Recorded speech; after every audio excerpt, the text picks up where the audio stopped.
The Committee on Budget, Appropriations and Finance meeting of June 21st, 2024 is hereby called to order. I'm seeing in St. Thomas that we had some young people from the Alamala Summer Camp, and they've left us. We wanted to say good morning to them. But we see that they're filing out of the chambers. But good morning, and I'm hoping that you guys are having a wonderful summer and an excellent time in your summer camp this year. All right. Madam Clerk, I'm going to ask you for the roll call. May I have the roll call, please?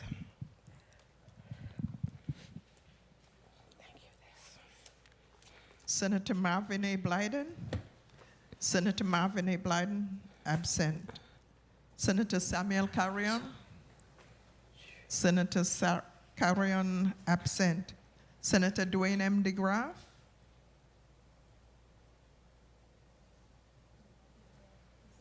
Senator DeGraff, present. Senator Ray Fonseca. Senator Fonseca, present. Senator Novelli Francis Jr. I'm here. Senator Francis Jr. present. Senator Donna A. Fred Gregory. Here. Senator Fred Gregory present. Senator Javani James Sr. Present.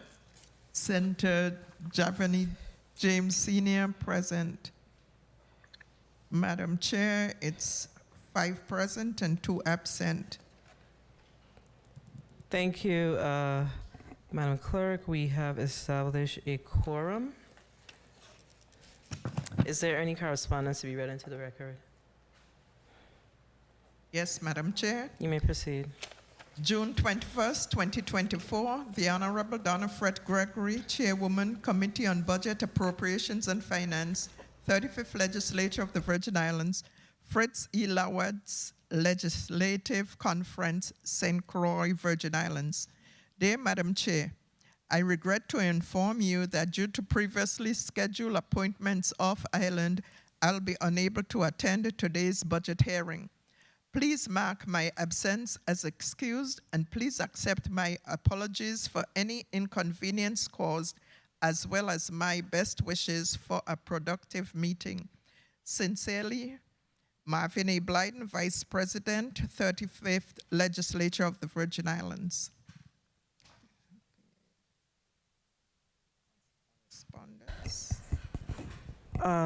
Give me 1 second. The committee stands in recess for 5 minutes.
The committee is back on the record. I apologize for my abrupt recess. I had a personal emergency with a family member. Madam Clerk, can you please read today's agenda into the record? June 21st, 2024, Committee on Budget, Appropriations and Finance meeting agenda revised. The Committee on Budget, Appropriations and Finance will meet on Friday, June 21st, 2024 at 9 a.m. in the Fritz E. Lawetz Conference Room on St. Croix, Virgin Islands, to receive testimony on the proposed fiscal year 2025 executive budget for the government of the Virgin Islands of the United States. Block 1, Virgin Islands Energy Office and the VI Public Services Commission.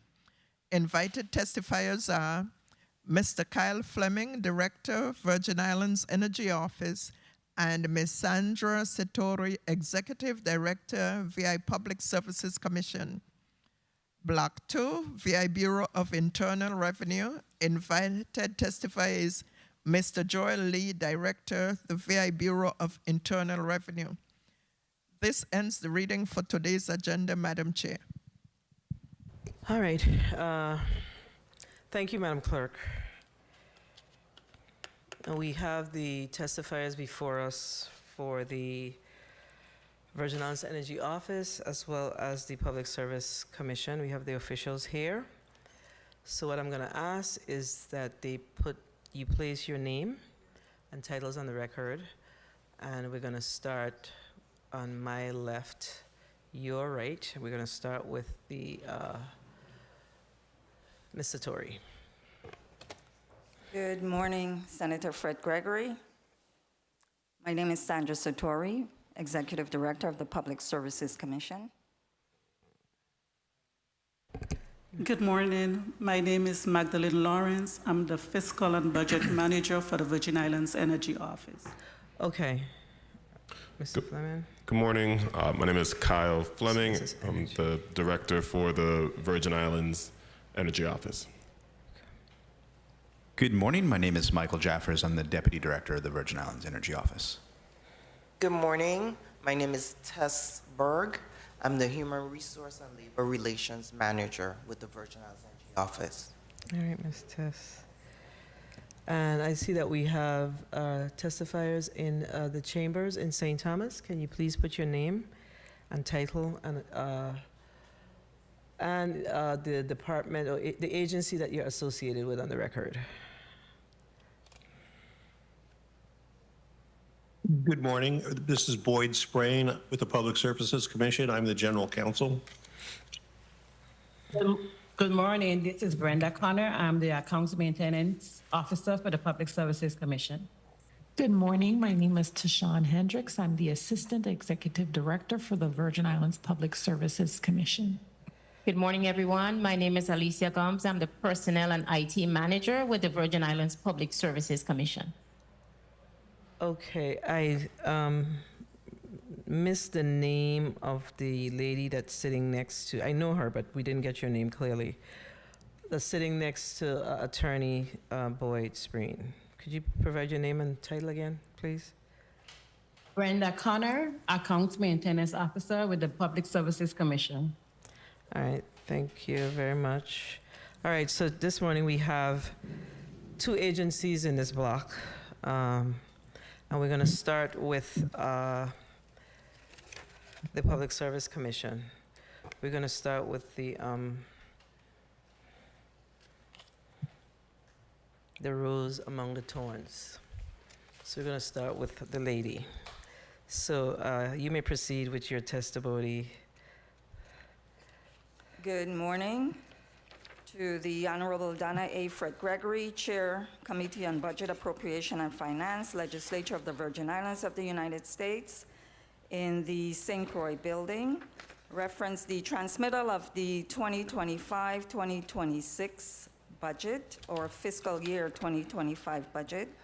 Dear Senator Fred Gregory, good morning, Committee Chairwoman, Honorable Novell E. Francis Jr., the Vice Chairman, the Honorable Marvin A. Blyden, the Honorable Senator Samuel Carrion, the Honorable Senator Dwayne M. DeGraff, Honorable Senator Ray Fonseca, and Honorable Senator Javon E. James Sr., and to the members of the 35th Legislature present, the staff, our Public Services Commission family, and the listening and viewing audiences.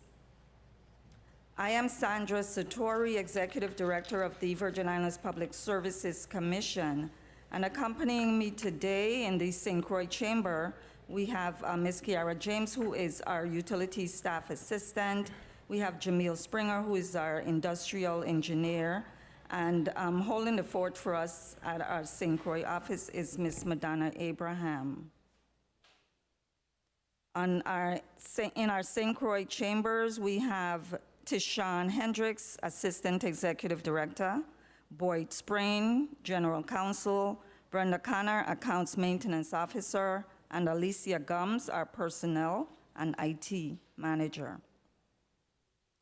Sincere appreciation to the honorable members of the Commission, our Chairman Pedro Williams Esquire, our Vice Chair David Hughes, our members Clement McGrath, Laura Nichols-Sams, and Raymond Williams, and our ex officio, Senator Marie C. James and Senator Carla J. Joseph.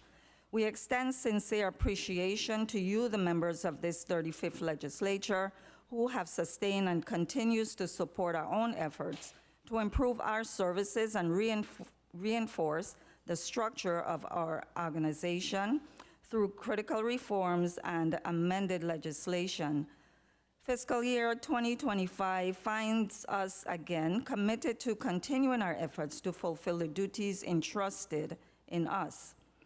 The Public Services Commission was established under Title III, Section 273 Virgin Islands Code, and granted its regulatory powers in 1965 with the ratification of Act Number 1435, codified in Title 30 of the Code. Substantial modifications of those powers incurred in 2021 with the passage of Act Number 8471 and the Ratepayers Bill of Rights, which was Act Number 875, among others. As a quasi-judicial regulatory agency of the executive branch, the Commission has a broad mandate to ensure that all Virgin Islanders have access to reliable and cost-effective public service.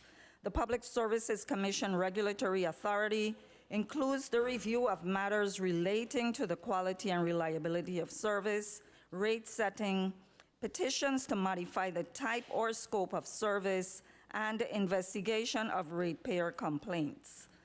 The Commission consists of 5 commissioners appointed by the Governor for 3 terms, and 2 very committed and engaged ex officio members of your esteemed body. The PSC is completely funded through assessments on Public Service Commission revenue, Public Service Company revenue.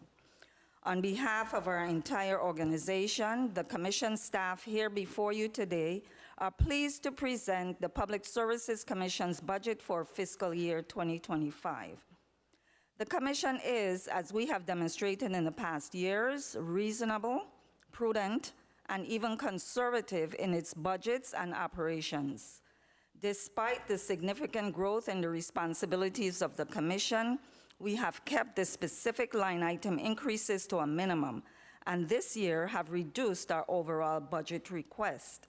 This budget is less than what was both requested and approved last year. The Commission's budget have historically been at or below $2 million annually. While the Commission is responsible for regulating the following public utilities: electricity, water, but not truck deliveries, telephone landline service, franchised ferry, passenger service between St. Thomas and St. John, solid and wastewater management.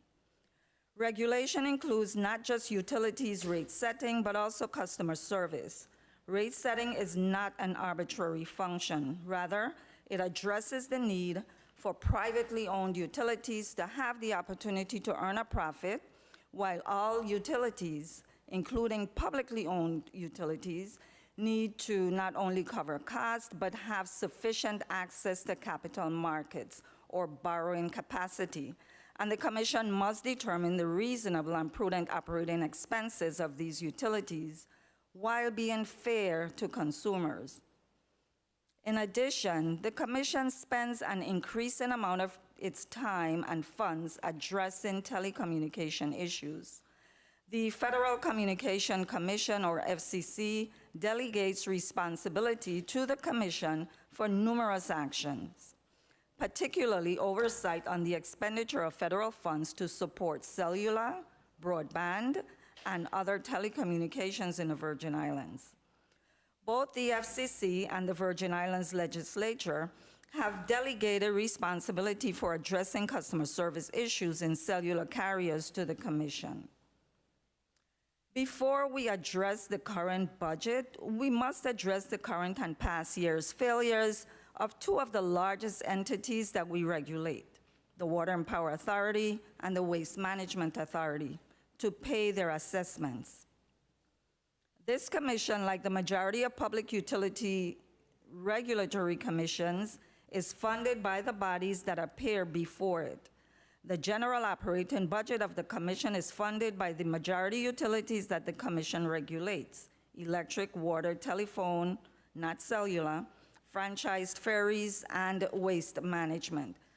Extraordinary expenses on particular actions may be funded through special assessments on that entity.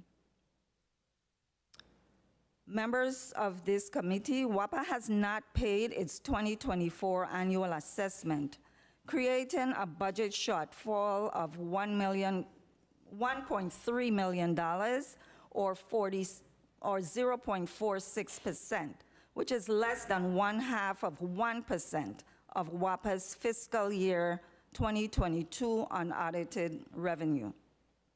That number is addressed to the Commission's budget, and 3/4 of that budget is our personnel. The Water and Power Authority has not challenged its assessments. In fact, the Water and Power Authority has acknowledged the liability, but has simply included the Commission in its long list of unpaid liabilities. The Waste Management Authority has also not paid its 2024 annual assessment of $449,199.83 or 0.84%, again, less than 1% of its 2022 revenue. So while the Waste Management Authority is challenging the current year's assessment, it has not paid its assessment in fiscal year 2021, fiscal year 2022, or fiscal year 2023. The Waste Management Authority has been in violation of the law during those years. The cumulative unpaid assessment for those 3 years is $896,070.31. The Commission has been able to continue its operations so far because the Commission's historical prudence in its operations had allowed the Commission to carry forward, relying on its accrued funding. The law permits the Commission to carry forward up to $2.5 million, and it has done so. Consequently, the Commission has been able to continue its work without seeking taxpayer support. The continued failure of WAPA and Waste Management has put that position, though, in jeopardy. The Commission is not funded directly by taxpayer revenues and should not be funded by taxpayer revenues at all if the utilities are successful in their missions. The creation of the Waste Management Authority was, to our understanding, intended, at least in part, to create mechanisms to self-fund. To date, it has failed in that duty. It is our further understanding that the Waste Management Authority was placed fully within the jurisdiction of the Commission to further that duty to plan and self-fund effectively. However, without funding, the authority's refusal to pay its assessments, the Commission is unable to fulfill that legislative mandate or, frankly, perform its functions at all. The organization. Despite the situation described above, the Commission's mandate to ensure safe, adequate, and sustainable public service at just and reasonable rates, coupled with the statutory responsibility to promote efficient planning and use of resources, compels continued and further regulatory action to secure fulfillment of the law and the public service needs of the territory's consumers. Utilities regulated in the territory through diverse in functionality, though diverse in functionality and design, have in common limited, if any, competition. However, with a distinctly captive group of customers, it is the PSC's job to balance the interests of ratepayers who are impacted by utilities rate increases and reduction of service with the need to maintain a financially sound utility that is capable of providing reliable and continued service. The PSC's organizational mission is to provide executive leadership and decision-making authority for the timely resolution of all matters coming before the Commission. That mission then seeks to plan, coordinate, and direct the administrative and fiscal activities necessary to support the Commissioners and all components of the Commission. Pursuant to Title 30, the Executive Director reports directly to the PSC's Commissioners. The PSC has a staff comprised of 12 full-time positions. All regular and special meetings, votes, actions, and deliberations of the PSC are and have been open to the public pursuant to Chapter 15, Title 1, Virgin Islands Code, which states government agencies' meetings open to the public, and that is referred to as the government in the Sunshine Act. We operate according to the open records policies by responding to any and all requests for access to public records. Information, public documents filed or generated by the PSC, and specific forms may be obtained by contacting the agency or visiting the website at psc.vi.gov. The PSC promotes openness, transparency, and public accountability at the Commission and of the utilities appearing before it. All Commission meetings are broadcast live via Facebook. Commission's meetings are held in person at the Commission's office on St. Thomas and virtually at the Commission's office on St. Croix. Parties wishing to appear before the Commission may participate via Zoom. PSC past recorded sessions, agendas, transcripts, meeting videos, and other materials are also accessible. The complaint process.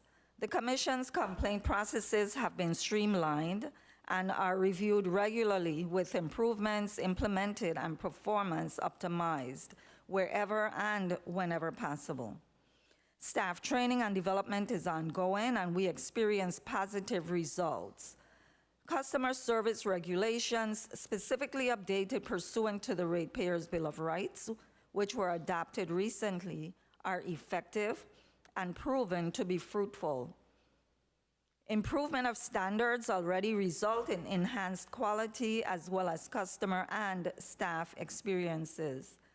In response to numerous and extensive customer complaints regarding unacceptable cell phone service and lack of accountability by carriers, and most recently, specifically, Liberty VI Wireless, the PSC, understanding that utility customers have a reasonable expectation of reliable service, practices, and accountability, held listening sessions on St. Croix, St. Thomas, and St. John in April of this year, and that was to gather firsthand accounts from Liberty account holders. The PSC resolves to maintain a complaints process and management that is accessible, responsive, and fair to ratepayers and to the utilities under our authority. Outreach and Education Initiative. The Commission's staff continues to educate and engage with the community that we serve. Staff responds timely to public commentary, particularly those posted on our pages, and to the communications that we receive in our offices.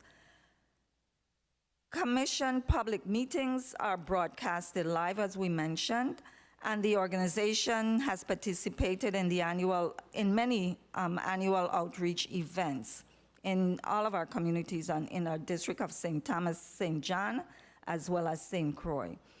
In April, staff held listening sessions on 3 islands to collect critical data and information regarding the migration process from AT&T to Liberty Mobile VI. The Commission staff is continuing to collect that data and information, and with research on FCC actions and precedents, we are responding effectively to the legislature's resolution number 1911 or 1911.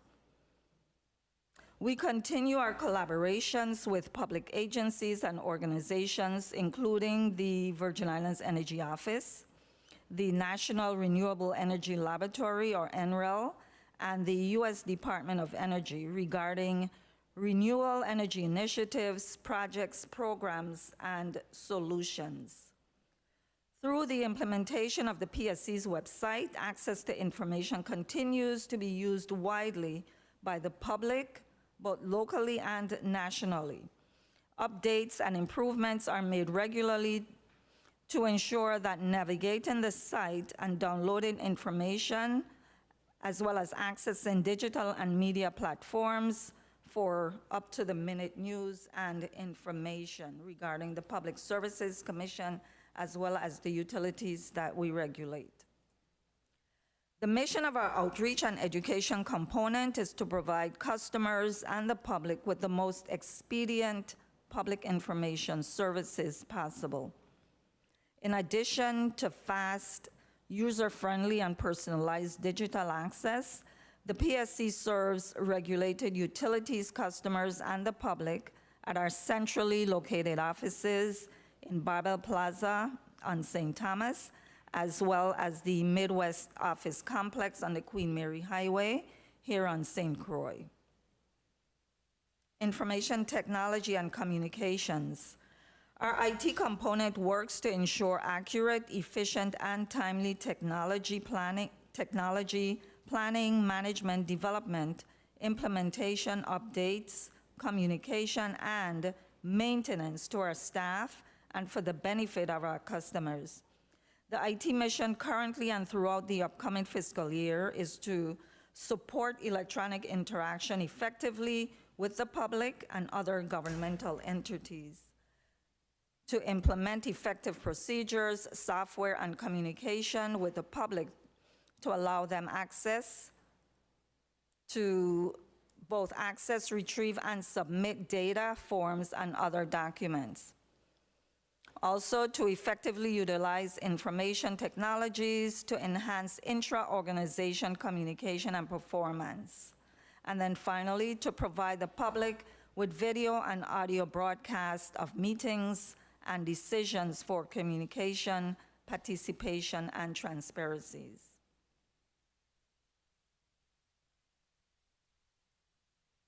Our accomplishments include, under energy, the Commission has approved power purchase agreements to bring online nearly 50 megawatts of wind power. The PSC has approved power purchase agreements to bring online an additional 50 megawatts of solar power. The Commission continues to push for additional renewable power and battery storage. We continue to push for WAPA to replace outdated and inefficient generation with new and cost-effective generation to supplement and support the renewable energy efforts. The Commission is overseeing efforts to support waste management through waste-to-energy efforts that are protective of the environment and our island's specific needs. Telecommunications. The Commission has been active with the FCC on the Broadband VI award of $80 million from the Connect USVI Fund to build new high-speed internet access for the territory. While that project is moving forward, the Commission has requested and the FCC has granted continued universal service funding for other carriers in the territory.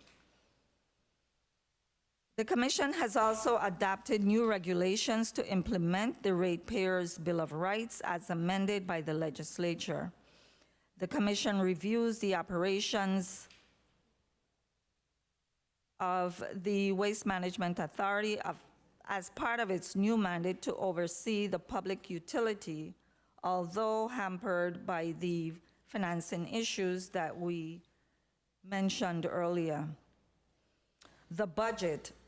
In accordance with Title 30, Section 25A, the VIPSC's annual budget is 100% derived from the companies that we regulate, not from the Government of the Virgin Islands General Fund. The agency then is funded through assessments from these companies and funds allocated for personnel and non-personnel services. The Commission's financial health, therefore, is dependent on the continued growth and viability of the utilities and their ratepayers. The tenet of the Public Services Commission is to serve impartially and to conduct business openly and intentionally with the highest degree of personal and professional commitment and integrity. The Commission remains diligent about information technology, the digital economy, the advancement of sound innovations and enhancements in the best interests of the public that we assist and the utilities that we regulate. We carefully evaluate and consider all technical mechanisms to increase efficiency and simplify processes and procedures for service providers and the public. We regularly update our website. We utilize all media platforms such as Zoom, Teams, and WebEx, public service announcement, PSAs. We participate in talk shows and local and national networks in order to reach a wider audience and the public. We have escalated initiatives to engage the public, affording them a view into the mechanisms of the Commission. Once again, public feedback from these types of engagements are inspiring. Assessments. The Commission is funded again solely by assessments of the regulated public utilities that are overseen.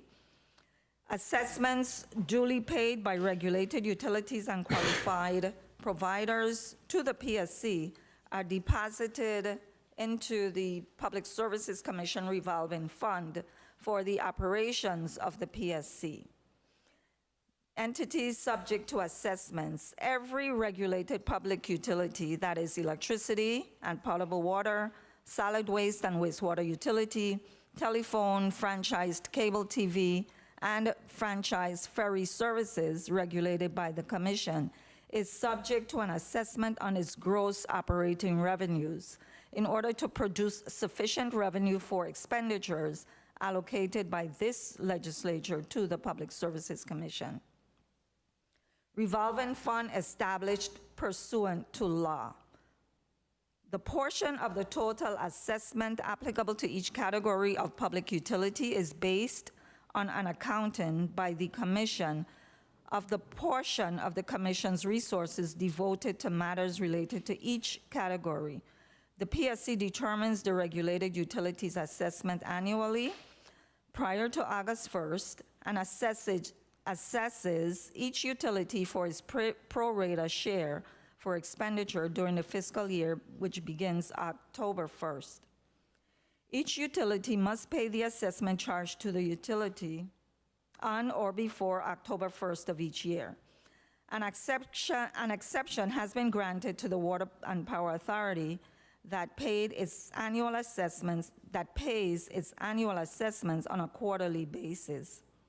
Each utility must pay the assessment charge in order for the commission to function and operate as pursuant to law. A brief accounting of regulated utilities' annual assessment paid in fiscal year 2024 is as follows. As of May 30th, 2024, the Commission has collected and remitted to the Department of Finance into the Public Services Commission revolving fund $314,818.02. Contrast this to the $1,372,423 reported in the 2023 budget submittal. The Commission's uncollected revenue for fiscal year 2024 now stands at $1,765,513.97. Again, contrast this to the $707,909.12, and that remained outstanding. That remained outstanding when we reported in 2023. To be clear, the problem exists only with two utilities. WAPA, which acknowledges its liability but simply does not pay, and 3, Waste Management, which has breached a process and protocol that goes back to the creation of the Waste Management Authority. Nonetheless, at the PSC, we remain undaunted. The PSC requests approval of the fiscal year 2025 budget of $2,079,297.07.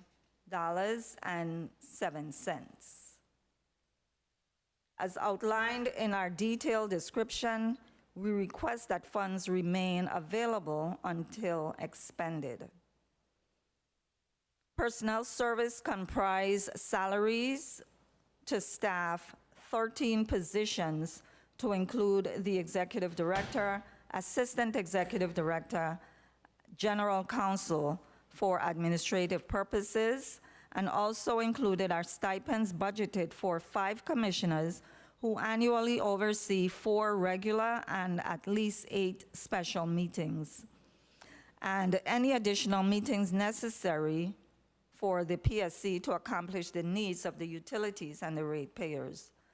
Additionally, travel expenditures are included to fund commissioners and personnel attendance at national and regional regulatory utilities organization meetings, conferences, and trainings. Fringe benefits.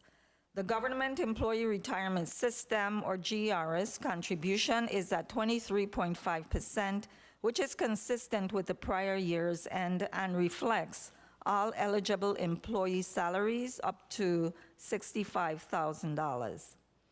Actual premium health insurance, FICA, Social Security and Medicare, and at a rate of 7.65%, and workers' compensation.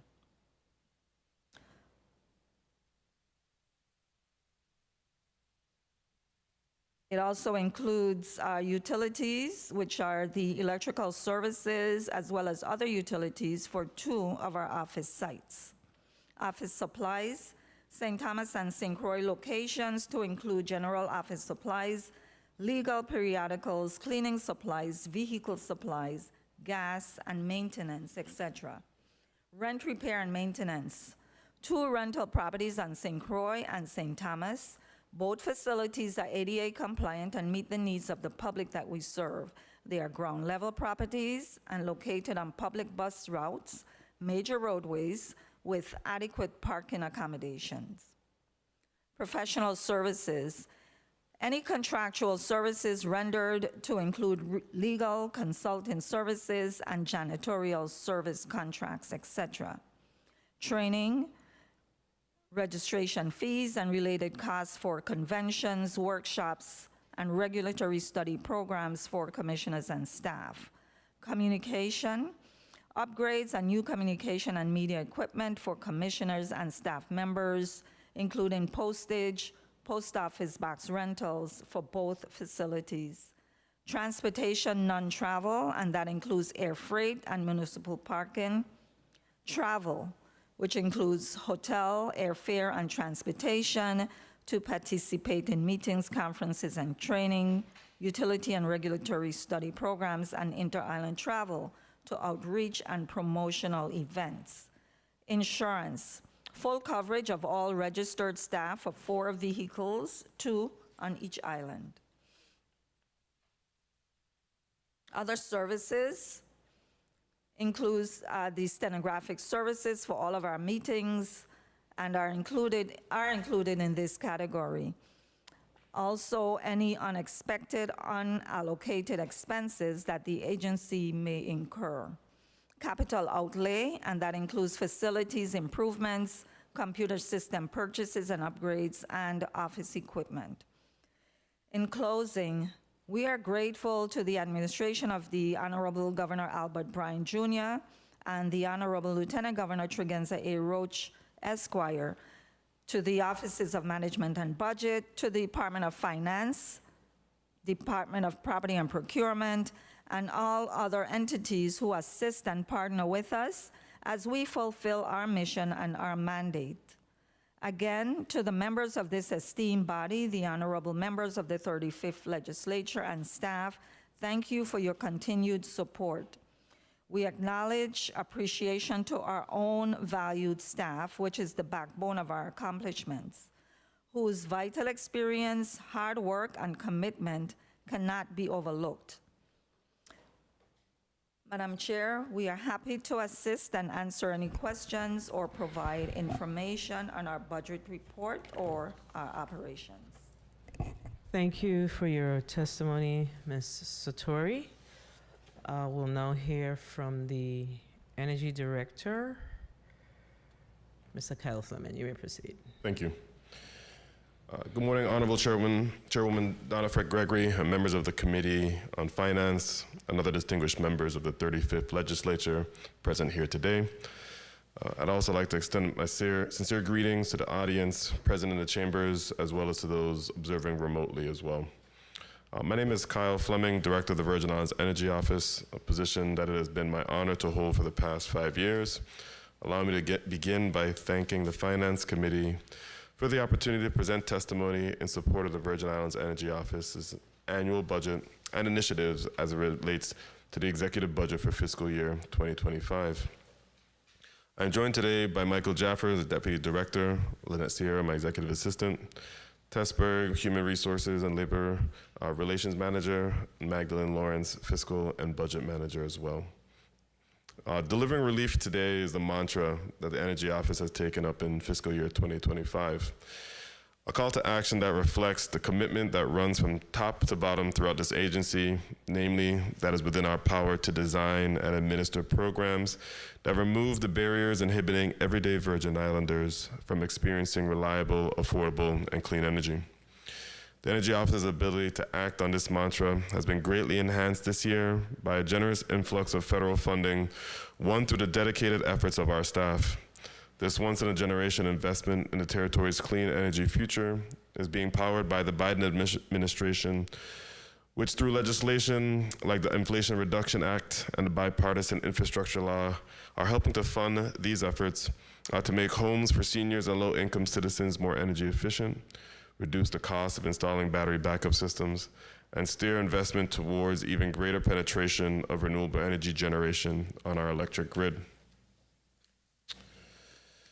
In fiscal year 2025, the Office of Management and Budget has recommended that the Energy Office receive a general fund appropriation of $1,556,269, which represents a slight decrease from the $1,576,804 appropriated for the office in fiscal year 2024.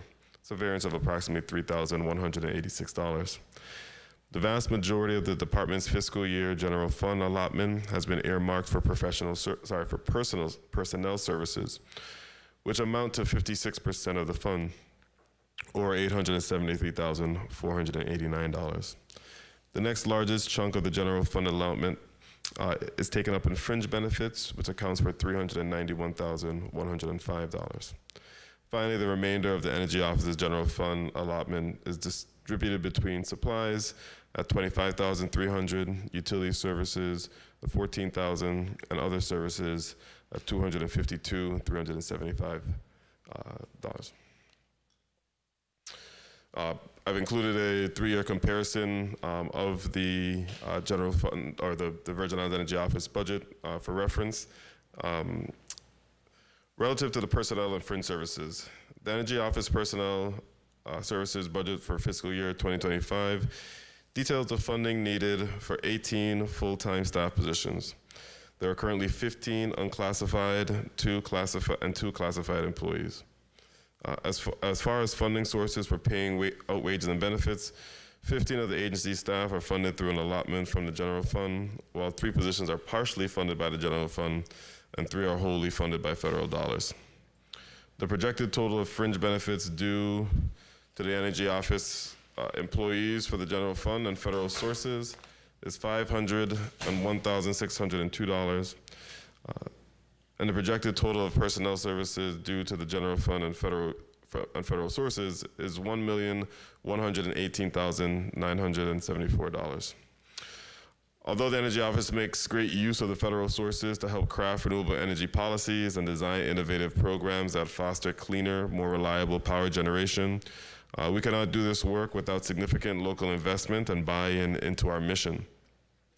General fund dollars are critical to supporting everything ranging from our ability to provide interagency energy best practices consultation, the development of energy policy, public outreach and education, and vetting private companies who may be seeking tax incentives for energy investments through the EDA or RT Park.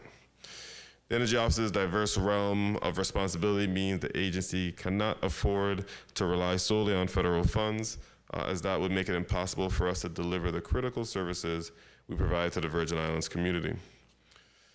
The other services line includes office overhead costs of $118,095, which are derived primarily from the Energy Office's leases of 2 office spaces, one in the St. Croix district at Estate Carlton and the other on St. Thomas at the Niski Center. Making sure that rebate programs and other incentives that the Energy Office offers reach the territory's community is possible. It requires extensive coordination between offices, a fact that is reflected in the agency's projected travel budget of $21,000 and communication budget of $55,000. Relative to our recent accomplishments, over the past 12 months, the Energy Office has applied for and been awarded more than $155 million in federal grants over the past 12 months. This influx of funding represents a transformative pool of money that will empower the agency to drive programs and policies that will bring about Governor Bryan's mission of a renewably powered territory. With this generational funding, the Energy Office has already begun to make inroads in our mission to deliver relief today by empowering Virgin Islanders to buy electric vehicles and electric bikes through generous rebate programs, lowering the cost barriers that prevent the community from taking advantage of clean, automatic battery backup systems, and helping elderly, disabled, and low-income individuals make their homes as energy efficient as possible. The Energy Office's mission of crafting policies and programs that foster the transition in the Virgin Islands towards a future less dependent on imported fossil fuels took a major step forward in January when the installation of a major commercial solar farm and battery backup system was completed at the St. Croix Educational Complex. The portion of the school, which also doubles as an emergency public shelter in the case of energy emergencies such as hurricanes or natural disasters, now function as its own microgrid. The microgrid, as the name implies, are small electric grids that are tied into but can act independently of the larger distribution grid. These microgrids strategically position resilient energy generation closer to the point of electrical demand, mitigating the exclusive need to deliver energy across complex and vulnerable power lines.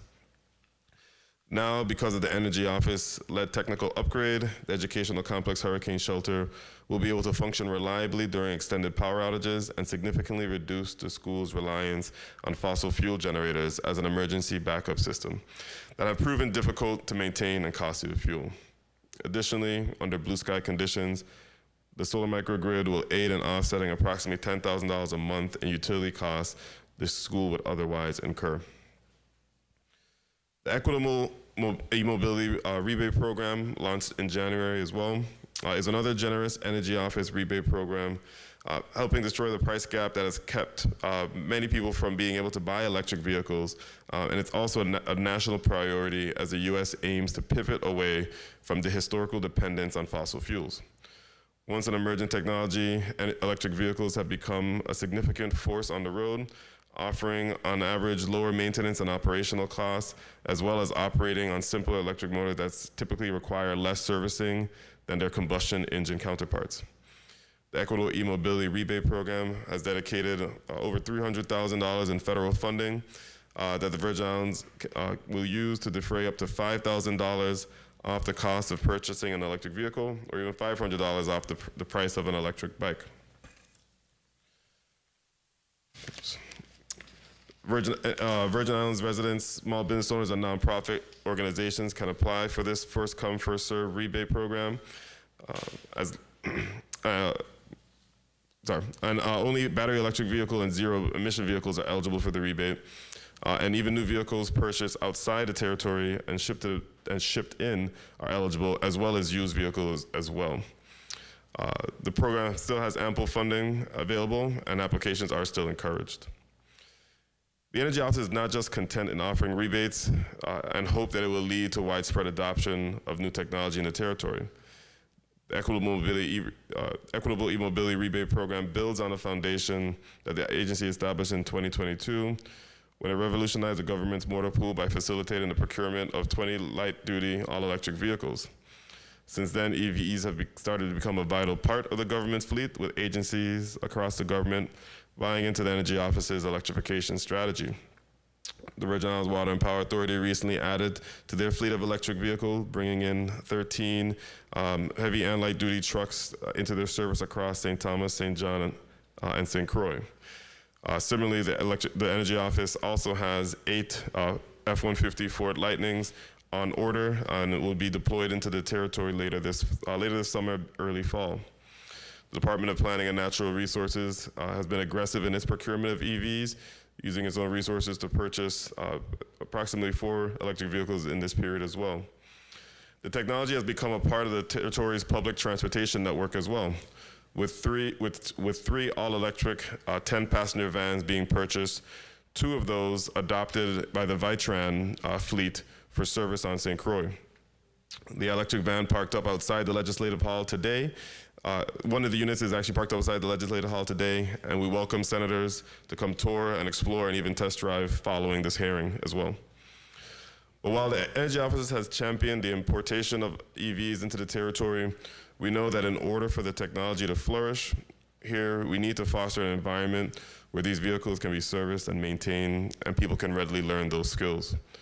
To support that vision, the Energy Office has secured significant funding commitments from the federal government to support the procurement of dozens of EV charging stations that will be installed at a number of carefully considered sites across the territory. On top of that, my team is working with the private sector to offer electric vehicle training courses, as well as securing funding that can be used towards the construction of an EV workshop. These initiatives, along with the renewable energy workforce development strategies in the pipeline, like certification courses for PV installers, are aimed at holistically creating pathways to viable clean energy careers for Virgin Islanders.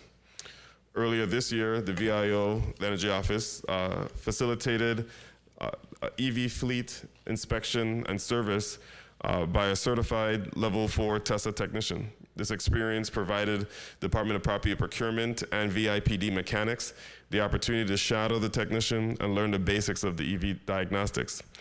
This experience marks the first of many federally funded activities the Energy Office will be implementing to ensure that the territory is equipped to support the growing penetration of EVs, both within the GVI and private sector. In fiscal year 2024, the Energy Office was awarded $62.5 million from the Environmental Protection Agency's Solar for All grant program.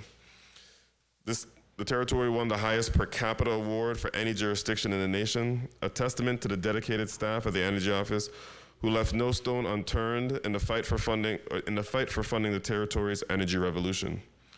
Administering the grant will require the Energy Office to swell its ranks, a process that has already begun as we are currently seeking out an energy project manager to plan, develop, and coordinate innovative new programs. The aim of the initiative is to bring residential and solar to approximately 2,000 Virgin Islands homes with a primary focus on moderate to low-income individuals. By the time the program has concluded, the Energy Office will have overseen the construction of up to 8 microgrids with battery storage, an effort that is sure to improve the overall reliability of the electric grid. Additionally, the Solar Plus Financing Pilot Program is an on-bill financing program for residential PV and battery storage that is being administered to the Energy Office through funding from the U.S. Department of Energy American Recovery and Reinvestment Act of 2009. This program opened in 2022, and the application window closed in October of the same year. The innovative financing program offered Virgin Islands residents basically almost no interest loans of up to $30,000 to use towards the installation of solar PV and battery systems. Following a lengthy planning period with the Energy Office, the EDA, and WAPA, an MOU was executed to administer the program in May of this year. And the Energy Office has already begun reaching out to previously approved applicants to ensure that they are prepared for the financing disbursements process, which is forecasted for later this summer. The Virgin Islands Battery Energy Storage was launched this May and aims to ease the financial hurdles that are barring Virgin Islanders from installing an automatic battery backup system at their home or business. The First Come First Serve initiative has been funded with an initial $800,000 grant through the DOE's State Energy Program under the Bipartisan Infrastructure Law. And it's enough funding that the Energy Office anticipates installing at least 200 new systems and adding over 2 megawatt hours of battery capacity territory-wide. The program gives residents the opportunity to receive up to $4,000 in cash back rebates on qualifying battery backup systems that have a capacity between 3 to 14 kilowatt hours. The systems must also be purchased from and installed by a local vendor registered with the Energy Office. In order to be eligible for the RIDES program, you must be a full-time resident of the territory. And we certainly want to ensure that this is something that's available to not just single-family homes, but also understanding that there's a wide network of multifamily homes that these programs will benefit, especially in light of the recent energy reliability challenges that the territory has encountered. The Weatherization Assistance Program is a federally funded program that seeks to help elderly, disabled, and low-income individuals make their homes as energy efficient as feasible. Beneficiaries of the program are able to retrofit their homes with new energy efficient appliances that help to reduce their electricity consumption and their utility bills. The Weatherization Assistance Program places precedent on enrolling households that typically find it challenging to invest in keeping up with the most energy efficient appliances.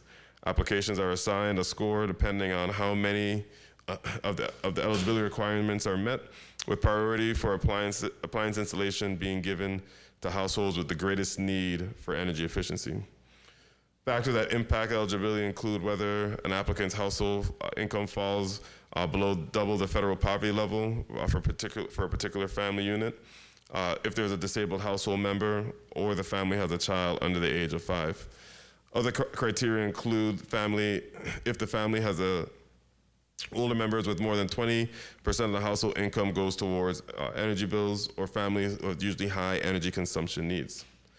With over 74 interest forms completed, 116 applications received, and 44 homes audited, the program has demonstrated significant community engagement and progress towards its goals. Currently, retrofit installations are in process as supplies become available, a process that is contingent on coordination between the Energy Office, the Department of Finance, our other federal partners, and private sector businesses ultimately we purchase from. In conclusion, the Virgin Islands is in the midst of a severe energy crisis, one that has left scars on our economic sector and created mental anguish in our population as they grapple with the uncertainty of unreliable power. We at the Energy Office realize that we have the power to transform the lives of our people, and we are working today to deliver relief. We stand now in the midst of a once-in-a-generation opportunity to put federal dollars towards projects that will materially reduce the cost of electricity in the territory. And I ask you to assist the Energy Office in securing the required general fund appropriation needed to allow us to execute our mandate faithfully for the people of the Virgin Islands. Thank you. Thank you, Mr. Fleming, for your testimony. Colleagues, we do have two agencies before us today. Before I start, let me recognize the presence of non-committee member, Senator Carla J. Joseph. Thank you for being here. And Senator Diane Capehart, non-committee member, thank you for being here. All right, so we're gonna go to an 8-minute round to give my colleagues an opportunity to ask the pertinent questions, since we have two entities that's before us today.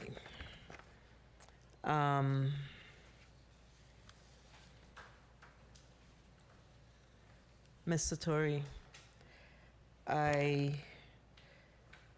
too am disheartened with the correspondence that I've seen that's come to the legislature with regards to the funding that you're not receiving. As per law, I know that the Virgin Islands Water and Power Authority shall provide you with a percentage. Explain it. I want you to explain it so you could all understand what's supposed to happen. Right. So the, as indicated in and is proposed through the VI code, each of the utilities that are established, created, and thereby regulated by the Public Services Commission are the entities where the Public Services Commission receives 100% of its funding. None of the Public Services Commission funds are generated or established through the general fund. The utilities that we regulate by law, once the legislature approves the budget, the PSC budget, each of the utilities are then, the revenues are proportioned based on their audited or unaudited revenues for the prior fiscal year. And that determines the makeup of the PSC's budget. For example, if the legislature appropriated, let's say arbitrarily $100,000, the revenue generated by each of the utility is apportioned, and based on the apportionment, a percentage of each of the utility then makes up that $100,000. If the amount of the WAPA revenue, let's say, is 50%, WAPA is assessed 50%. If the percentage of the Waste Management Authority revenue is 40%, the Waste Management Authority, that's just arbitrarily, is apportioned 40% of the PSC's budget. And we do that with all of the regulated utilities until it totals 100% of the budget. Each of the utilities, according to law, are assessed annually based on that apportionment. And the utilities are required to fulfill that assessment. It is not a question. It is not left up to the utility. It is not determined by the utility how much they would pay, whether they would pay, and when they would pay. That is the law. Okay, so let me ask you, So I understand the revenue side as it relates to the Virgin Islands Water and Power Authority, because they generate all of their revenues, and all of their revenues are basically based on what you regulate, right? You determine based on the information and the true up what their base rate is, etc. The overarching concern, though, is associated with the Virgin Islands Waste Management Authority. Correct. So when the Virgin Islands Waste Management Authority was created, there were certain things that should have happened. The sewer tax, which truly never materialized the way it should have.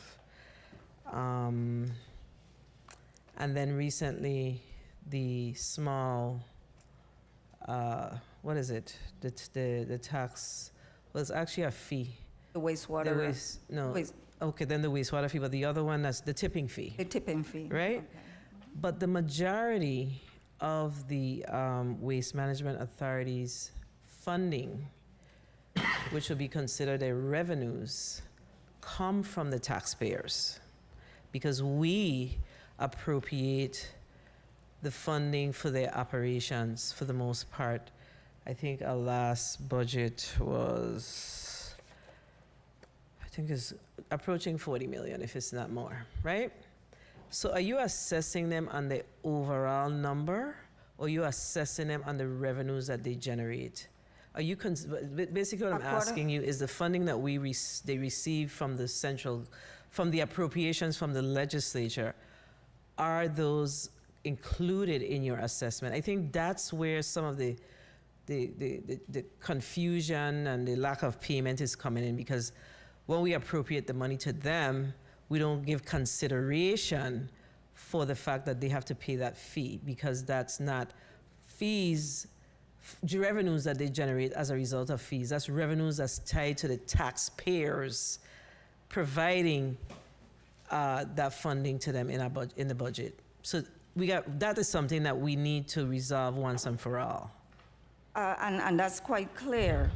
The only thing is, Senator, that the law states very, very clearly that the total revenue of the Waste Management Authority is considered when assessing. So the Waste Management Authority does not have the latitude to conclude or determine what portion of their revenue is to be assessed. So the legislature, then we are the ones that's creating the issue, because we have to make that adjustment. I mean, I think reasonable minds have to prevail on this one, because these are not revenues that are, it appear that the people are being taxed twice, because the funding that we provide is taxpayers' dollars. There ain't no debate, which is most of the funding. So if you're in turn taxing them on the revenues that we give them, then we have to make the adjustment in the legislature, because I just, as it stands, when we give them the funding, and I'll give you an example of why this is of concern to me, and I have to move on, but why this is of concern to me is, since I've been here, and the Senate President can attest to it, of those of us that's in the room, and Senator DeGraff, we have given the Waste Management Authority an additional $30 to $45 extra million to pay their waste haulers. It come from here, it didn't come from revenue. So when you add up all those revenues, those were specific to make sure that they were able to make those vendors whole in as much as possible. So if we are in turn now taxing them back for funds that they've received as a result of taxpayer dollars, then we need to change our legislation. I understand y'all's issue. And the law is, if the law is creating the confusion, then we have a responsibility to look at it closer and address it. But for us to, again, from my perspective, reasonable minds have to prevail on this one. Their revenues that they generate as a result of fees that you are regulating, definitely that regulation component, that's your responsibility. So yes, they have to come to you to say, we want to charge an extra penny, an extra whatever, and you determine that whether or not that's an option. But they don't come to you to say how much money should the legislature give you. That's the issue. And while we, Okay. and while you're very clear on that matter, it begs the question though, what causes the utility, any utility, to come before the legislature and request these assistance when in fact they're either derelict in their in the trust that you have placed in them to put into practice the collection of the fees that were approved? I have to concur with you on that, but there's a lot more ancillary things around that. So let me give you an example. So our property tax bills are tied to those of us who are attached to the sewer system. And we know that, I think just last week, we learned again, because we are aware that we have some, I think it was $61 million worth of property taxes that remains outstanding. So they are not getting their fair share as well. So it's a rippling effect. One hits the next, and there's a domino effect. That's what I'm saying. So that's something that we need to really put our collective heads together to figure out whether or not whatever shortfalls, because there has to be a solution. So we can't just say, hey, this is the situation. However, we're going to make sure that our Public Service Commission isn't funded properly. Then if that's the case, we make the change, then we have to say, you know what, the central government is in for X dollars on an annual basis to the PSC. So it's not taking it away and not figuring out how to ensure that you're able to survive. And if I may, I think our legal staff on St. Thomas is requesting to also clarify some of the information. Attorney Spring on St. Thomas. All right, Attorney Spring, you may proceed, and then we're going to go to Senator Novalee Francis Jr.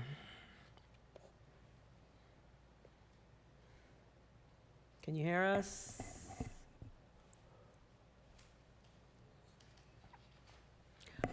We're not hearing you on that end. We're seeing Senator DeGraff putting his hands up.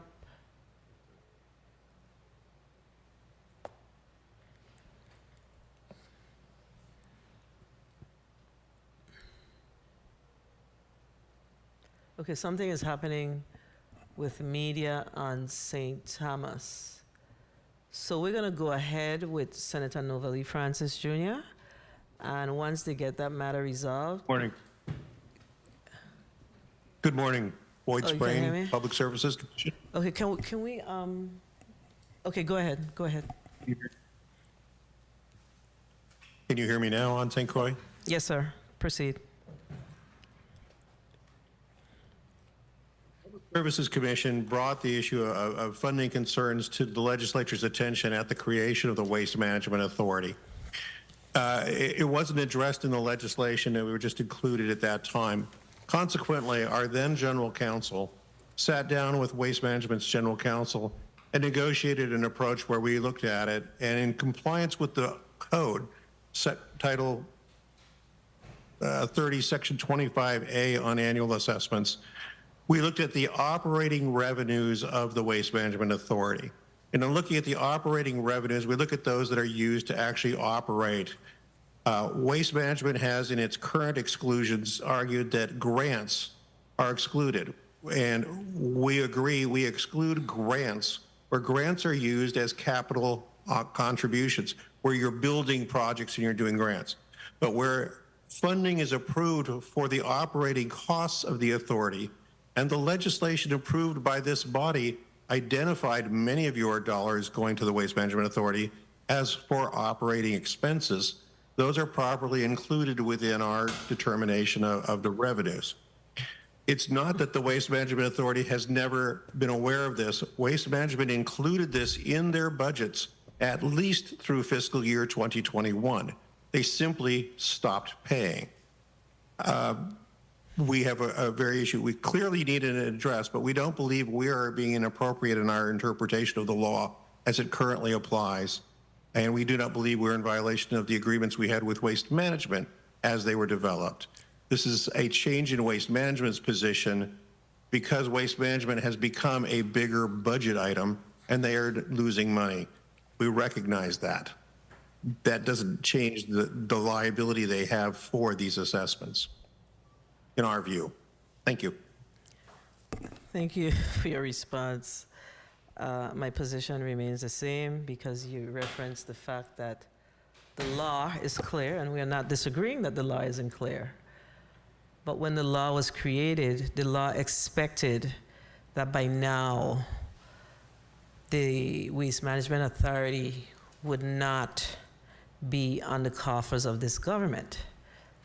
And unfortunately, it remains on the coffers of this government, a serious obligation of ours, to some $40-something million per year, and in some instances, 50 million.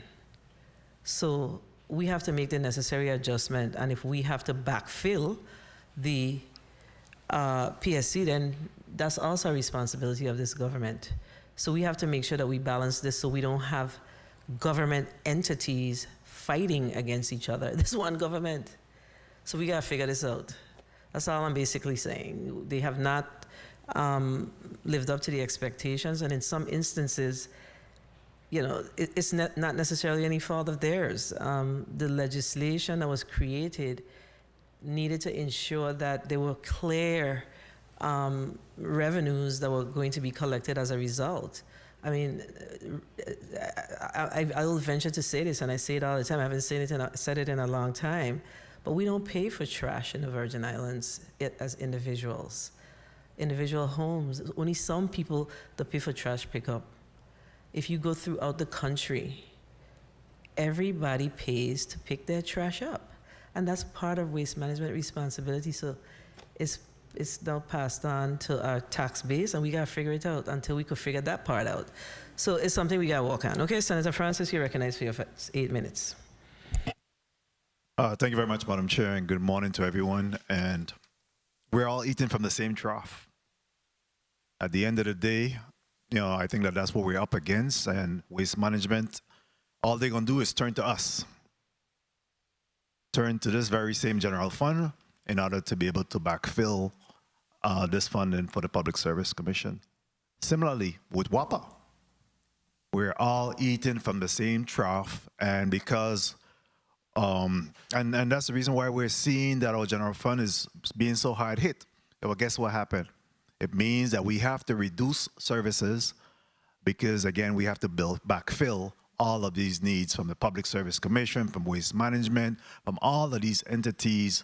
Port Authority, we created all of these semi-autonomous agencies, and we still find ourselves funding them from the general fund. You know, we're really in a quagmire, because if we don't, then services will not be provided. Then our roads will continue to get worse. Lights will be going out even more frequently. Garbage is going to be all over our roadways, you know. So at some point, we really have to take a look at this and see where we're at, and really right fit this ship so that everybody could pay their fair share and certainly be able to benefit from this. But again, we're all eating from the same trough. So real quickly to the Public Service Commission, I see that, and thank you in terms of the fact that we have certainly put in place the Bill of Rights, and you have actually put your application online. And you know, my concern about the application now being online is, number one, I'm hoping that you'll be able to make it fillable online, as well as to be able to at least direct the constituents that's filling out these, or the complainants, where to submit the forms or be able to either email them back in or some mechanism by which this could be done. Because what's happening right now is that individuals are actually just downloading the forms, filling them out, and then really the form doesn't say, or your website don't really say where the form should go back in.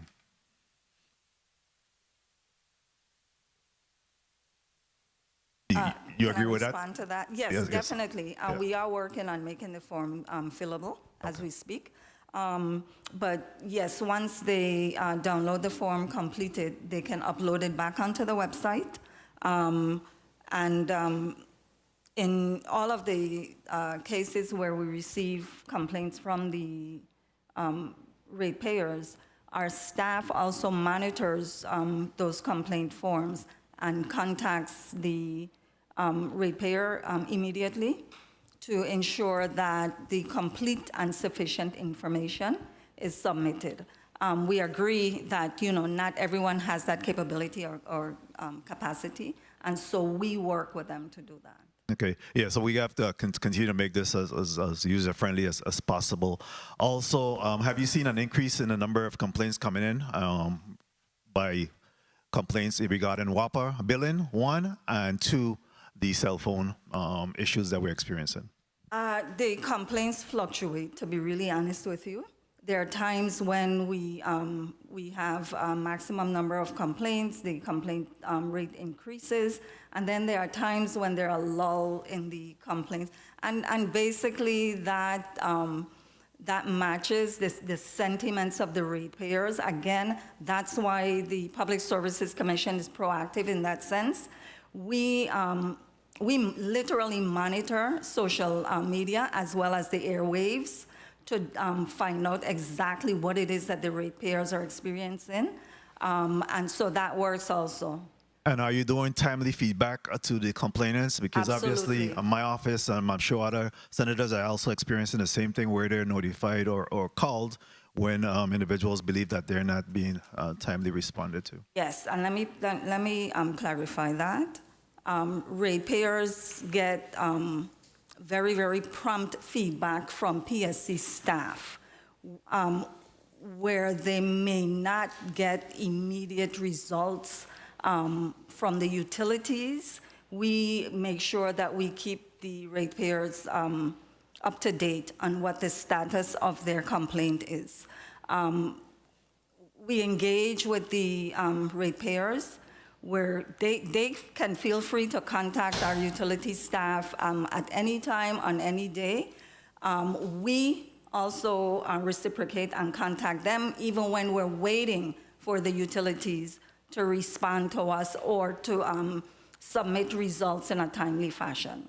Thank you for that. I think one of the complaints that we're experiencing, I spend a lot of time on Public Service Commission when I really want to get to the Energy Office, but this is of concern, is where there is a commitment by the Public Service Commission for those individuals to just pay, in the instance of WAPA, just pay the amount that they believe is fair and they have been paying on a monthly basis. However, because of the system, they continue to accrue late payments or additional costs. Eventually, then there's a trigger that cuts them off. So have you seen that in some of the assessment complaints that have come into your office? And to clarify, once a ratepayer or a customer files a complaint with the Public Services Commission, the customer has to continue to pay let's say in the case of the Water and Power Authority, the average consumption billing. What they do not have to pay once we're investigating the complaint is the overage or the excess billing or an erroneous bill. But they must continue to pay their regular average bill. Once they file that complaint and we accept the complaint from the customer, the utility may not disconnect them, and in cases in which the utility, such as WAPA, may not be able to address the billing situation because it's computerized, they are not assessed interest or on their continued bill. However, they're cut off. However, they're disconnected. Or late fees. However, That's they're what I meant. and many times, I'm sorry to cut you off. No, many that's times fine. they're disconnected, and I mean, in all fairness, that when the executive director, when you called or I notify, WAPA, then they're reconnected. But I'm saying that still put them, out of some service for quite some time before we are actually able to get them reconnected. Real quickly, in my 1 minute that remain in, I'm going over to the energy office and I'm glad to hear about the weatherization program. How many homes are currently 30 being retrofitted seconds. at this time? I know that you talk about 116 applications, 44 of which has been audited. How many actually you have a retrofit installation going on at this time? Yeah, so I'll just give a little context and then I'll pass it over to Deputy Director Jaffers to fill in. So there's multiple steps in the kind of retrofitting process, from the auditing, which is where they just assess what needs to be done, and then there'll be some like minor retrofits, whether it be light bulbs, aerators, and then they sequence the installation of other activities, whether it be water heaters, ceiling fans, even solar hot water heaters. And so to get a home completely retrofitted, it can be an incremental process because there's different vendors that provide different retrofits, but just wanted to kind of set the stage. It's not like a one-stop, immediate for each individual applicant. So my question still stands. How many homes are actually being retrofitted at this time? Good morning, Michael Jaffers, Deputy Director of Virgin Islands Energy Office. We have 6 units that are having installations being installed as we speak. We just got in materials to install into the other 44 audited units as well. So that is happening as we speak into next week as well. So we have 6 units that already have some retrofits that have been going in, and we're waiting on more supplies to assist with the other 44 audited units. Madam Chair, I have a couple more questions. May I, or you have a second round? Thank you, Madam Chair. In regards to the renewable initiative that you're having, I know that the governor spoke about a financing pilot program that was being deployed as of September of last year. What is the status of that? Yeah, so we just, so I mentioned in the testimony, we just had the MOU executed with across EDA and WAPA in May.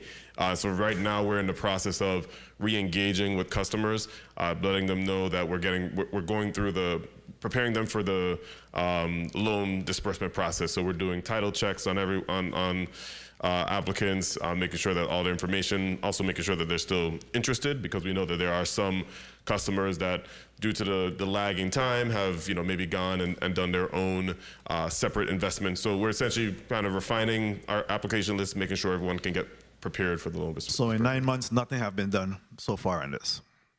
Well, actually, it's more than that. So yeah, so from application to now, nothing has been done in terms of installations. It's really been a very lengthy administrative process to get to essentially all the agreements, making sure the process can roll out once it's in place. And herein lies the problem. I mean, we have these big rollouts of all of these initiatives being done. 9 months later, nothing is happening, while individuals continue to see these excruciating WAPA bills occurring.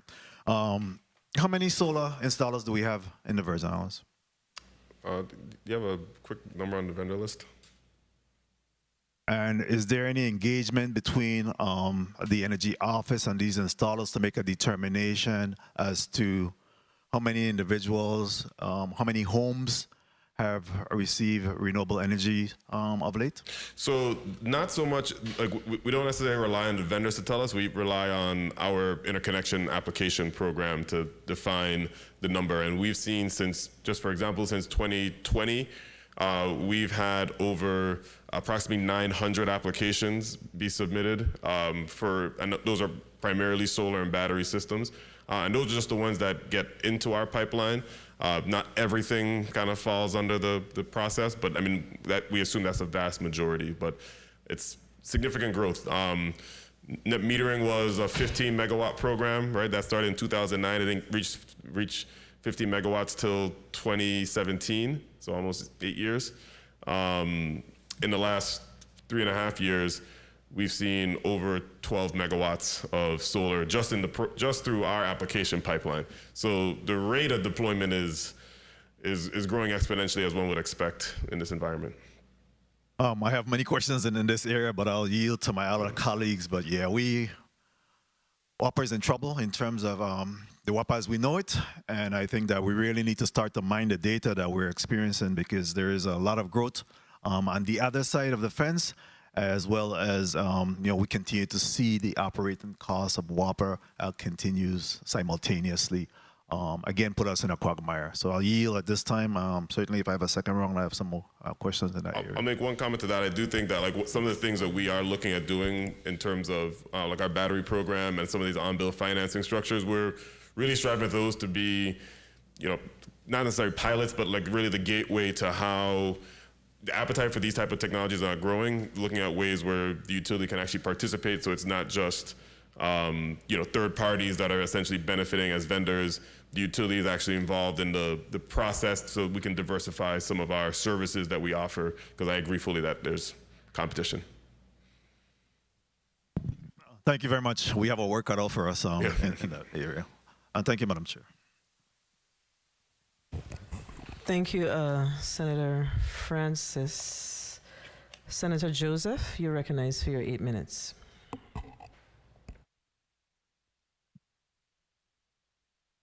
Pleasant good day, Madam Chair, colleagues, people of the Virgin Islands, and the staff of the Public Services Commission, as well as the staff of the Energy Office. I want to begin my line of questioning first with the Public Services Commission, because I am an ex officio member of that commission. And I looked through your testimony, and I just want to be clear, because I wasn't able to glean it from your testimony, Director Satori. The amount you are requesting for this year allotment is $2,079,296. Is that the amount being requested? That's correct. Okay, all right. So of that amount, and your agency doesn't have any grants or the like, correct? Don't. Okay, how much of your allotment have you received of your 2024 fiscal year allotment have you received thus far? I ask our accounts maintenance officer to respond to that. Ms. Connor? Good morning, Brenda Connor, Accounts Maintenance Officer. To date, we have received a total collection of assessments of $314,818.02. Okay, and my question is, how much have you received? That's how much you've received as you've collected. Do you receive an allotment every quarter from the government of the Virgin Islands? No, we don't. Yours is just plain. Solely assessment. So how, if this is the amount of assessments you have compared to how much you had budgeted for the fiscal year, how were you able to meet your needs and operation? At this point in time, our revolving fund balance is what we are actually being kept afloat with. And what is your revolving fund balance, which includes this amount, I gather? Correct.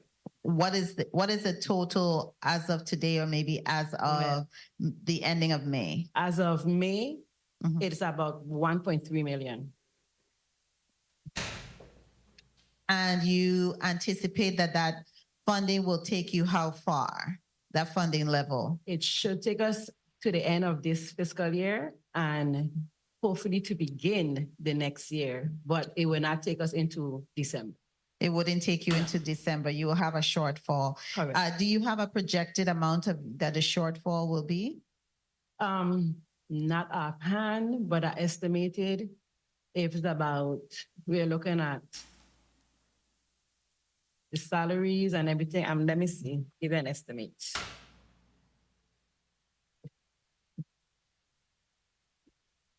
One second. Madam Chair, can you just hold my time while Ms. Connor gets this information so we could see how dire their shortfall is going to be, since they're not able to collect some of their assessments? You can go to your next question while she's checking. Okay, so if you could send that information to us, that will be very critical while we deliberate your budget. I do remember getting a copy of your letter to the governor, and you had stated on page 2 of 3 that you had about $987,235.61 that was due to the commission. And is it that you primarily this was from WAPA, as well as I think it was only from WAPA. So we need to see how much that delta is going to be, and when you're projecting that you're going to not be able to use all of them, you're going to be able to outspend all of the money from your PSC revolving fund. That's very critical for us to make some major hard decision on this matter, because it's not good when you are not able to pay your costs. I also want to ask another question. I wasn't able to glean from Ms. Satori or Ms. Connor from the testimony the amount you pay and who is your professional services. I noted in the post-audit report, you had some professional services there, but I wanted to know if those professional services that is listed in the post-audit report are the same professional services that you have listed, or is it a different amount? Because I saw a sum of professional services. Which year are you referring to? Okay, I'm looking at page here. I'm sorry. I'm looking at page 26 in your testimony. It doesn't give any detail on which professional services that you were focused on. But in our post-audit report now, it listed professional services for your cleaners and all of those, but those were captured in another area for us. I mean, it's two different entities reporting, but what professional services do you mean that would be covered on page 26 of your testimony? Brenda Connor, Accounts Maintenance Officer. Professional services include all the contractual services that we have with the janitorial services, whether it be legal or in technical consultants services. Okay, so I did see that you had the janitorial services also under repair and maintenance. So that's why it's a little bit confusing for me to understand. I'll explain. Okay. In Brenda Connor, Accounts Maintenance Officer, it's a little conflicting because throughout the months and years, finance make changes to the object codes. So from time to time, we have to switch our funding or the sections, because janitorial services were under repair and maintenance at one point in time, but they have made adjustments, so now it has to be considered professional services once the contract is executed. Okay, understand. Thank you for that clarification. Now, Mr. Kyle Fleming, how are you doing today, you and your staff? Doing great, Senator Joseph. Thank you. Good. I did have a question relative to your testimony. I'll try to bring it up here. If I remember correctly, you said in your testimony you have 15, is it 15 total staff members that you have? We currently have we have 18 full-time positions budgeted, 14 unclassified, 2 classified, and 2 vacancies. Okay. 1 minute. Now, when you talked about the breakdown of your staff payment and the sources of fund that is used to pay them, you said 15 of your staff members is paid from general fund. And then you have 3 of the staff is partially paid from the general fund. What percentage of that, of the 3? Is it 3 included in the 15? Yeah, three included. So of the 15 that are supported by government, by general 30 fund, seconds. 3 of the 15 are partially funded by federal funds, and then 3 are fully funded by federal funds, which accounts for the 18 in total. And again, Okay, some of those are vacant at the moment. Okay, so you have 2 here, but it should be 3 that is fully funded by federal funds, correct? Yeah, I think there was a correction in the that we had to make in the testimony to reflect the true number. Madam Chair, I'm almost finished. Just one further question regarding the personnel. Now, how much percentage of the staff that is partially funded by the general fund? What's that percentage number? Sorry, of the number of staff, or how much of their pay, or how much of their salary? How much of their salary of the 3? Ms. Berg? Is covered by general funds? Tess Berg, Human Resource and Labor Relations Manager. Of the 3 positions, one of the positions is 50% general fund and 50 federal. Another position is 35% general fund, 65% federal fund. And of the 3rd position, it's also 50% split between general and federal funds. So two positions is 50-50 and the other is 35-65. Correct. Okay. All right, thank you. And any of these positions are vacant? We do have 2 vacant positions that are currently posted, and those are going to be 100% federally funded. Okay, good. Thank you so much, Madam Chair, for the responses, and thank you for the time as well, Madam Chair, for your leniency. I appreciate it. Thank you, Senator Joseph. Director Fleming, you wanted to say something? Yeah, I just wanted to make a quick comment. One of the practices we've adopted in our grant, as we've been receiving increase in federal funds, is trying to tie as many positions, especially with some of the larger influxes that are going to require multiple staff hirings.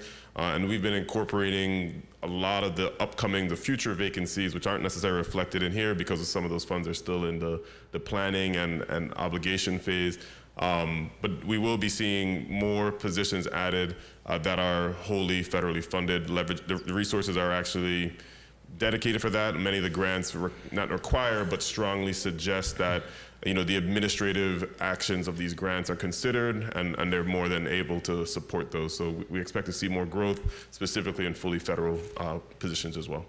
All right, thank you for your response. Thank you. Madam Chair, I hope we have another round because I do have some follow-up questions for the Energy Office. Thank you, Kai. Ms. Satori, so the previous speaker asked about the potential, the shortfall that you will experience in 2025. And based on my calculations and from your testimony, it's going to be about $1.7 million because your ask is about a little over $2 million and you are sure about 300,000. Do you anticipate getting any additional money outside of the 300,000 for the rest of this fiscal year? Not for annual assessments. Not for annual assessments. No. So you've already conducted all of your annual assessments for this fiscal year, so you don't anticipate receiving any additional funding other than if those entities that owe you pay up. That's correct. So you are going to have to use your funds that you had in your revolving account in order to sustain your operations for this For the rest year. of, correct. Come next fiscal year, that funding is not going to be available to you. That is true. That is exactly true. Yeah, so we have to figure out how do we address this situation. How much did you say the Virgin Islands Water and Power Authority owed you? Ms. Connor? Brenda Connor, Accounts Maintenance Officer. To date, the Water and Power Authority owes us $1,314,000 $314.12. Sorry, $1,314,314.12. Okay. Okay. Do you need management figure as well? No, I'm just interested in WAPA. Okay. So WAPA basically owes you $1.3 million. All right, and that's, and well, again, you know what, give me the number for waste management, because that should be what's waste management's number? 400 and something thousand? For the current 49. fiscal year for 2024, they owe Okay. $199.83.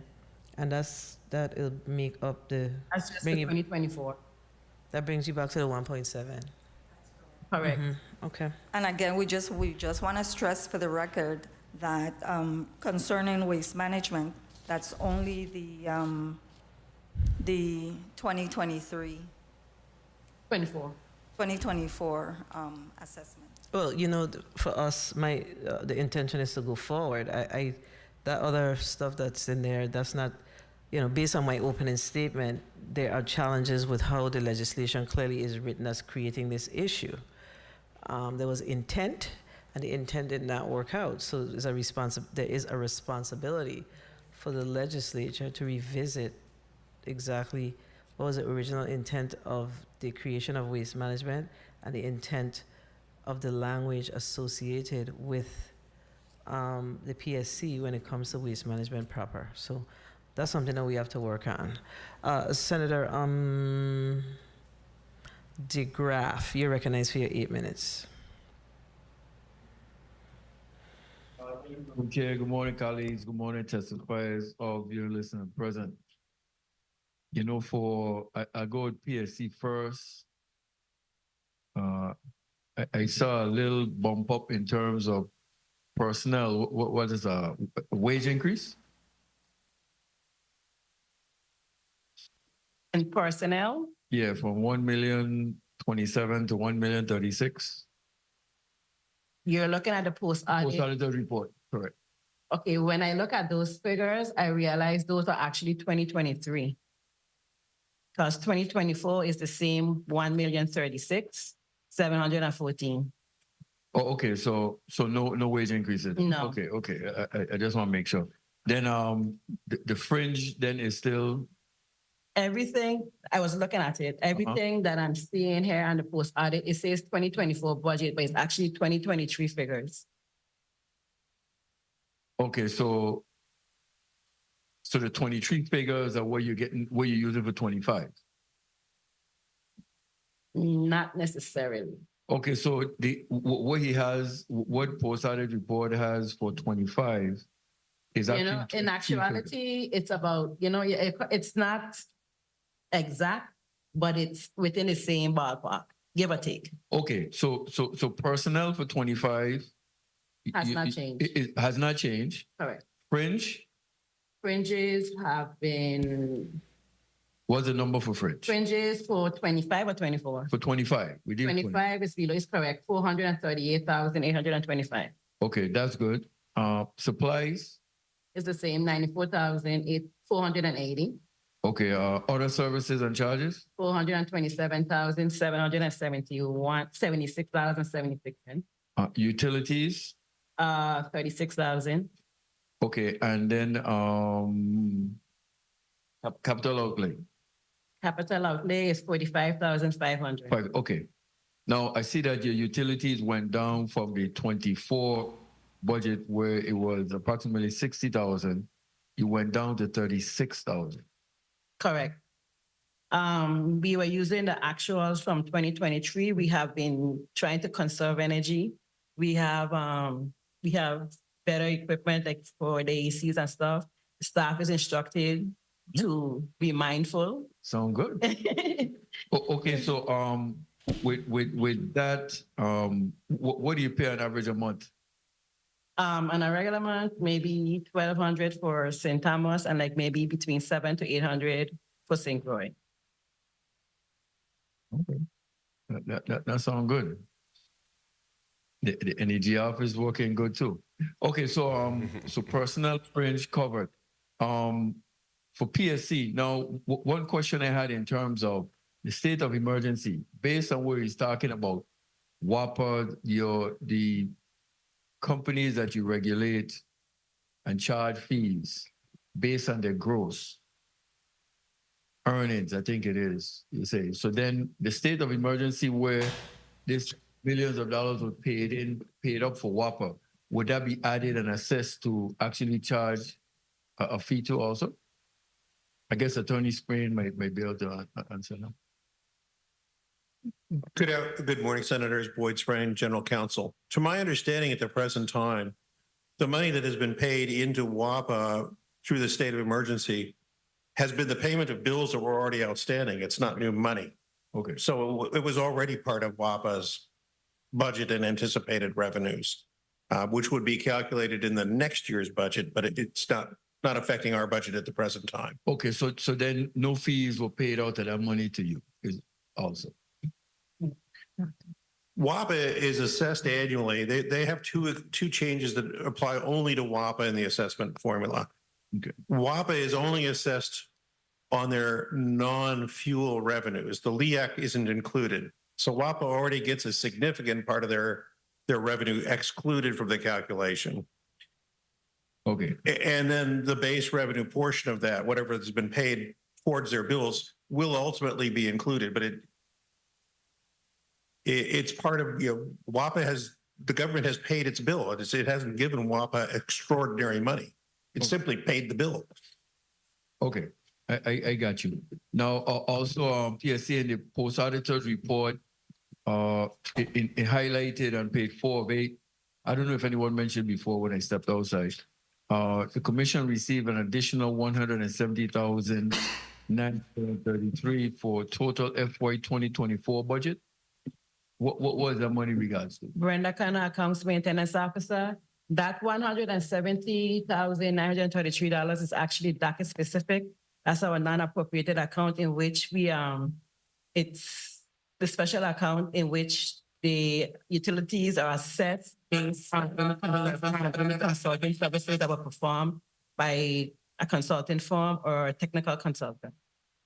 Okay. So that's not actually is it like Georgetown, Vantage Point, any other consulting firm? So it's not additional funding to our operating.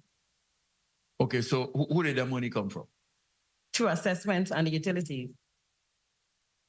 So through assessment and utilities, outside entity pay you that money? Correct. A one-time fee? It's not a one-time fee, it's reoccurring, and it varies depending on the work performed by their consultants. If I may? Sure. Special assessments are costs. They're again governed by a statute, Section 25 of the code. Special assessments are special costs that are incurred in performing investigations, whether those are customer service investigations or rate investigations. For an example, we use Vantage Point. One of the things we're required to do under the FCC grant to Broadband VI, which is building a whole new fiber optic network, is the Public Services Commission is required to both verify the work that is done, the expenditures that are made, and to test that system as it's built. We need technical consultants to do that testing work for us and to assist us in the verification of the expenditure and proper construction of that system.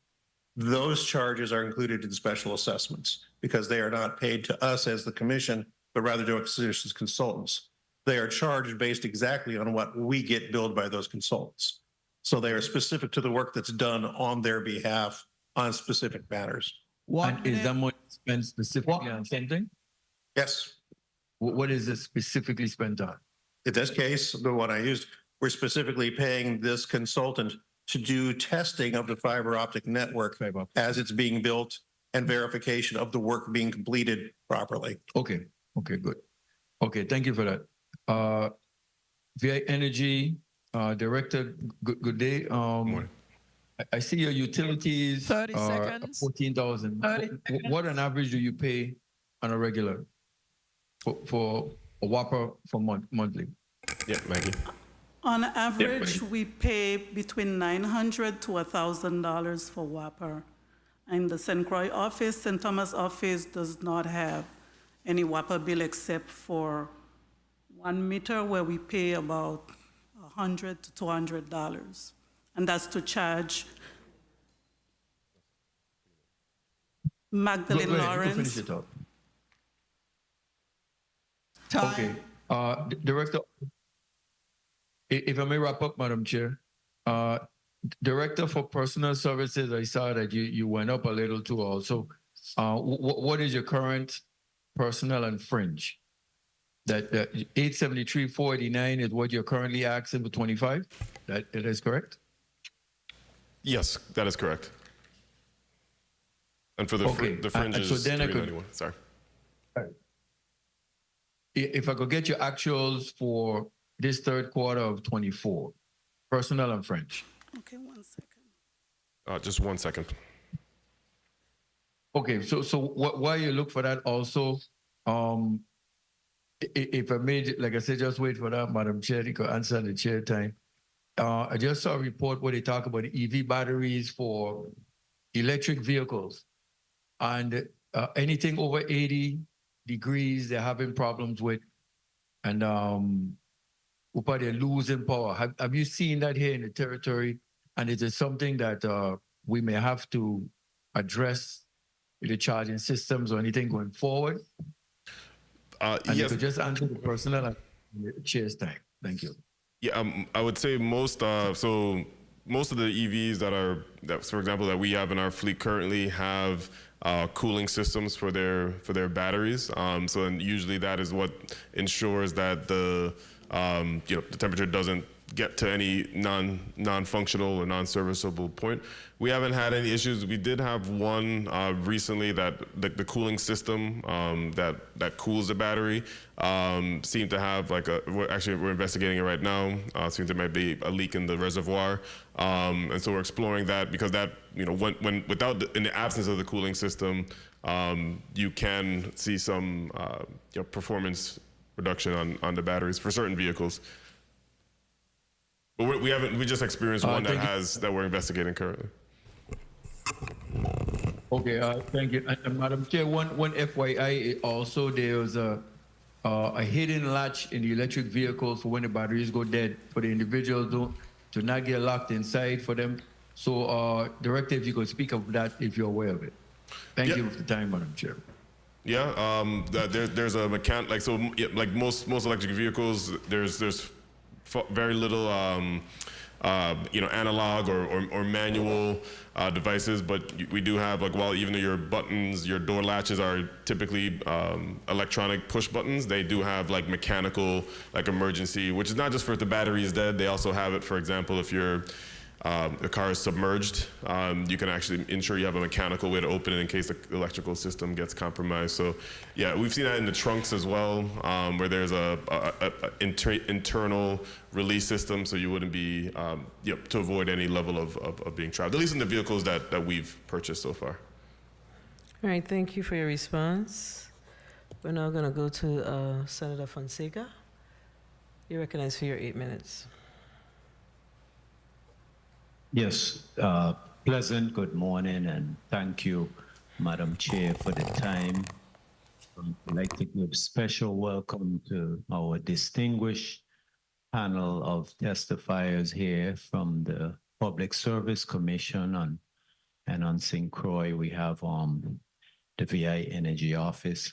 We give thanks and praises to the Most High and blessings. Both of these agencies here have submitted a very well-prepared budget, and actually both of these agencies are good performers in the Virgin Islands.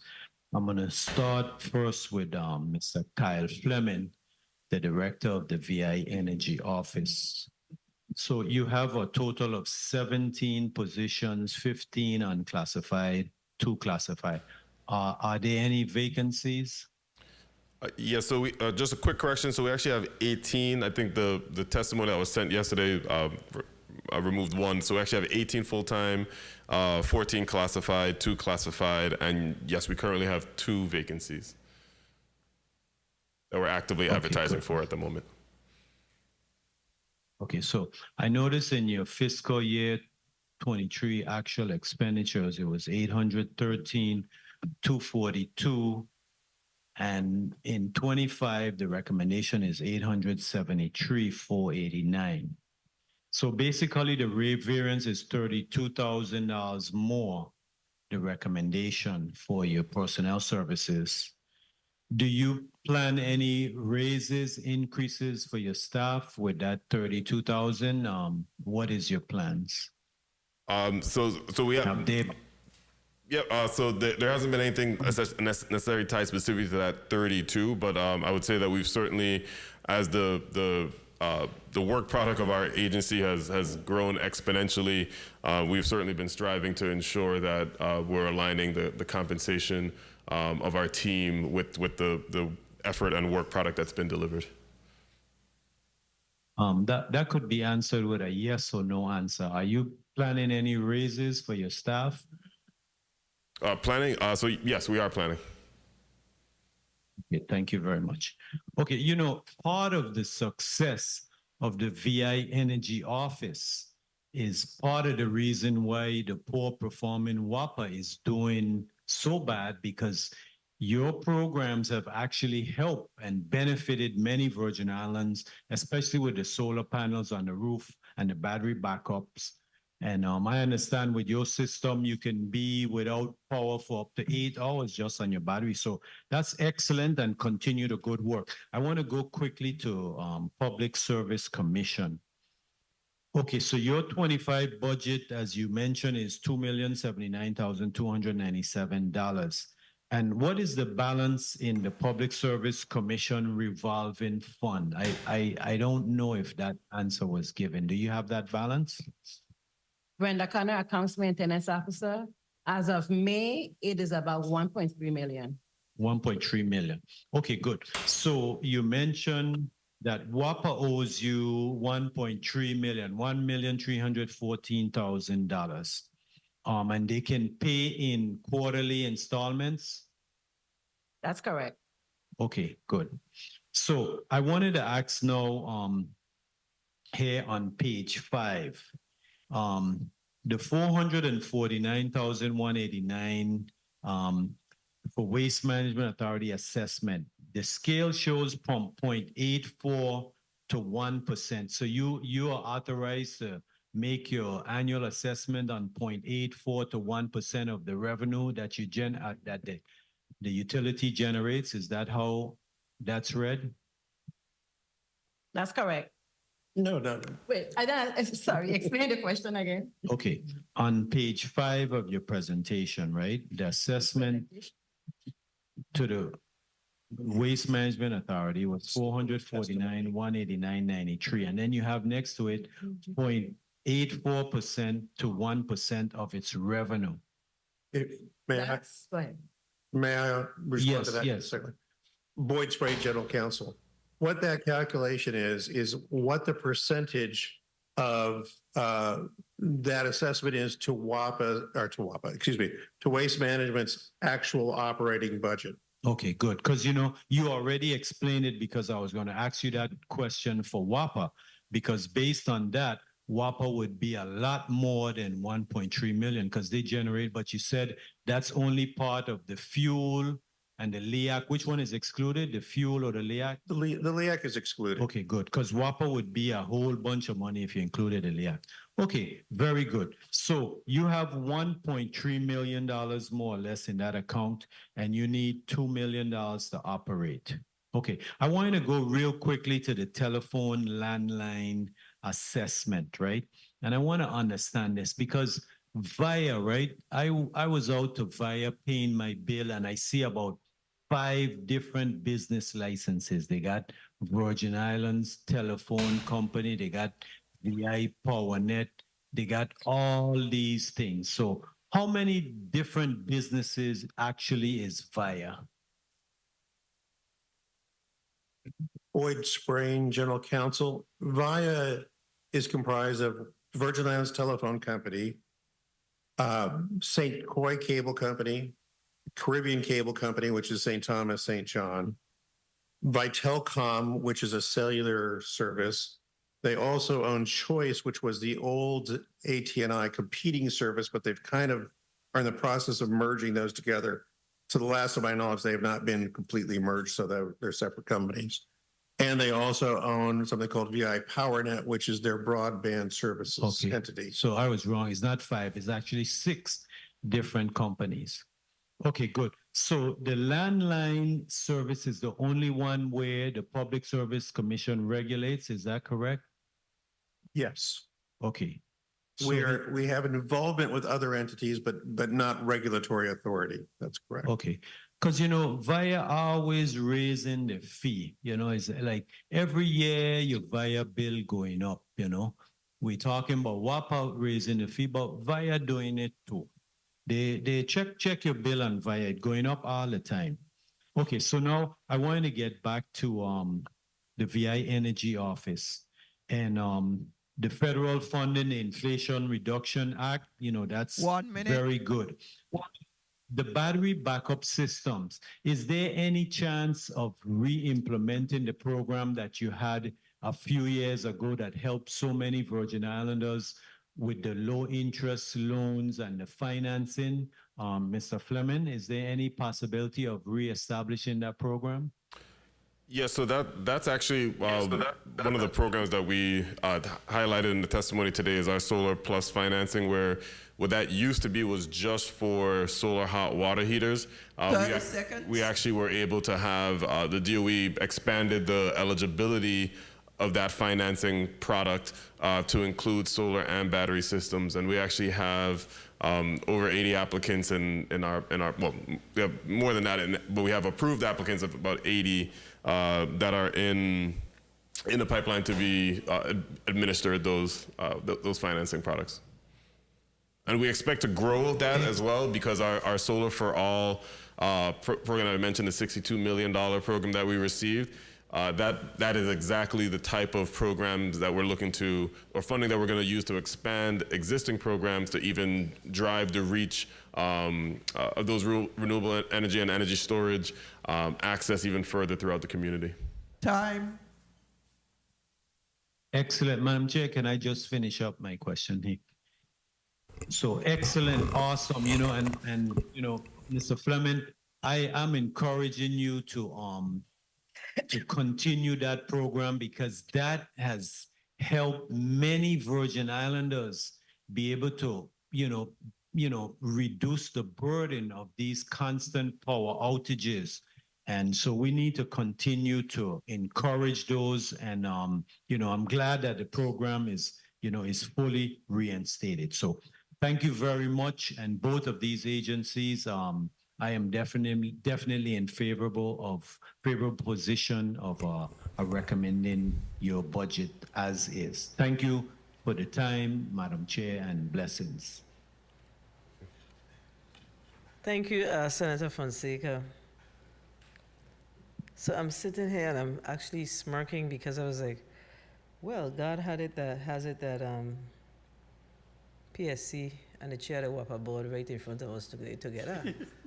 I was like, wait, did I do this? So I've been trying not to comment, but I'm just going to put you on the spot. But before I do that, I need to ask the PSC a question. Are you up to date with paying your WAPA bills? The PSC? Yes, are you up to date? Yes. Speaking of Mike, could you turn on her Yes, mic? we are. Okay, so you pay them every month religiously. And the amount that you had budgeted for 24 was $60,000. That's not even close to what they owe you. And you didn't share with us if there were any retroactive amount owed for the previous years. So we need to see that as well. Do they have any retros? Retroactive amounts? Owed by WAPA? Correct. Well, is that number the aggregate amount owed overall? The WAPA owes 1.3. for 2024. Prior to that, WAPA paid their annual assessment. Okay, good. All right, so they owe you just for this fiscal year. That's correct. Okay. And you said that they acknowledge that they owe you, right? Definitely. Okay, so, Mr. Chair, these folks are paying their bills. They have employees that they have to pay. What prevents WAPA and the PSC from coming together and saying, well, I mean, the amount that they owe is negligible compared to, the amount that you owe is negligible compared to what, their monthly amount is, or annual amount is negligible compared to what you owe them. Can't we come up with an agreement for the mayor? I don't know if it's 60 or 36,000. I'm not sure what it is, but can we consider something like that? Because they're paying their bill religiously, and y'all haven't given them a dime. Is it a dime for this fiscal year? Correct. Yeah, so with all the funds that, so one of the things that was shared with us when the whole crisis came about was there were agencies like Waste Management that owed WAPA. Similarly so with the PSC. And we know that, we have to weigh, the health and safety of our community. So hence the reason why WAPA would get first dibs of whatever that outstanding amount is. But I think that there should be some sort of a conversation, compromise, whatever that is, especially since the amounts have since been paid up that were outstanding by the government, by the semi-autonomous entities, because it really wasn't a government per se, it was all of us is the government, but it's the semi-autonomous entities, the waste management and the hospitals, right? So, I mean, we can't just be pirates, you know what I'm saying? We have to figure out how to meet, in as much as it's a small amount, it may be small in the grand scheme of things, but it's big for PSC because that's their operating expense. That is an amount that they have to pay every month. So, I mean, if they were to operate in a rogue manner, clearly they're not rogue, then I'm certain that WAPA would cut off their power, correct? That's been the strategy that we've tried to ensure that all of our customers are compliant. Yes. So she wants her customers to comply too. That's my point. Yeah. You're a customer, right? Understood. So you need to go back and just find out from your team what can they do to at least ensure that the PSC don't go belly up, because after this fiscal year, if they don't receive any money from WAPA, we have to fund them. It's no question, because right now they are utilizing their reserves that they had, and when you look at the amount in their reserves, it was like 1.3. You owe them 1.3. So it's done. After this fiscal year, they don't have they have no wiggle room. They have staff that they have to pay. But let me ask you, Mr. Torrey, y'all transactions are processed in the ERP system? They are. Okay, so you'll become just like all of the other agencies who just process their payroll. The problem though is the payroll won't be a problem, but you're not gonna be able to pay your other operating expenses. That's the challenge. So we are contributing to the structural deficit because the bill is gonna be paid for the payroll. So that money coming from someplace, it hitting somebody else's account. So, y'all are here together. I don't think anything happens by happenstance, because there was supposed to be 3 blocks. We decided to bring the blocks together because of the size of your agencies. But it didn't happen by happenstance. This requires a conversation. And as the chair of the board, I really think that you should take the lead and find out exactly what in the world is going on there. Okay? Understood. Appreciate it. All right. Senator Javon James, I think Senator James is on Teams. Are you still with us, Senator James? Let's give him a minute to come up.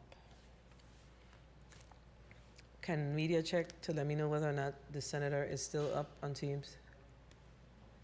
No, so he's checked in as present. Okay, Senator Capehart, you're recognized for your 8 minutes. Thank you, Madam Chair, and I'd like to say good day to the people of the Virgin Islands, listening and viewing, to my colleagues, to the testifiers before us today. I'll start with energy. You have a division that the territory is depending on you. We are on our total dependence on this fossil fuel. That's killing us. You mentioned it, that you have programs to help to eliminate our total dependency on this fossil fuel. I like to call it the dinosaur fuel, because we're working with this since the beginning of time. And with time, we are looking for alternative energy. So you have a big task before you. In the budget book, I see that you have about 12 grants. Yeah, it's getting harder to keep track, but you have a grant writer? You're looking at a portion of that team here, essentially. Like we have when we've had major grants, like our Solar for All, we enlisted some support for the packaging of our grants, but the team you see ahead of you is who plans, designs, and develops the grant proposals we submit. Well, I commend you, because when I look at all the grants, I'm really impressed. But what I'm concerned about, Mr. Fleming, is the processes in place to then give back to the community to help them. And some of the numbers that we're seeing, people putting these applications, how long it's taking. It reminded me of the SLACE program. It sounds good, looks good on paper, but when it's time for the people to actually go through the process, it's taking a while.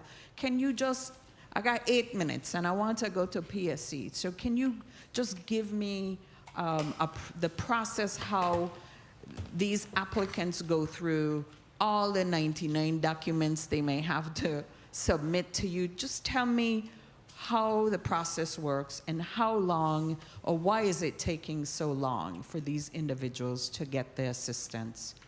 Yeah, so we have a number of administrative processes. Each program has its own administrative process, and Okay. I think maybe the one that you may be alluding to is the net energy billing program, which is a solar program that people use to register their solar and battery systems. You know, that's really, of all the programs, that's one where we're more facilitating more so than we are administrating. We're facilitating a permit process with DPNR. We're facilitating a interconnection process with WAPA. You know, we've tried to play the liaison, the middleman in between, helping them, making sure that they're staying on top of moving applications through the process. What we've come to realize is that it's very hard to champion a process from the outside, right? So we try to find ways when we look at future programs, we really focus on making sure that champions are more so installed in those respective agencies, because there's only so many phone calls you can make to try to get someone to pay attention and stay on top of it. When it comes to our programs, our incentive programs, whether it be our rebate programs, even our solar financing program, our rebate programs, I think the biggest challenge we have in processing there is really being able to get funds out of finance, right? One of the things I've learned is that, we have a lot of individual transactions, 5,000 rebate here, 4,000 rebate there, and a long list, trying to get multiple micro transactions through the entire procurement and finance process is very challenging. So we look now we're trying to find ways in which we can bulk some of these transactions so we're not having to go through the entire procurement process for even just a $5,000 check to get cut. So we're trying to approach other ways that we can streamline, because it's clear some of the systems, they're not set up to facilitate the type of programs we offer. So with all the grants that you have, can you hire staff to help to eliminate help to streamline the processes? Definitely. Okay. Definitely. One thing I didn't see on a request for when you're requesting appropriations was, can you describe your auditing functions for me? What mechanisms do you have in place to ensure checks and balances?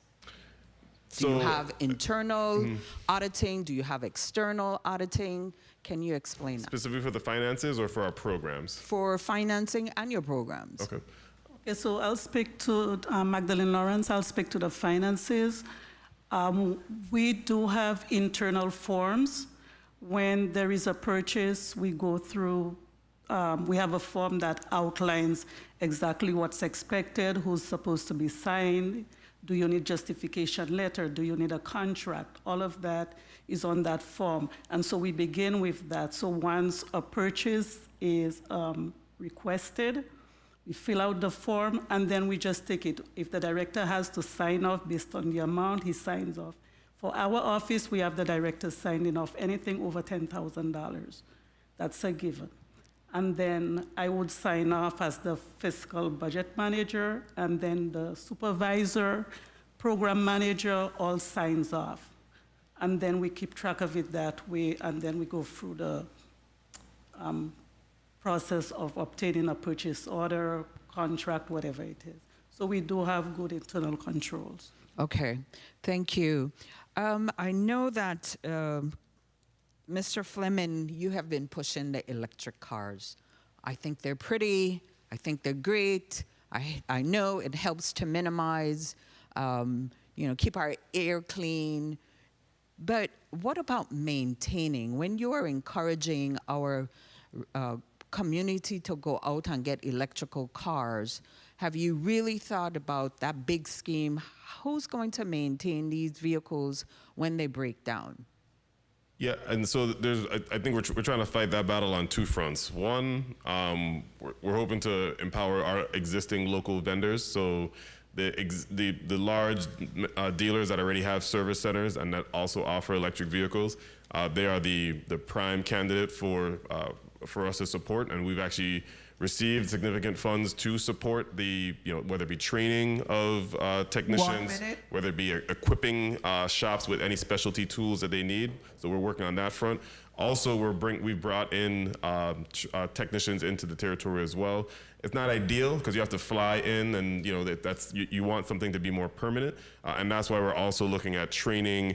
Michael could talk to. We have a training program with the vocational school that's been underway. Also trying to create workforce development opportunities so that way our community is equipped as well as the services. The vendors are equipped as well. Thank you, Mr. Fleming. Mr. Torrey, the Public Service Commission, you mentioned in your testimony today as a quasi-judicial regulatory agency of the executive branch, the PSC regulates cell phone companies in the Virgin Islands. Now, as we all know in the territory, AT&T, Liberty, all of these carriers... Time. Madam Chair, if I may conclude. They have not been providing the best service to the people of the Virgin Islands. I'm one of them. I have a cell phone. Who don't have a cell phone? But when you really think about the comparison of Puerto Rico to the Virgin Islands, the same carriers, Puerto Rico don't have the same challenges we do. Can you tell us today, Ms. Satori, what is the big problem that we have such poor service in the Virgin Islands? Thank you for that question. And actually, we are, in fact, working with the companies to improve their service. But one of the things that I wish to clarify is that we have done research, and the ratepayers in Puerto Rico are experiencing the absolute same issues that we're experiencing here in the Virgin Islands.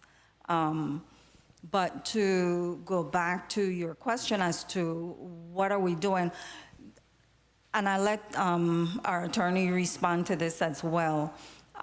We do have limited regulatory authority over cell phones. In the territory, thank you to this legislature, we have limited authority over services that are being provided by these utilities. And to that extent, we work very, very closely with the companies to ensure that, one, that our ratepayers have the ability to convey their experiences with the bad service or good service in some instances. So we do have limited authority and we do have limited capacity in which to ensure that those companies provide acceptable service. They are not one of the utilities that we have total authority over or legal say over, but we do have very limited ability to ensure. We are working with the utilities, albeit it's not as swift as our ratepayers would like for it to be. Right now, we are working on a complaint on behalf of the ratepayers in the territory to the FCC. And we responded to that just recently, and I'll let Attorney Spring elaborate some more on it. It appears as though the PSC may be moving a bit slowly, but we're moving a bit slowly because we've had experiences with filing complaints with the FCC, and you have to be very, very meticulous in the way that you file those complaints. And I'll acquiesce to Attorney Spring to perhaps clarify some of that. Certainly is thank you. Boyd Spring, General Counsel. When we say we regulate telephone, that is telephone in the old definition of the word telephone. It's a landline telephone. We only have one company that currently provides that, though we have a second one that's likely to provide it in the very near future. Cellular telephones are regulated under a different regime, and federal law gave the vast authority over those carriers to the Federal Communications Commission. And the Federal Communications Commission has preempted the Virgin Islands from regulating entry into the market or rates. So we don't get to decide really who offers telephone service here or what they charge. We are encouraged to take customer complaints by the FCC. The FCC itself, if I were to put this politely, dismisses 90% of the complaints they receive on customer service without doing anything at all. The FCC's position is you should just simply change carriers if you're unhappy with your current one. That is where we are at a distinct disadvantage. We are at a disadvantage for two reasons. We have very few carriers here. We have only one nationwide carrier, and you are only allowed to transfer your number to another company that has jurisdiction over your area code. Because only T-Mobile is here and AT&T has surrendered its authority, you have very few options for moving your cell phone number from one carrier to another. And only T-Mobile is national. There are services that are provided by the VIA cellular companies, and they have roaming and other things, but they're only a local company. Same with Liberty. They're only a local company for us. They're not a nationwide entity.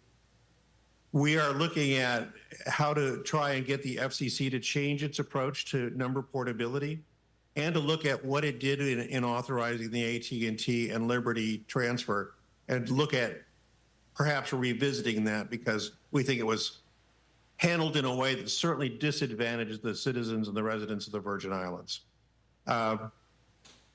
But as we're all aware now, cell phone numbers are at least as important to most of us as your social security number. It's how you access your email, it's how you access your banking, it's how you access your insurance. Attorney Spring, can you please wrap up? Critical item.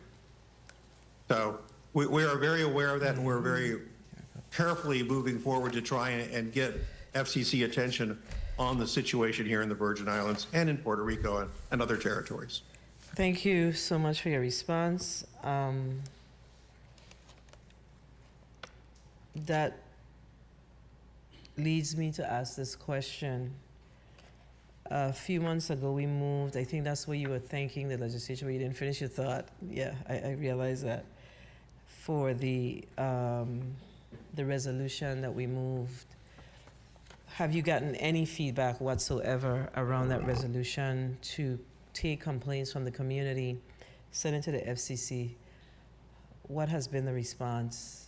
As I mentioned, we are in fact working on that, the submission of that complaint. We do have the data that we gathered from the listening sessions that we held. We have the data from customers who have contacted us directly and other sources. We are compiling that information. Again, we have dealt with the FCC before. As Attorney Sprain mentioned, they're quick to dismiss many complaints. We want to make sure that this is not a complaint that is easily dismissed. So what is the remedy once those complaints are dismissed? I will have to acquiesce again to Attorney Spring because I'm not sure what our ability to appeal the FCC's decision is. But that is something that if we don't have that information, we can very well, find out exactly what that process is. Attorney Spring, succinctly. Good afternoon, Boyd Spring, General Counsel. Appeals can be taken from FCC decisions. I don't know off the top of my head if we go directly to a district court in the Washington, D.C. district, or if we'd have to go to the D.C. Court of Appeals.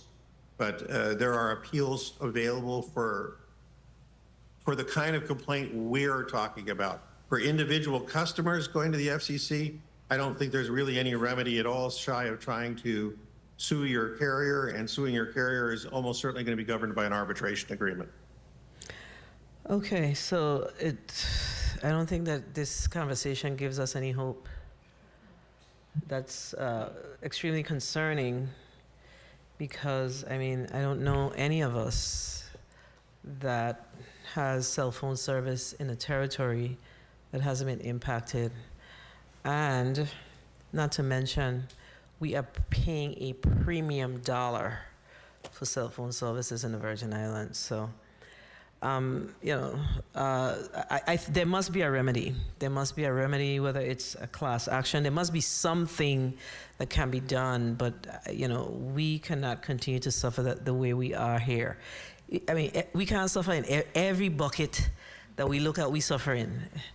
We have to figure this out. We have to figure this out. And, as it relates to the PSC, that's the entity we look to come back and say, perhaps we can do this, or perhaps you can do that. But we need to have some recommendations as it relates to remedies. We just can't ignore the cries of the people in our community when it comes to, of course, we know the issues that we have with our utility and our cell phone services has proven out to be a complete disaster for us as well. Right, and if I may, we are in fact having those discussions in-house. Okay. As to what the different avenues and paths are that we may have. We know for a fact that just like the Virgin Islands, Puerto Rico ratepayers are also experiencing the unacceptable service, and there are other jurisdictions that are perhaps like in rural areas, other insular places as well. So one of the things that we have discussed approaching is working with our umbrella national association as well, and use that as one of the paths to get to whatever that answer is. As you mentioned, you talked about a class action. Maybe that's what it requires. And so that is exactly what we have been discussing, and that may be one of the avenues that we can follow. All right, so I just want to get back to the budget because I've exhausted all of my colleagues, but let me ask, going to the energy office, so this year we're seeing that you have a $32,000 increase ask in your personnel category of your budget. What is the purpose of that? The increase is from a new hire that we had, that we currently have. So what's this new hire is what position and what is the salary of that position? That, Because it's 32,000. well, part So of that salary is federal. This is a shared It's a cost. shared 50-50. Okay, so you do need it. That position is part of your federal program that it's basically your match. Right. Okay, good. That's important to know. Then it would carry over to your associated fringe benefits, of course, right? Right. And then you also, with all the federal dollars that you're receiving, you're also asking for an increase in your supplies. Why?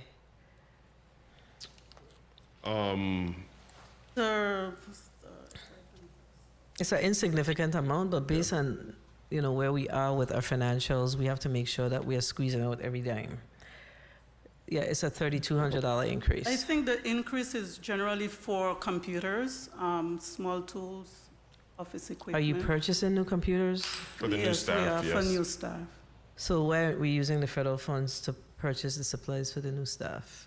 Well, I'll say we have had, Maggie, you can correct me if I'm wrong on this, but we have had some challenges trying to incorporate, we've seen where some of our federal grants, they've delayed our approvals because of some of our indirect costs and supply costs. So we've taken an action of in some instances where we've seen over scrutiny, so to not delay approval of funds, so that way it delays our ability to administrate them. But I don't know if Michael. So your indirect cost is generated once you expend the dollars, correct? Typically, yes, yeah.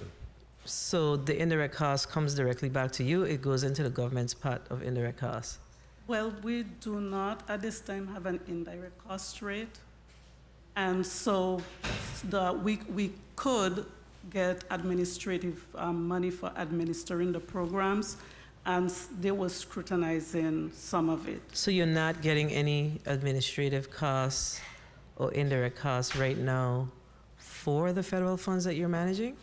Other Not than this for some of the DOE funds, they were scrutinizing it.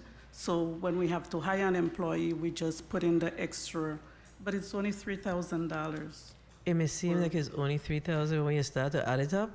Every dollar counts. So that's why I asked. But as our grants are coming on, we are shifting some of those responsibilities back onto the grants as the monies comes in. Okay, so then let's go to your other services and charges category. You have a $55,000 reduction. How does that impact your other services category or expenses? In the areas where we've reduced other services, those are being added on to the federal grants because we do have a lot of funding, so we're able to shift All right. those funds. Very well. And then I see that you have 6, 7, 8, 9, 10, 11. About 14 grants, is that accurate? Yes, it is. Yes. So on the exhibit on page, exhibit 7, on page 7, we did not highlight the expiration of these grants. So in the interest of time, I'm just going to ask you to send back to the committee, because to go through all of it now is counterproductive. Okay. So I need you to send back to the committee the expiration. Do you have expiration dates? I have the period of the grant? Yes. But let me ask you, of the grants that are listed here, do we have any that's expiring in fiscal year 2024? Yeah, so the one that would be the DOI Energizing Insular Communities Grant. Where is that in the? That's EIC 2021-2. No, you can't give it to me like that. Looking at the post-audit report, so the information isn't clear in that report. So you have a DOI competitive distributed generation market structure, 200,000, and you've spent 20. So you have a balance of 180. Is it that one? There's that one. There's two of those grants. One of those is going to be both of those are going to be expended. They're September 30th, 2024, they expire. One is we're already under contract, and we're just essentially receiving the remaining invoices. And Send back the report on yeah, all of the grants so we could have a better picture, because this does not provide us with a good picture. Okay? okay, we'll do. So in your estimation, you will be expending all of those dollars that will be expiring this fiscal year? Yes. Yes. Part of one of them is actually going to be for the public charging station network, which we actually just engaged a project manager to start that installation here over the next couple of weeks. So. Okay. And how many vacant positions you say you currently have? 2. 2. And those positions, you're looking to fill them in this fiscal year? How far are you along with the? How far are you along? One closed yesterday.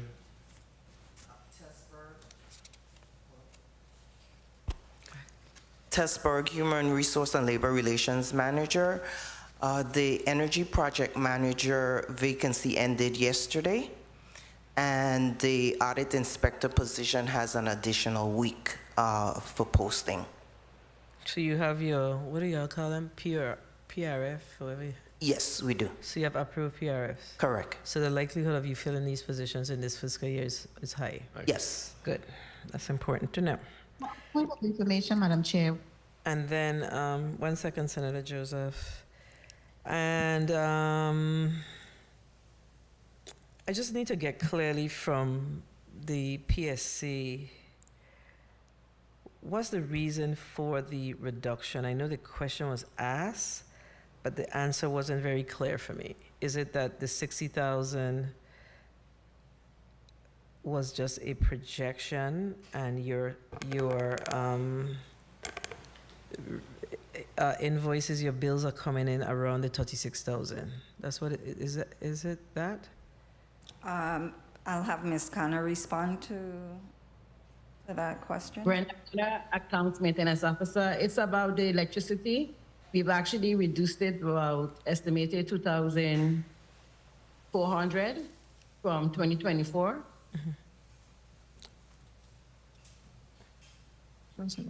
So clarification.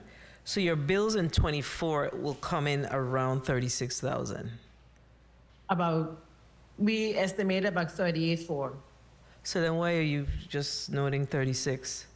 Because it's not going to get any better based on what's happening right now. We're just trying to do the actuals from 23, because we had budgeted 60,000 in 23, but it wasn't. It was over budgeted in a sense. Okay. The reason why, usually I don't get into the details of the PSC, but I have to get into the details because of the situation that's before us. So if you can please send back to the committee a breakdown of your categories that you're anticipating for fiscal year 25, and you have to utilize your historical information from 24, so we could get a better picture, okay? And then you have capital outlay. What is the purpose of your capital outlay? The capital outlay is actually to purchase a vehicle for St. Croix. They are actually in very poor condition at this point in time. They keep breaking down on the staff. And you utilize the vehicles for what purpose? Day-to-day activities, field visits for my company. Field visits, okay, that's the key word here, field visits. Okay. All right, Senator Joseph, you had a point of information. I just saw Senator, that we're getting out of here. I just see Senator James, so. Senator Joseph, please move forward with your point of information succinctly. Yes, I will try, Madam Chair. In the questioning for the Energy Office, I needed to get from you, in whatever you send to the chair, which of these grants that are listed on page 7 are reimbursable, that they hit the general fund first? Are all of them reimbursable, or do you draw down on the funds? And how is... Yes, let her finish. Magdalene Lawrence, we draw down, and for all our grants, we were able to draw immediately. Okay. And also regarding on the same page 7, for the match, how many of these are in kind and not necessarily cash match? None of the grants. Are you referencing a particular match? Because none of the grants that we have listed here require a cost match of any kind. Okay, so they are in kind because you have grantor agency. I'm looking at page 7 of 10 of the post-audit report specifically. It says state energy program formula grant is 6535, and then there's the weatherization assistance program, and then there's the 50/50. And in your discussion with us earlier regarding the staffing, I'm thinking that this is your match from the general fund. Yeah. So when you say you don't have any match, you do have that match for those from the general fund, correct? And you have only funding, meaning money match, not in kind. All right, thank you for your question, Senator Joseph. I think we've already clarified that with the specific staff when the question was answered by the CFO with regards to the sharing of the cost for the employees. There's a cost sharing. It's not necessarily a match, it's cost sharing. Okay? Senator James, you're recognized for your 8 minutes. Greetings to the people of the U.S. Virgin Islands. Thank you, Madam Chair, for the time. Thank you, testifiers, for being here.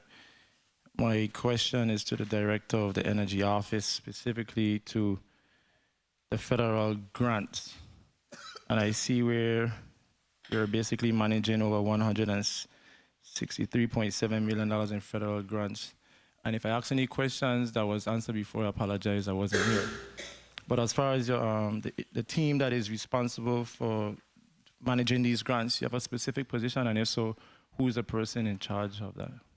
Yeah, so we have a grants coordinator who's actually in the room here still. It's Alana Brenneman. So she manages all of the grants. So all of the budgets for the grants, and ensuring that we have very clear visibility of compliance measures as well. So yeah, she's our grants management coordinator currently. And I know we have a good team in the legislature, so I know I could count on the post-audit report. But I see in your testimony, you don't have any chart or anything that speaks to what has been expended thus far. Do you have that listing of what has been done? Magdalene Lawrence, do you want the numbers for all the grants in total? Yeah, that would be nice. So we've expended, out of the $16.6 million that we have, we've expended a little over $2.5 million. And that's specifically for which projects? That's for DOI and DOE grants. A lot of the grants we just received, so that's why we haven't spent more. Okay, let me be more specific. I see you have the different programs. These grants are attached to the programs, if I'm not mistaken, right? Yes. So what you have expended thus far, it goes towards which program? Or programs? Yeah, so I mean, I'll give some and then we could highlight. So, for example, like our equitable e-mobility, so our EV rebate program, we've administered probably over 10 rebates so far, which would be approximately, it'll put in about the $50,000 to $60,000 range. Our microgrid project was a $625,000 contribution from those grants. We've had our weatherization. I don't know if we have a number for weatherization. We can break out specifically what's I see it in the post-audit report, yeah. so you could stop there. Thank you. I wasn't seeing it in the. I was not seeing it in the testimony. And the reason why I'm asking, right? That's a lot of money for a small agency, but I'm not doubting y'all as far as the capacity to get these things running. Just want to make sure that you have enough manpower and to make sure that these funds are being expended. Director Fleming, moving right along, during COVID-19, the Virgin Islands government received funding, I think it was through some renewable energy grant or something of that nature with $2 million, and it went to Teslas or whatever. How is that project coming along and how you're able to maintain those vehicles? Yep. Yeah, so actually That procurement was actually part of our Energizing Insular Community grant from DOI. So that was one of the reoccurring grants that we leverage. So we currently have 25 all-electric vehicles, Tesla vehicles in territory. Maintenance. Yep. So early this year, we brought in a certified Tesla technician into the territory that actually, over the course of 2 or 3 days, went between St. Croix and St. Thomas, utilizing our existing motor pool infrastructure on St. Thomas and St. Croix to inspect all vehicles across all agencies. They were able to essentially do diagnostics, look and see what's working, what's not, and then provided us a comprehensive report of any activities that would need to be, or any things that would need to be addressed, and would be scheduling a follow-up visit from them to be able to address any of the issues that they identified. And the cost for the Tesla certified technician to be here, is that the cost of the government of the Virgin Islands, or is it factored into the warranty? It was actually part of, we actually have a grant that specifically for supporting EV service and support from the DOE. What's the name of that grant? It's the State Energy Program, Bipartisan Infrastructure Law. And you manage that program? We manage that as well. Just want to make sure that as we diversify, that we take into consideration the maintenance costs, and I'm happy to know that you're on top of that. Moving right along, my question to you though, not saying it's a problem, majority of your budget goes towards personal services, and then a few goes towards, well, supplies and what have you. How are you able to work with that? Is that more than enough? How have you been able to manage ever since you came into this position?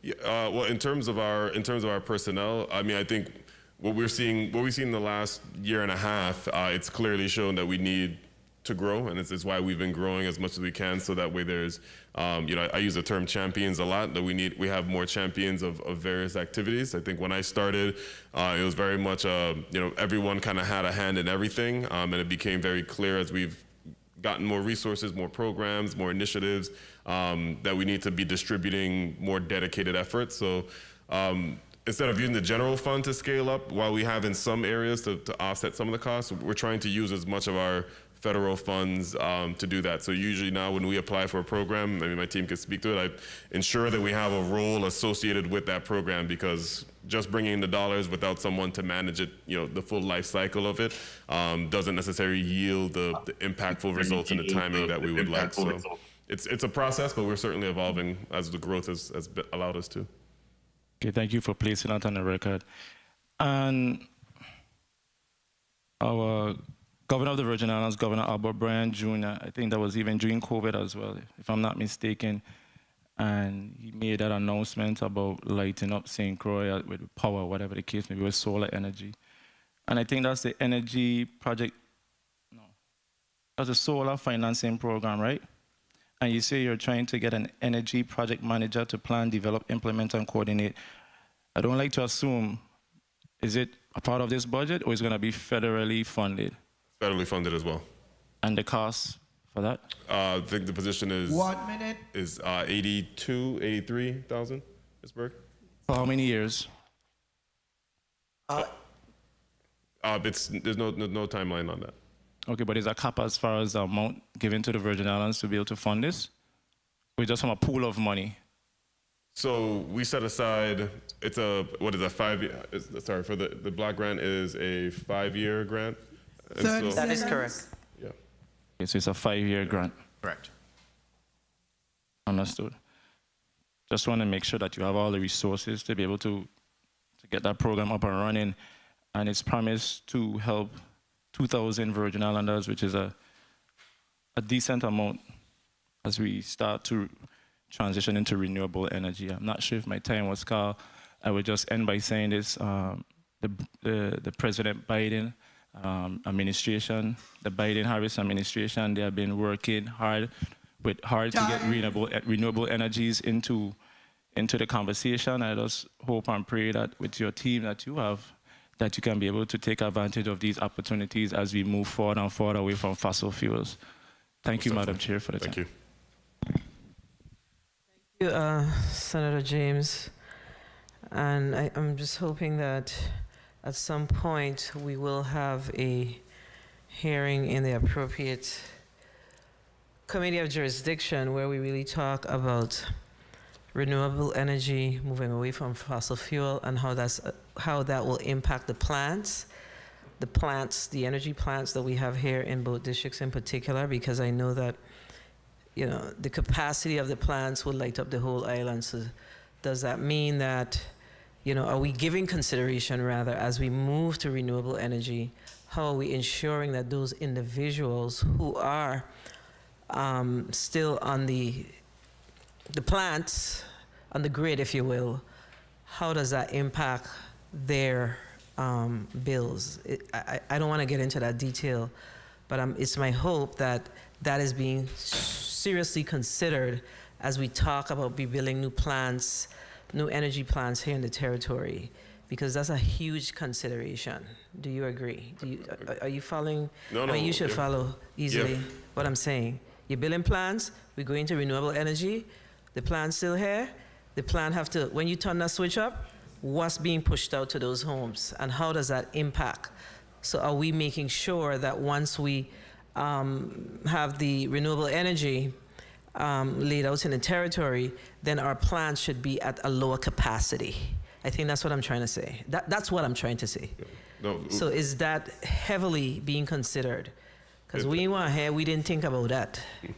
No, understood. Yeah, no, it's definitely something that is, well, one, welcome any opportunity to have the conversation in the appropriate forum, but I will assure you that it is very much at the forefront of our consideration. Absolutely. We actually have we had a larger grant that had some different pockets in it, and one of the pockets of that grant was to begin a Virgin Islands 100, which is essentially assessing the full, holistically looking at what this transition really means. So not just the illusion of it, but what the actual material impacts would be.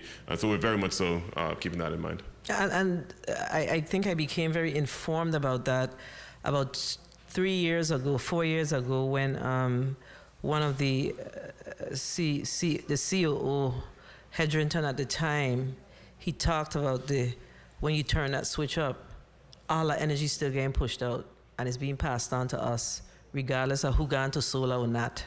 So that conversation is very important, and about what, you know, is getting sent back to the plant for the use of what's being sent out. So we have to be very, very, very mindful. That plan needs to be clear. Okay, colleagues, we've exhausted most of our conversation with the PSC as well as the Energy Office. If we have any questions to ask, we will follow back up with you. We do have to have a deep dive discussion with regards to the PSC in particular. We did have a few through the chair requests.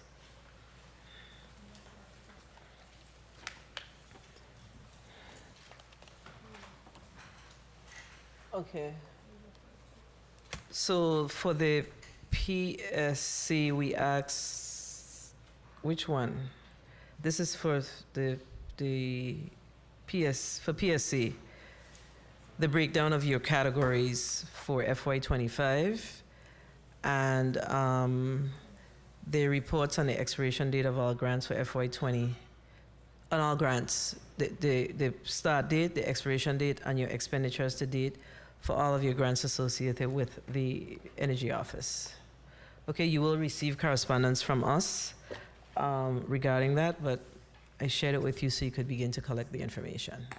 All right, so Ms. Satori, would you like to give us a 30-second close, please? Yes, thank you very much, Senator. On behalf of the Public Services Commission, our commissioners, as well as our staff, we thank you for the opportunity to come and report before you on the status of our budget request. We appreciate the fact that the Public Services Commission has a dual role to protect the interests of both the ratepayers as well as the utilities that we regulate. We take that thrust very seriously. And so with that, on behalf of our commission and staff, we say thank you very much. All right, and Mr. Fleming. Yep, similarly so, on behalf of the entire Energy Office, appreciate the opportunity to present and defend our budget for fiscal year 2025. We certainly look forward to continuing to mobilize the resources that we've been granted into impactful clean energy and efficient programs here in the territory.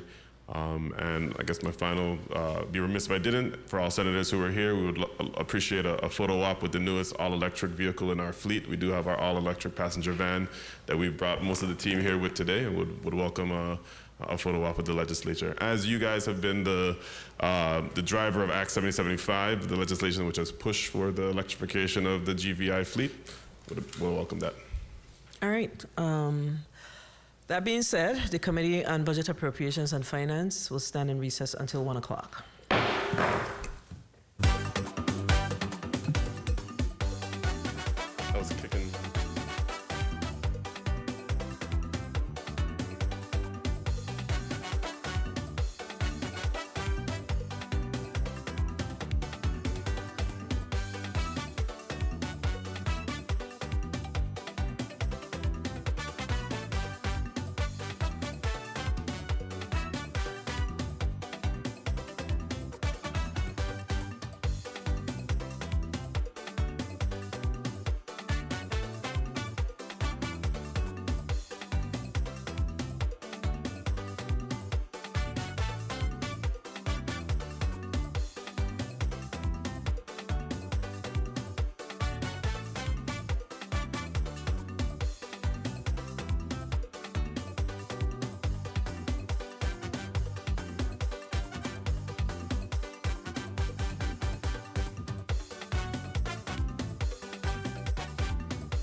The committee is back on the record, and I'm going to ask the Madam Clerk to read block number 2 into the record.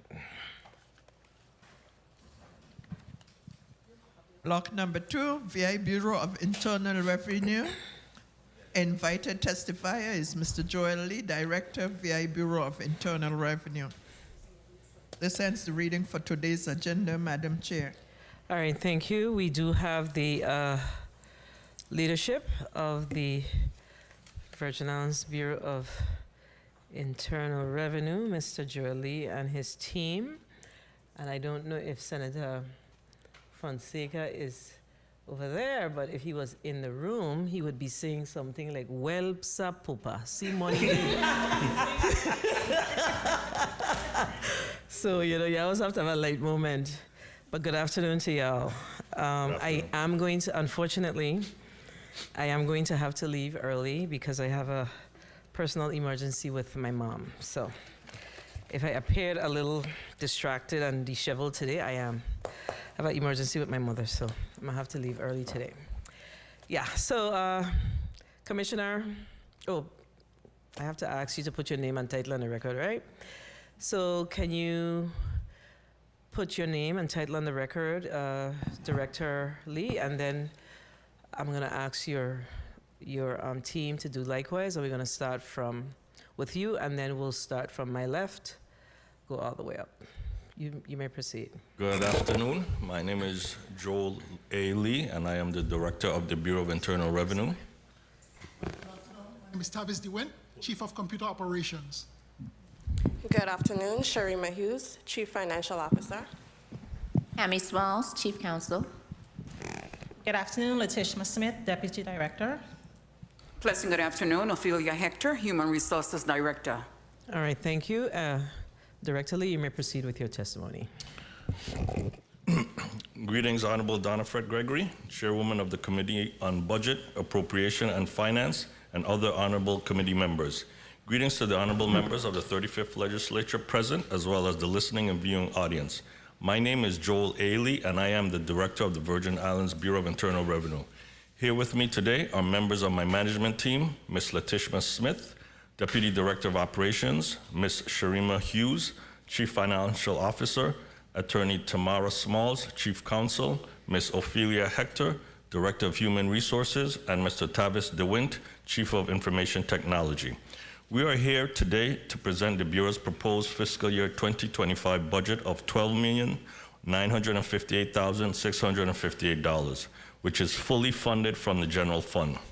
The fiscal year 2025 budget represents a decrease of 10% from the Bureau's fiscal year 2024 revised budget of $14,438,083.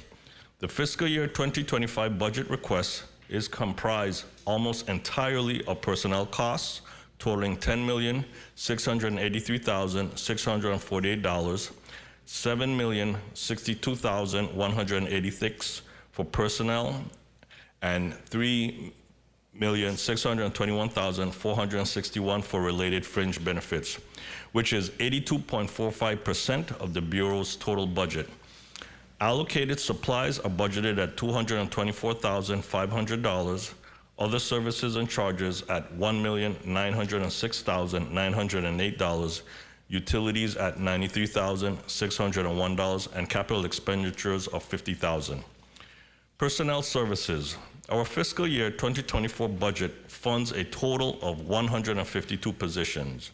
101 of those positions are on St. Thomas, 50 on St. Croix, and 1 on St. John. Included in the total funded positions were 31 vacancies.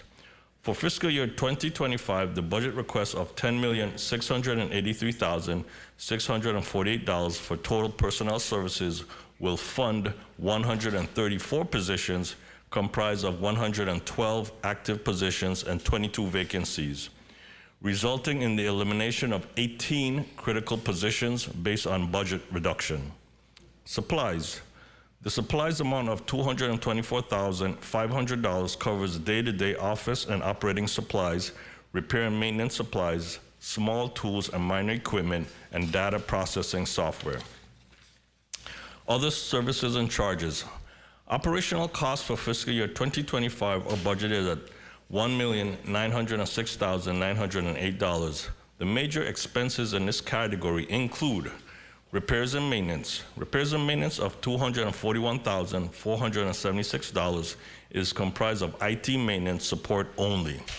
Due to our budget reduction, we have not received funding for elevator maintenance, vehicle maintenance, and the maintenance of the Bureau's machines and equipment to include our postage meters. Rental of land buildings. The rental obligations cover 4 rentals on the island of St. Thomas and 2 rentals on the island of St. Croix, for a total cost of $889,129 for fiscal year 2025. The sum of $677,227 is allocated for the main office in St. Thomas, which is located at East End Plaza in Red Hook. This office is comprised of 21,800 square feet of space. The Niski Center rent is $51,462, which is comprised of 2,300 square foot of space. $144,000 covers the cost of Fortress Storage location, which is 9,200 square feet of off-site storage. And $12,000 covers the cost of the new excise office located at the Crown Bay Sandfill, which is comprised of 418 square feet of space. We recently received the executed lease for this location and will be returning our excise offices to the Crown Bay Sandfill for the convenience of our taxpayers. On St. Croix, $4,440 is allocated for the cost of Sun Self-Storage, which is used for 250 square feet off-site storage. And $12,000 covers the new cost of the new excise tax location at the Molasses Pier, comprising of approximately 300 square feet of space. Also, it is important to note that there is no rent due for our main St. Croix office. Machine rentals. Machine rentals of $180,000 covers the cost of the leases of the Bureau's copiers and printers and the rental of the postage machines. As a paper-intensive agency, these items are critical to the daily operations of the Bureau. Professional services. Professional services of $113,802 includes janitorial services, annual upgrades and maintenance to the Bureau's income and excise tax systems, and the cost for extermination. This category has been significantly decreased, but the Bureau will need additional resources in this category to cover the annual maintenance of our current tax systems, the annual upgrade to process 2024 tax returns, and the necessary upgrades for our newest editions of online tax filing platforms for gross receipts and income taxes. Security services. The security services expenditures of $140,000 covers armored transportation services and on-site security for the Bureau's properties. As we add the 2 additional locations for excise tax, we will have a need for an increase in the security services at these locations. Communications. Our communications expense of $220,000 includes postage for mailing tax bills and other correspondence to taxpayers, as well as payments for our dedicated computer and telephone lines to include our internet services. Training, advertising, printing, and travel. The expenses for training of the staff, travel and cash advances, advertising, and printing of envelopes are as follows. Travel and cash advances are budgeted at $30,000. Advertising is budgeted at $10,000, and printing costs are budgeted at $5,000. Our prior year's budget include travel costs for training for revenue agents and revenue officers, but to date, we have not been successful in obtaining training for our staff. Other services not otherwise categorized. Other services of $11,000 not otherwise categorized will cover various contingency costs associated with the new excise locations on St. Thomas and St. Croix and to retrofit the Niski Center office. Utilities. The allocation to the Bureau for utility is $93,601. This amount was adjusted based on last year's expenditure. We will be needing an adjusted amount when we are fully utilizing our 2 new excise tax locations. Capital outlays. Our capital expenditures total $50,000. This cost will include operating equipment and supplies needed for the new excise tax offices on both islands. Fiscal year 2024 highlights. Collection for fiscal year 2023 total $829 million, which represents $771.7 million for the general fund and $57 million for special funds. The comparison of the fiscal 2023 collections and the fiscal 2024 and fiscal 2025 projection are as follows. So the total actuals for fiscal year 2023 is $829,174,088. Fiscal 2024 projections are $811,457,764. Our fiscal 2025 projection is $855,475,440. We paid $50 million in refunds for this fiscal year. Currently, the Bureau has 68 million refunds processed and ready to be paid. The Bureau launched the online gross receipts portal to assist our business owners with the efficient processing of the monthly gross receipt tax return, Form 720VI, and so far it has been a success. Since its inception in 2023, we have processed more than 4,000 gross receipt tax returns and collected $28 million in taxes owed. Also, we were able to have some taxpayers file their income taxes as well as tax extensions online for tax year 2023. We should be ready for full launch by next tax season. Early this month, the Bureau had its site visit from the Internal Revenue Service, the IRS. This visit, which happens every 3 years, ensures that the Bureau is correctly maintaining and securing the federal tax information that it receives from the IRS. The visit serves as a useful gauge to determine how well the Bureau is doing as it relates to protecting taxpayer information at the highest level. The review highlighted some IT challenges that must be corrected and will require additional resources in order to do so, or risk losing reimbursement for the various tax credits. Summary. The resources requested in the fiscal year 2025 budget will be used to continue the operations of the Bureau, an agency with the task of mirroring one of the most complex bodies of laws and regulations. As the code is amended and new tax laws are enacted, this very small agency of 134 must do what is done in the United States by an agency of 90,000 employees. The administrative costs, as well as the enforcement and revenue collecting costs of operating the Bureau, must be met within our budgetary ceiling. This means that when the Bureau's budget is reduced, the ability to enforce the tax laws and collect revenue is also reduced. As you can see, there's a direct correlation between the Bureau's budget and the amount of delinquent revenues the Bureau can collect in any given year. The ability to pivot when changes are made requires a strong IT staff, the legal interpretation of the tax code transferred into the practical application on tax returns, and an educated staff to audit the returns for the corrected tax owed.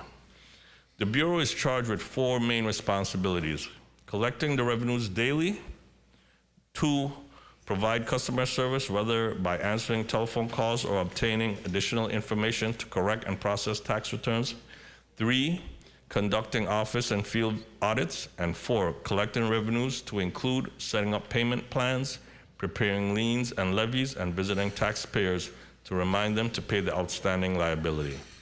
When there is an increase in the Bureau's budget, there's an opportunity to meet these demands in a more efficient manner by hiring and training additional employees in these areas. Revenue agents and revenue officers training are conducted by the IRS and are usually available when the IRS is hiring and training its own revenue agents and revenue officers.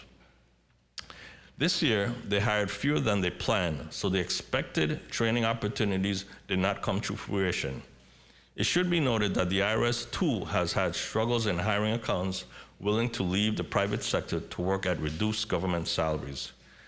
The Bureau has an aging employee population. This is good, as it reflects the fact that the Bureau is the home to career employees and some who love taxes and enjoy their jobs. But It also means that at any given time, those employees can decide to retire and take with them the more than 20 years of institutional knowledge that forms the basis of a solid tax agency. The ability to hire and have that knowledge transferred is the ideal personnel structure and makes for a more effective training pattern. But as you know, we can only replace an employee when the position is vacant. Therefore, we are left with a huge learning gap and the loss of experience of the retired employee.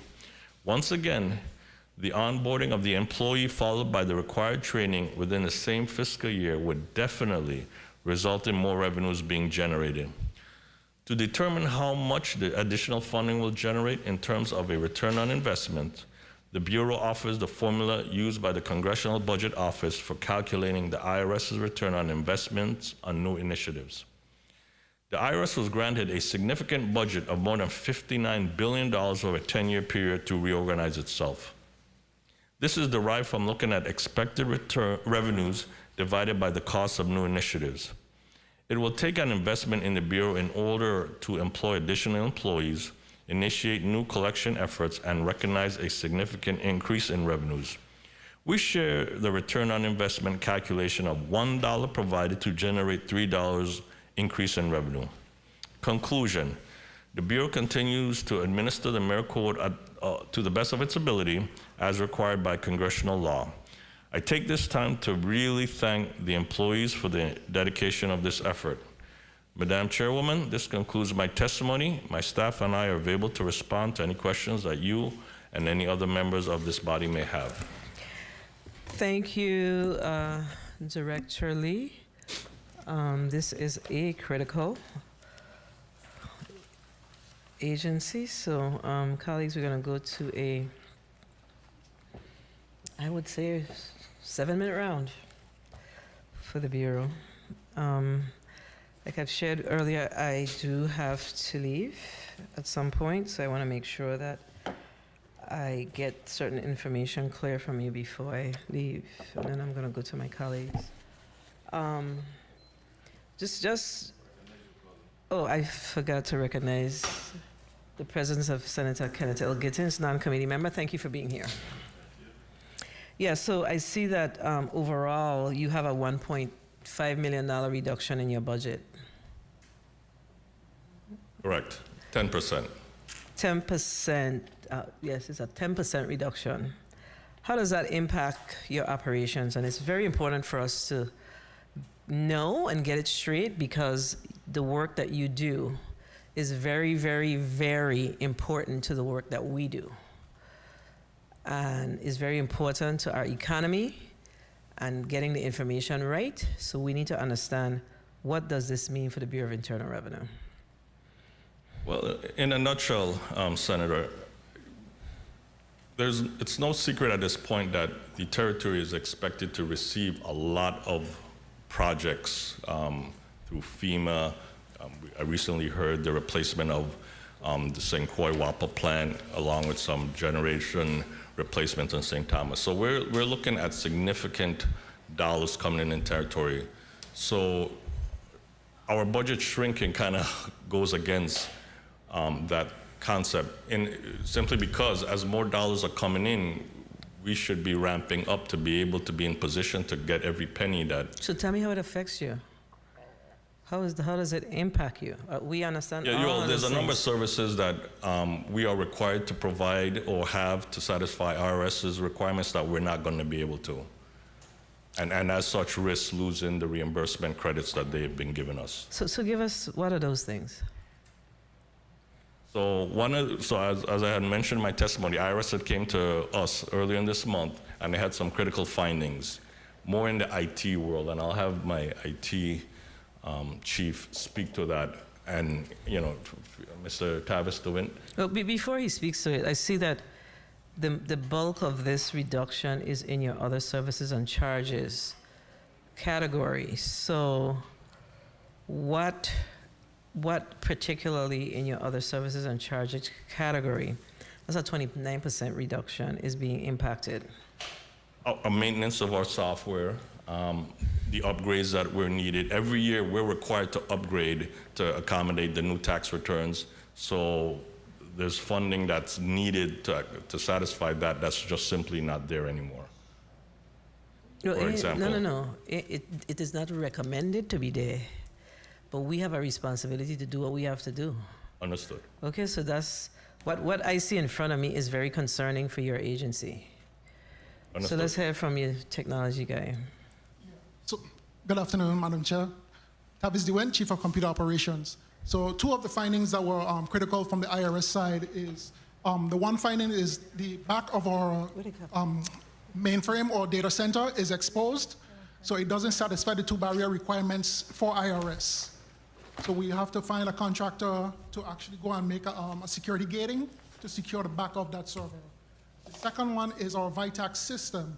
As it's currently out of warranty, we're trying to get warranty and support on that, and to make sure that we have proper upgrades on that as well. We have a current scope of work that we're going to try to resubmit next week to see if that goes through, so we can get the proper RFP to go out to get those services rectified. And I do want to add, we have a firm timeline on making that happen. And it's not just this territory. All territories are subject to it. As you can be well aware, taxpayer information is a super important topic in the IRS world. Quite frankly, they don't care the size of the population of the territories that they oversee. They expect that same level of infrastructure because we all are American citizens and we all have that same right to privacy. So this reduction can cause us to not see To lose our reimbursement credits. That's what IRS will do. They will cut us off, and we're not. And those credits that they were fortunate to give us, it'll revert back, and we'll have to come out of pocket with it, which adds to the. So you pay it now or you pay it later? That's what you're saying. Yeah. Okay. Yeah. But you're part of the financial team, though. So how did we come up with something like this? Well, to be fair, the IRS just left, so this is brand new, hot off the press. No, I mean these numbers. Yeah. Yeah. Yeah. Okay. And then you said something in your testimony about the tax system is paper intensive. Yes. And I know that over the years we've been talking about progressively eliminating that. And I know that there's a huge cost associated with that. And honestly, I thought that, we would have utilized some of our money that we received, what do you call it, ARPA? Money to support this. Could we have utilized any of our ARPA dollars? IRS has not gone to digital. Once again, it's all about securing taxpayer information. We know emails can be hacked, so they mandate paper. As far as the ARPA, What do you mean they mandate paper? When people file the taxes in the States, they'll file it. No, they file it. I thought you meant like sending notices out. Okay. Yeah, we are actually set up to now receive online filing. We can get information in, okay. But the paper intensity is what we send out, the notices, the tax bills. That's where the paper part comes in. I see. So where are you with, I know you had like different segments of the system you were building. So gross receipts is online, and tax filing is now online, and I'll let our computer chief expand a little So bit. tax filing is 100% online? I'll let him. Yes, Madam Chair, from individual income tax extensions and just recently estimated payments. Okay. Tax filing is online or just extension and estimated payments? No, income tax, the It's 1040 online. family, extensions and estimated payments. Okay, got it. All right, and you talked about your training challenges. Why, agency of this nature, training must be ongoing. Why are you challenged with Because your we're employees only being trained? able to train by the IRS. So our positions are categorized very specifically, once again, to satisfy their mandates. It's always we always have to satisfy them so that they can keep income, so we can stay in compliance. So after COVID, they didn't really allow or create a platform for training for territories. I see. So what normally they used to come down, but what I've tried to do is increase our travel budget so then I could send folks up. Because the unfortunate reality is they can't grow without that training. They'll forever be on a plateau without that training. So it's my intent to make sure they get it, but I can only do that once the IRS opens up that training. Now, we always have a discussion at least weekly about that, so they know it's just not my voice, it's all the territories, so we're in the same boat. And then one last thing from me. You said it in your testimony, but I want to hear it again. How many positions do you have in the in your agency total, and how many are vacant of that amount? Okay. Let me go to that. So currently, we have 134 positions with 22 vacancy, based on our current funding ability right now for 2025. So you have 22 vacancies. For 2025, yeah, but if you want to just address fiscal year 2024, it's a lot more. I'm talking about 24 for now. Okay, for 24, we have 152 positions and 31 vacancies. I have 31 vacancies.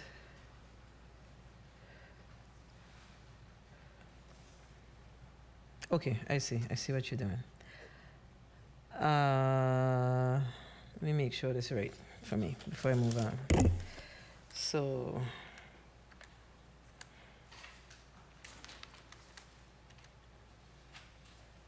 all right.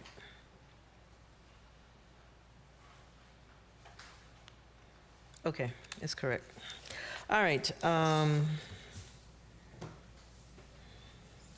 I'll follow along. So, Senator Francis Jr., recognized for your 7 minutes. Thank you very much, Madam Chair, and good afternoon to Team BIR, and good afternoon to my colleagues. I first of all want to say thank you and congratulations. I truly believe that we owe our gratitude to the BIR for the level of collections that we're seeing. Of course, there's always room for improvement, right? But $829 million in 2023, and we've seen a slight dip in 2024, and then another projection for FY 2025. But again, I really want to say thank you for the work that's being done there, because of course BIR is one of the major wheels on the bus that keep this government afloat. So having said that, I wanted to ask you about your projections, because of course when you look at the actuals of FY 2023 and your projection for 2022, for your final projections, and then for FY 2025, despite the many projects that we're hearing that's coming and on board, are you being extremely conservative here, or are there some caution or something that we're not being told in respect to the number of projects and the type of revenues that we're expecting to receive by that? Good day, Senator. Jolie, Director of Internal Revenue. I am being very conservative.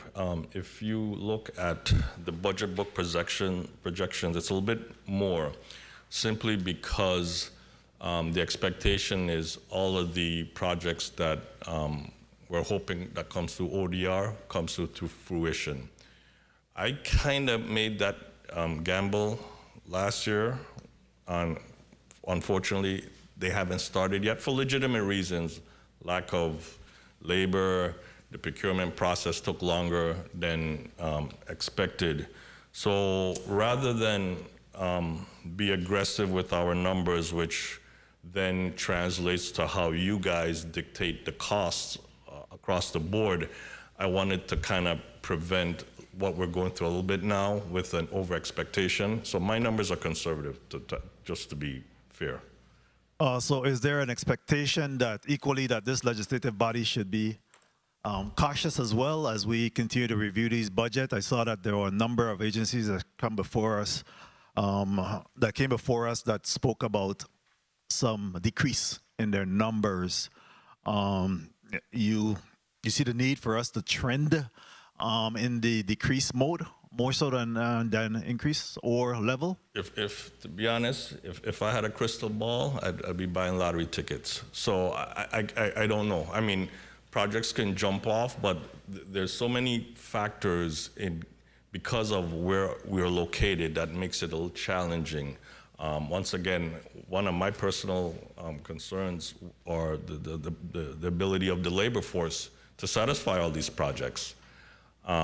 We know what the cost of living here, you know what I mean? So, as I speak to different people, what I'm finding is these labor pools compete with us, Puerto Rico, the States, they are able to choose what is their best option.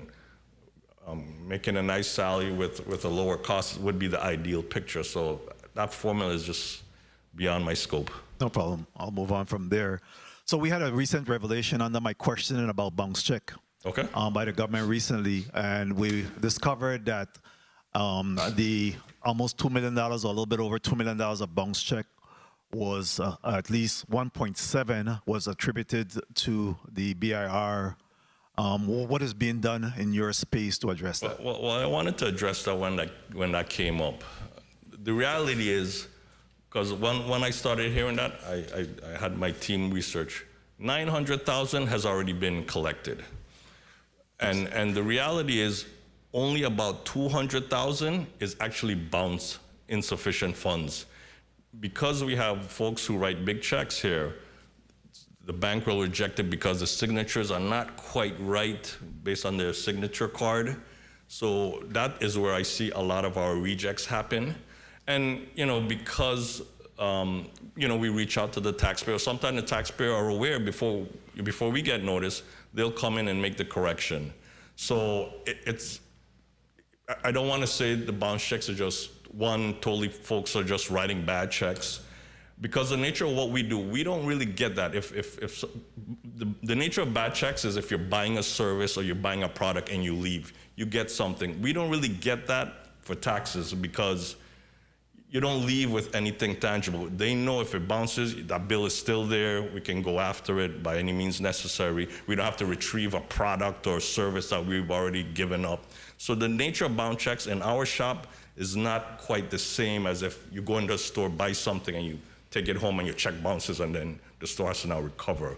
But to answer your question, 900 of that amount has already been recovered. And we have an aggressive recovery. We put people on a list that they now are only able to do cashier's checks for the next 2 years. So we handled it. So I'm happy to hear that.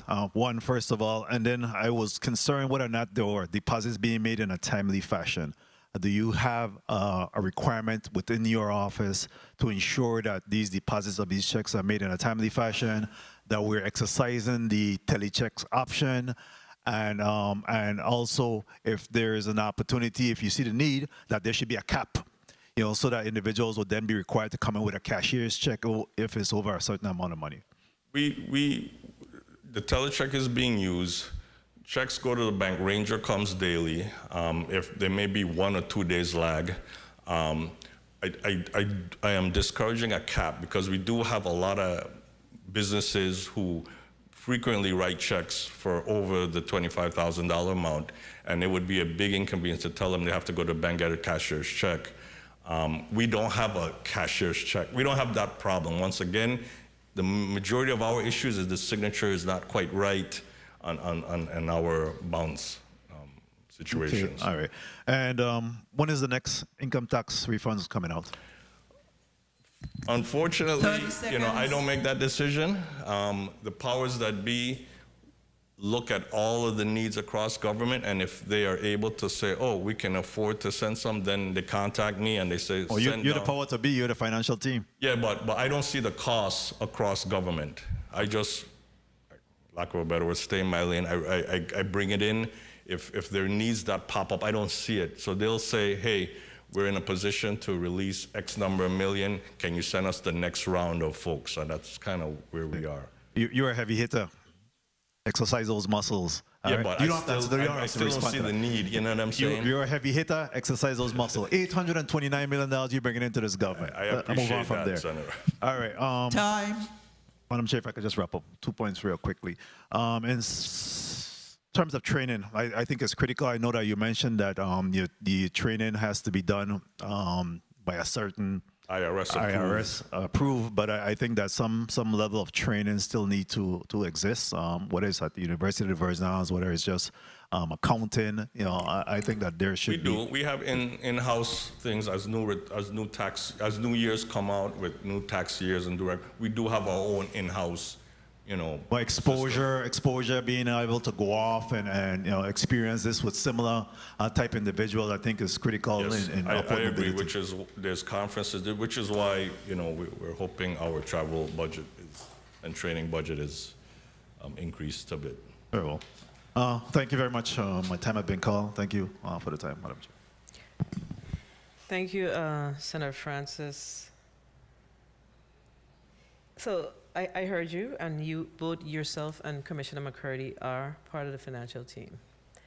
And what is still confusing to me, or hard for me to understand is more like it, is so they represented 2.9, 2.3 million, 1.7, I think, of which was tied to your collections.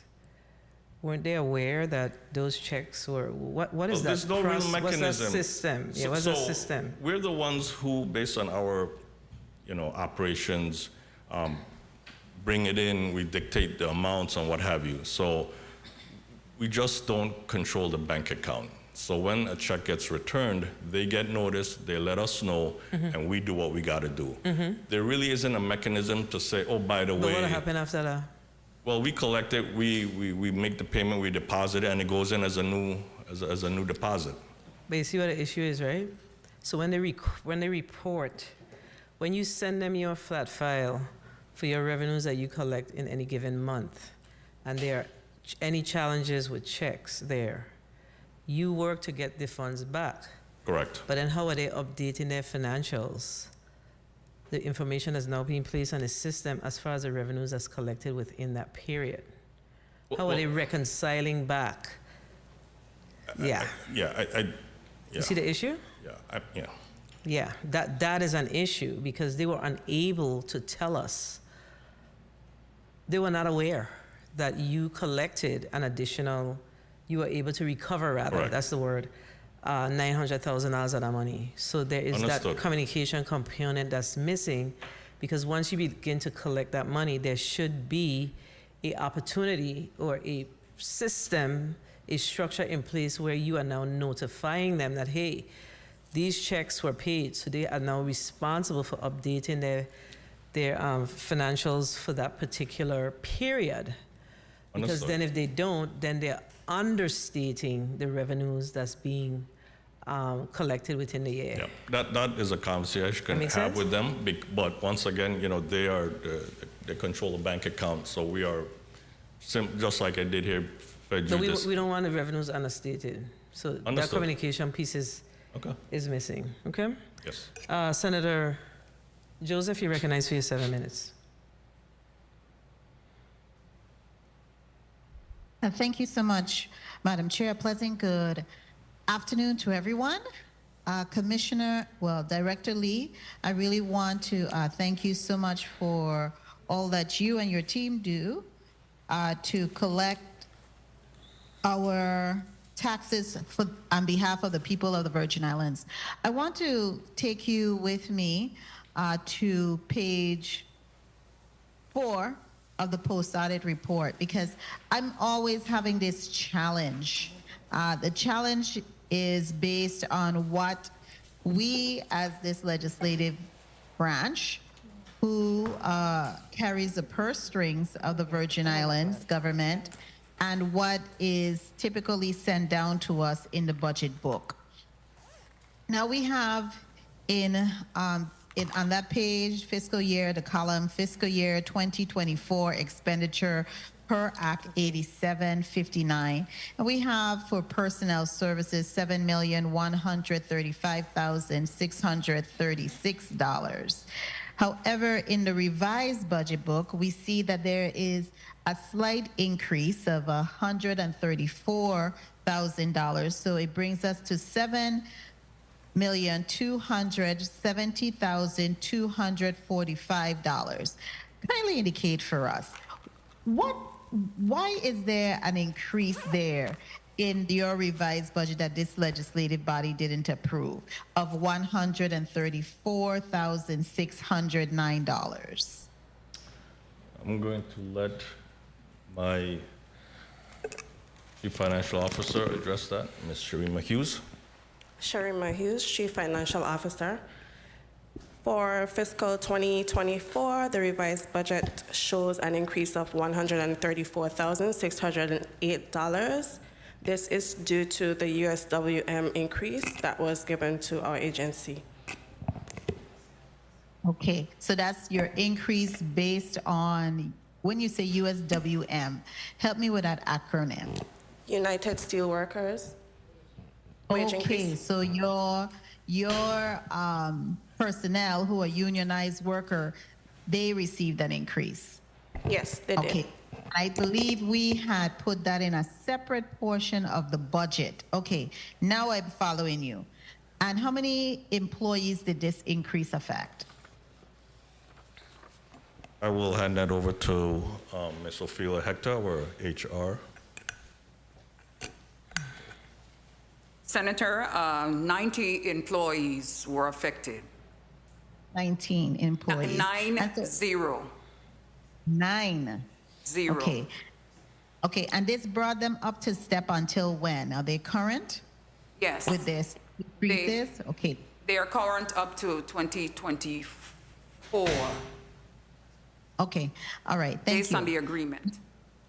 Okay, great. Now, Director, I also read your testimony on page 8, where you had at the bottom, where you had your site visit from IRS. You're a cognizant agency because our tax code, income tax code and the like mirrors that of the Internal Revenue Service.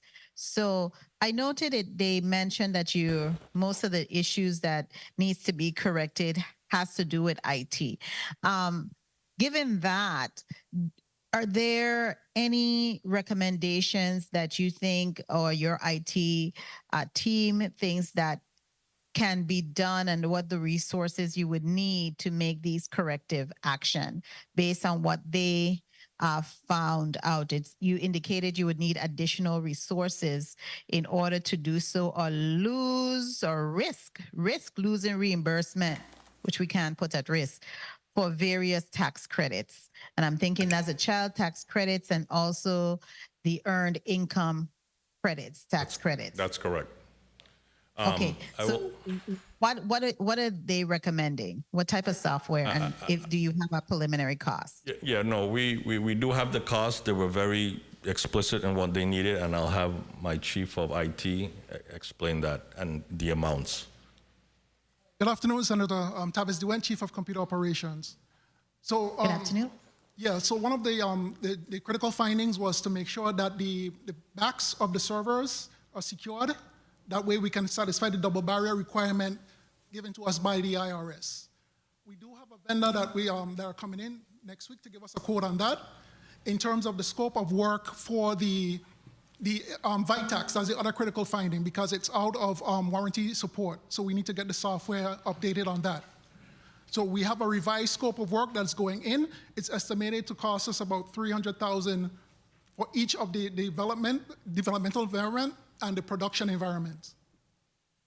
Okay, so you have a total cost of $300,000 for this. I guess this is an unplanned cost that you have to incur now that wasn't in your budget initially. Yes, correct. Is that correct? Yes, correct. It was a small segment of our systems that actually housed federal tax information, But as we move forward, especially with the child tax credit, it exposed more of our systems to those compliance standards. Okay.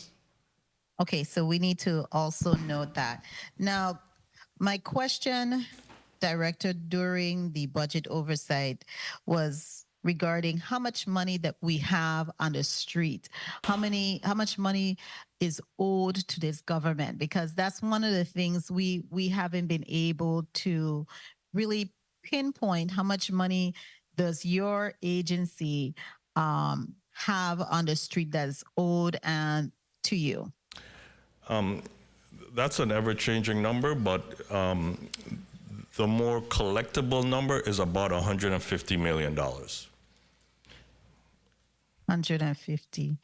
And this is dated back to when? Do you have a time frame? To the hurricane. So that's 2017. 2017. Yeah, and what efforts are you doing? Do you have any recommendation, any legislation that we need to do to pass and consider to help you and your team collect this money? This is a sizable amount of money, 150 million. Yes. So we have an internal structure of collection efforts, which is very aggressive. So we were doing that. I mean, it would be great what you guys can do, which is what I'm saying is allow us to fill a lot of our vacancies. 30 seconds. To get more bodies to be able to collect. But otherwise than that, we're good. One of the things that we are revisiting that we have stepped up on is the revoking of business licenses.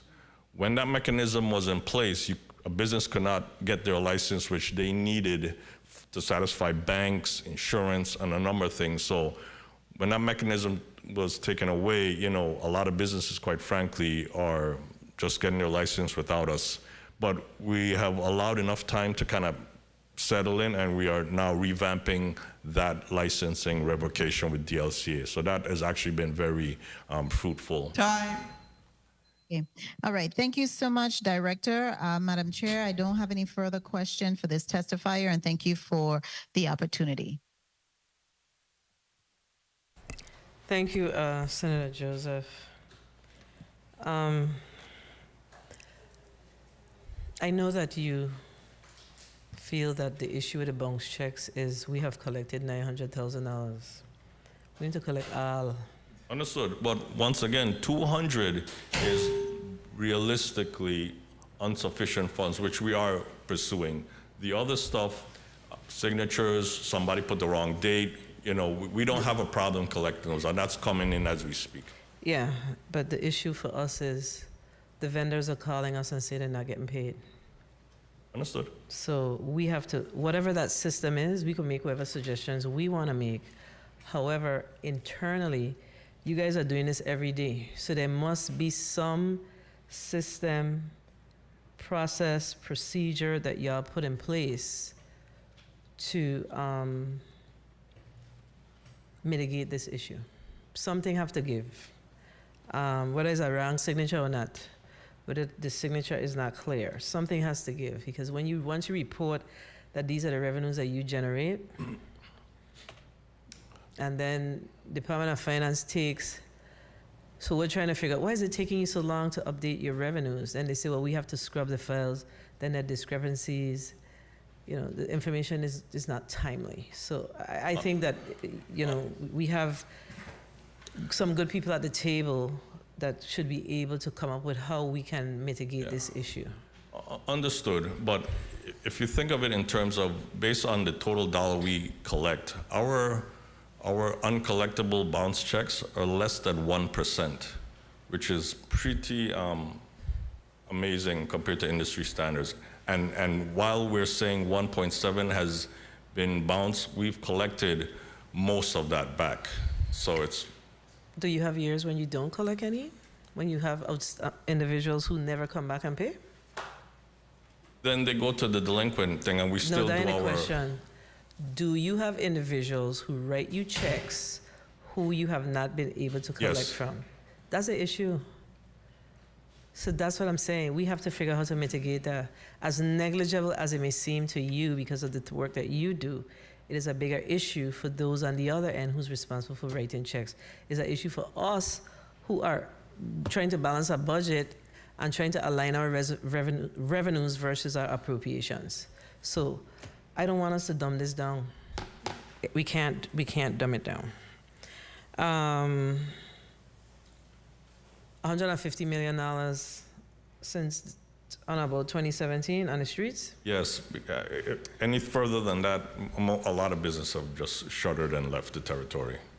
And because I recall on about 2019, that number was a lot higher, like 350 million. Yeah, but we've gone through. You rated off, right? But we didn't. A lot of those numbers, I'll give you one scenario.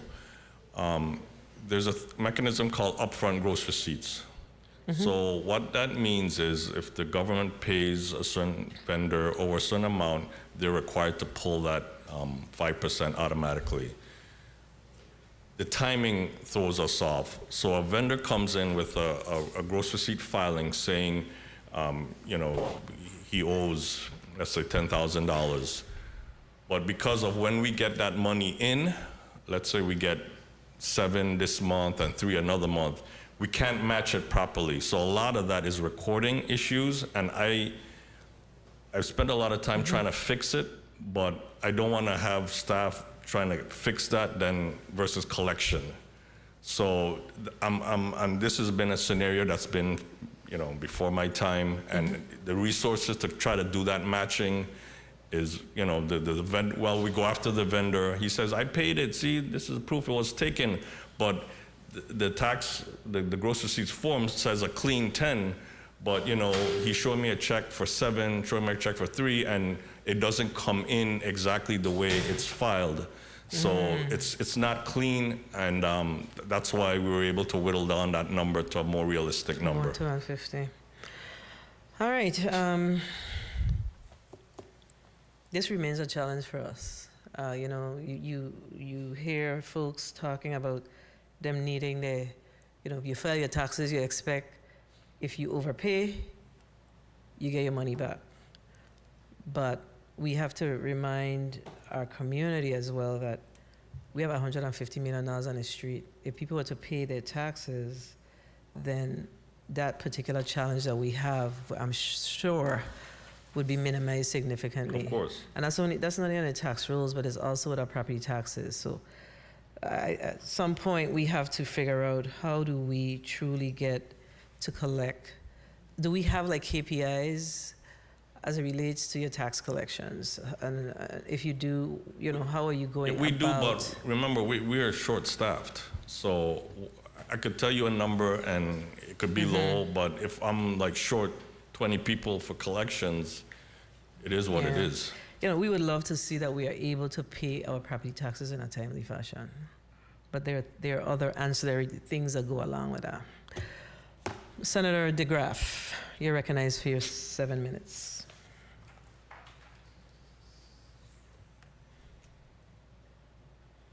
Thank you. Thank you, Madam Chair. Good afternoon, colleagues. Good afternoon, testifiers, all viewing, listening, and present. Director Lee, did you say 115 million outstanding or 150? 150. 150. Either way you put it, it just doesn't sound right. People coming out working hard every day, filing the taxes, can't get a dime back. We have $150 million on the street. And we talk about it like it's nothing. It is what it is. Forget it. My God, that's a sin.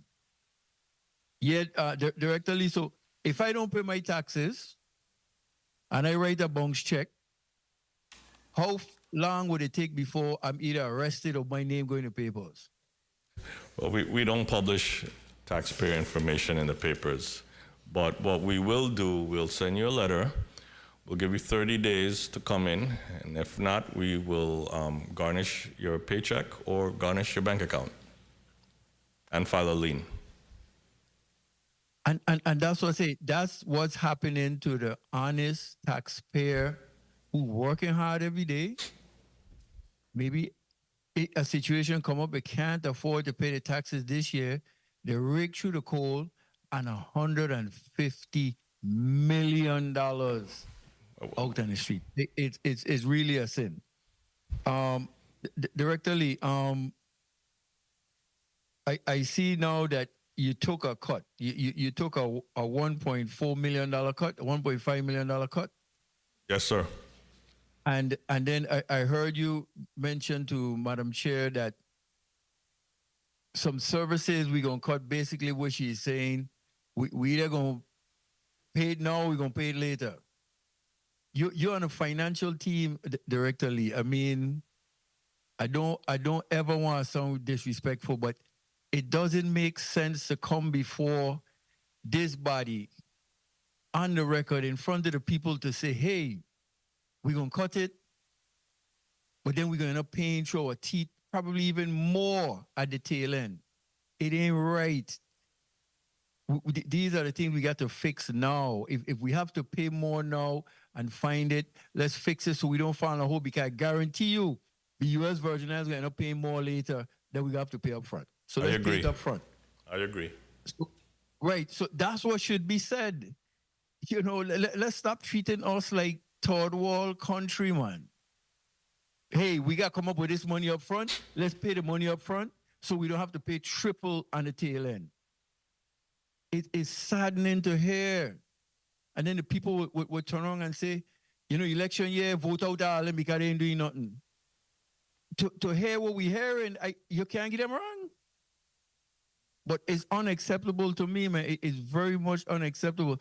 Then I just heard that 90 persons in your department got wage increases, but then your personnel went down or your personnel went up? Your personnel went down from Yes, sir. 24 to 25. How do we sustain paying those individuals who receive the wage increases? Well, what's budgeted is able to sustain them. So what's been cut is our vacancies, our vacancy numbers. How much vacancies are being cut? 18 positions. And how much position do you have left? Other positions?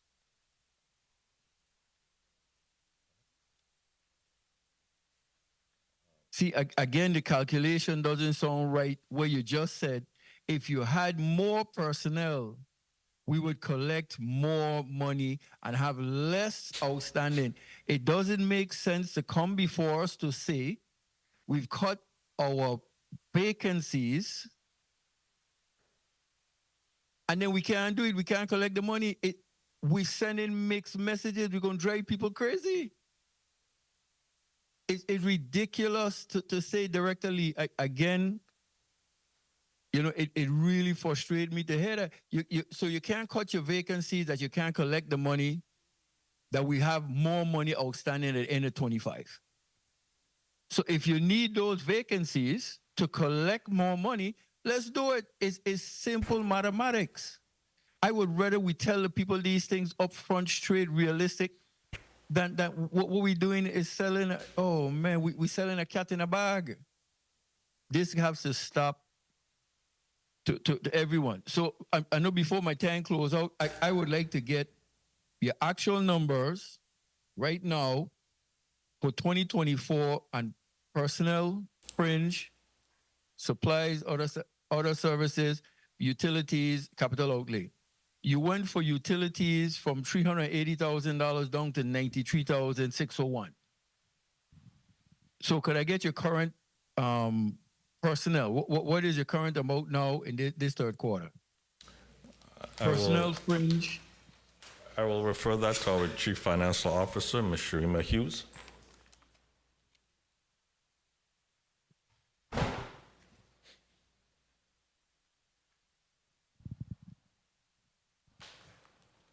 So you're wanting our actual to date or our projection for fiscal year 2024? Actual to date, now in 24.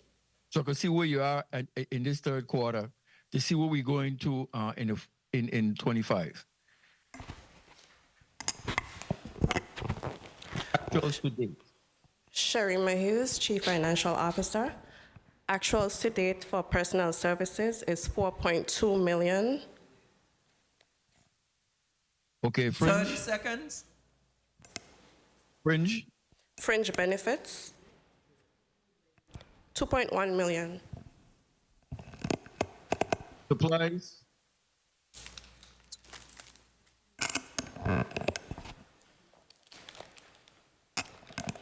$148,946. Other services and charges, Yes. 1.3 million. Utilities, 249,380,000, for a total of $8.2 million. Time. Okay, how much utility do you pay a month? On average? Approximately $28,000.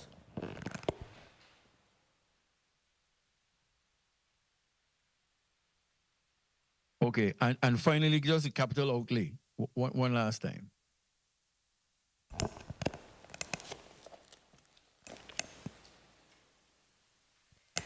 Capital outlay, $48,160. Thank you. Thank you for the time. Thank you, Senator DeGraff. So,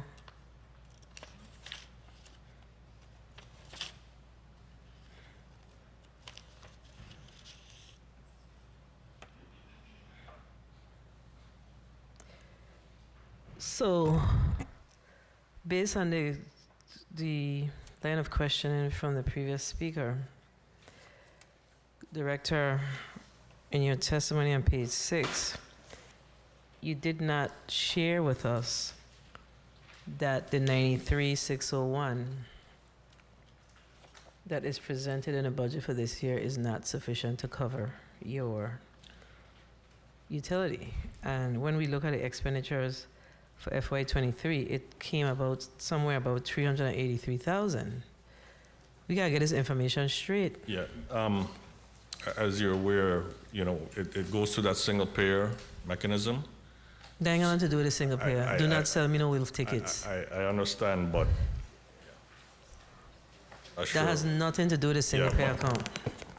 Chief Financial Officer Sherry Mahuse. So based on the budget ceiling that we received, we were only allowed to allot 93,000 to the utilities. Then say that, but the amount that's allotted does not cover your expense. And see, this is where we have a hard time dealing with the information that we get from the government. We just went through a crisis with agencies not paying WAPA. And here it is, we are billing a budget shorting the utility category. I mean, you're surviving based on, this is the ceiling they give me, this is what I have to work with, don't misunderstand me. But it makes no sense. It makes no sense. And the other thing that's not good is the fact that when did you grant salary increases for your department, for your agency? Ophelia Hector, Human Resource Director. Senator, the raises came in phases for the employees. The first phase that was agreed upon was into effect October 1st, 2022. 22? 22. Okay, let's talk about just this fiscal year. And then the fiscal year for that they just received another increase was for effective October 1st, 2023, which is reflected in fiscal year 2024. Okay, so essentially, what we have in front of us, so the salary increases, basically, your vacancies basically absorb your salary increases. that's correct. Yes. The challenge I have with this is, you are a revenue generating agency. We have, I think, 5 major revenue generators, right? How do we look at these as the first, you got a first right of refusal for cuts? It makes no sense. Are we serious about what we're doing here?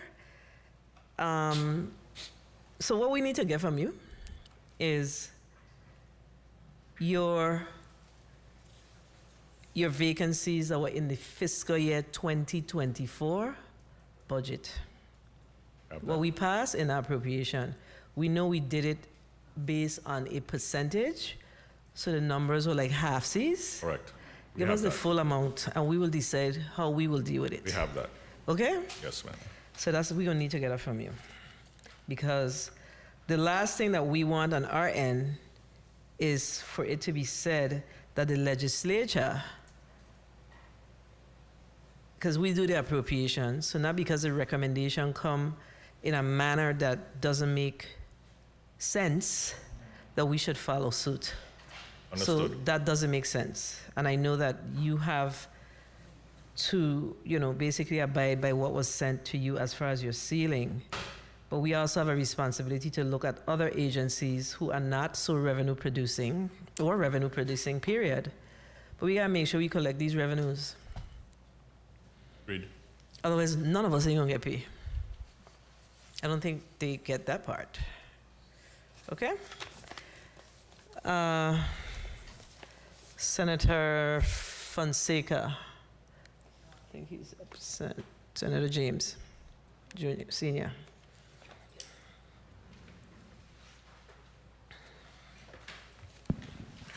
Greetings to the people of the U.S. Virgin Islands. Thank you, Madam Chair, for the time. Testifiers, thank you for being here.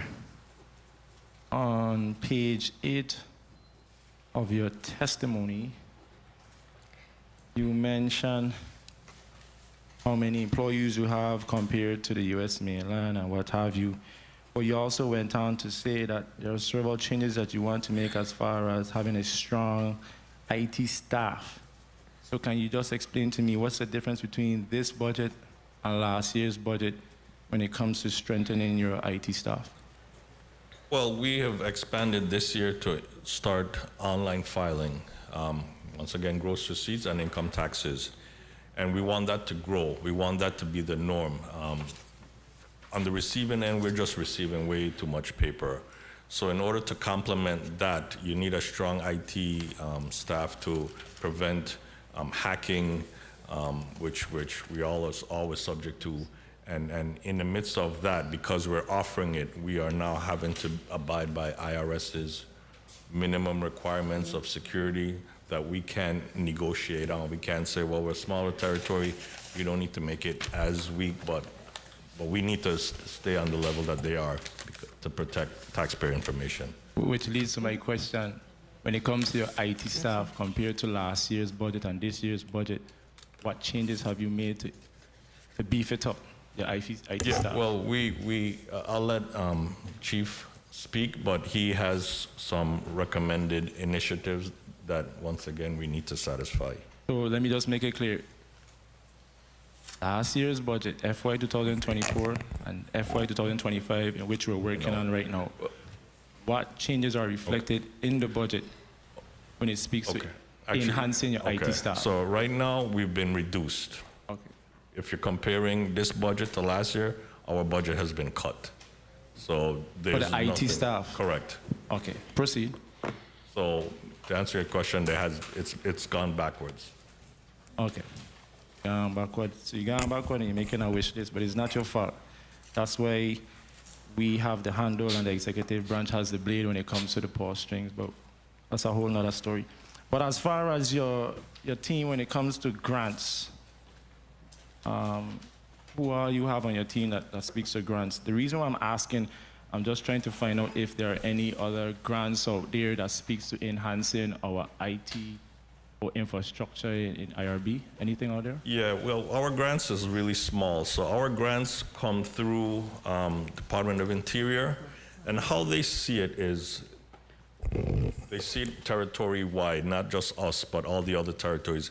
So they'll give us dribbles of funds to do research, but nothing they won't pay for like a total infrastructure, redo.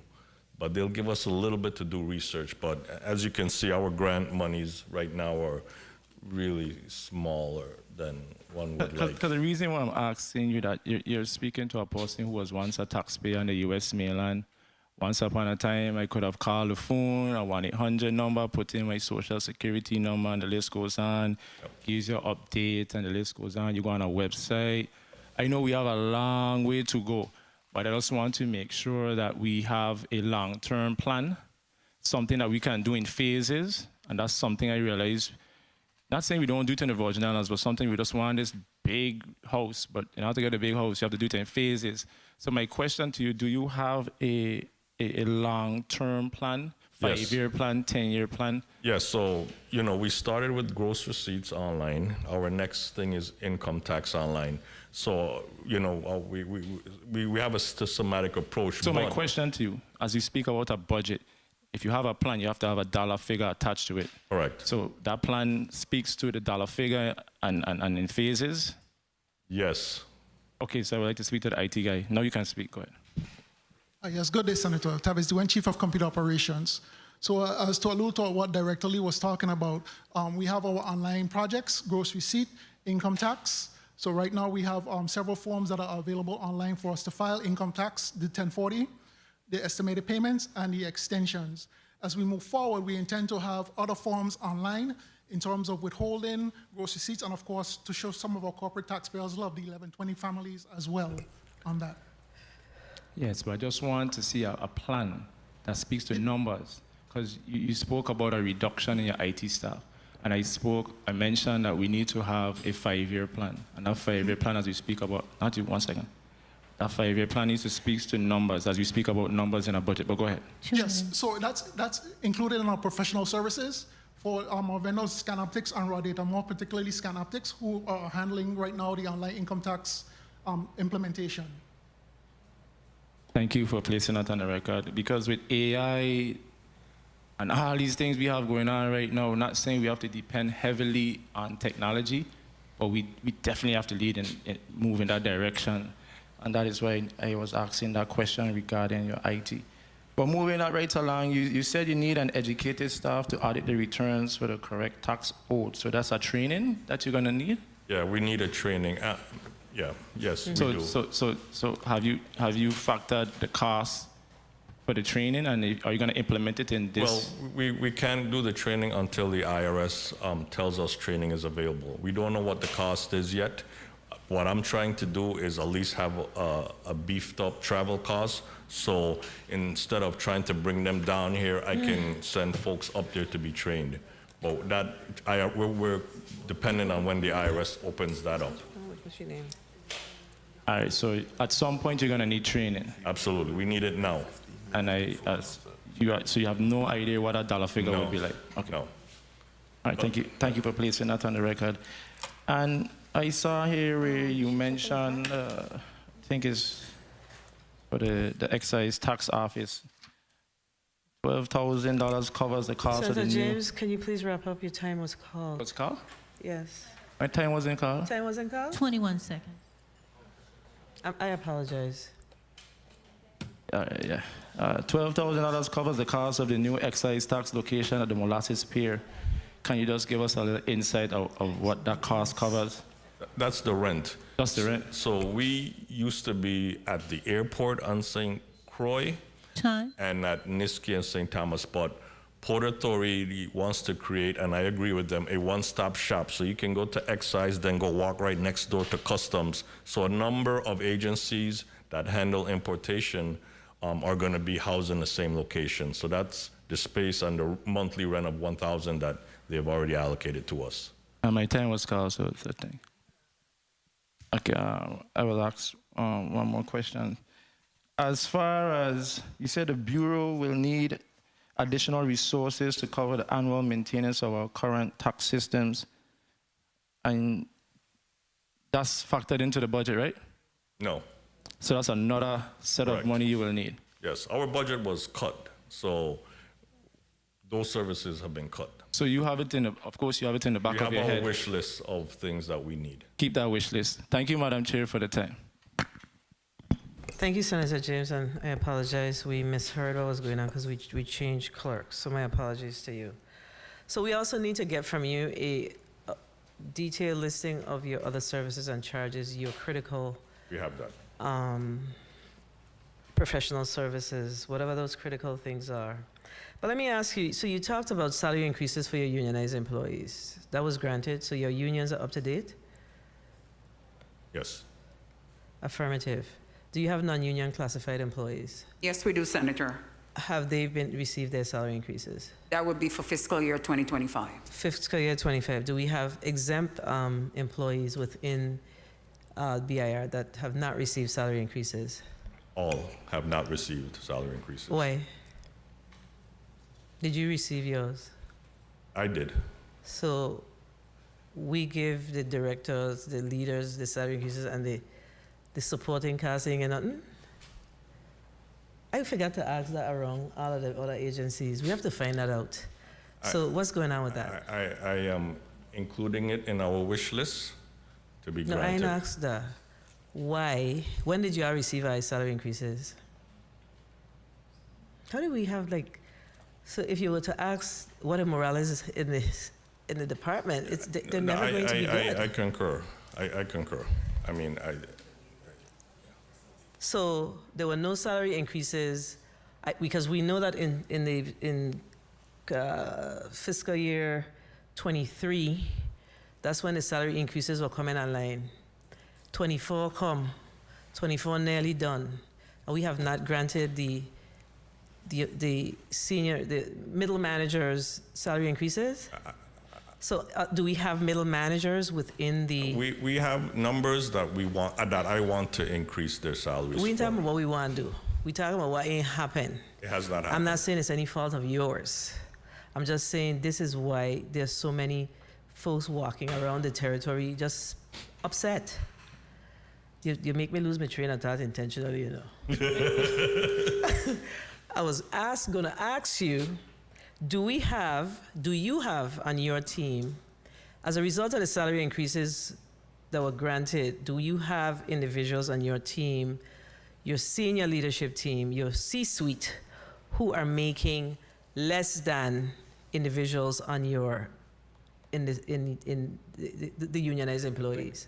Do you have that going on? Yes. So how do you think that's impacting your organization? I agree. It's been a challenge. So when last your C-suite received salary increases, or your exempt employees?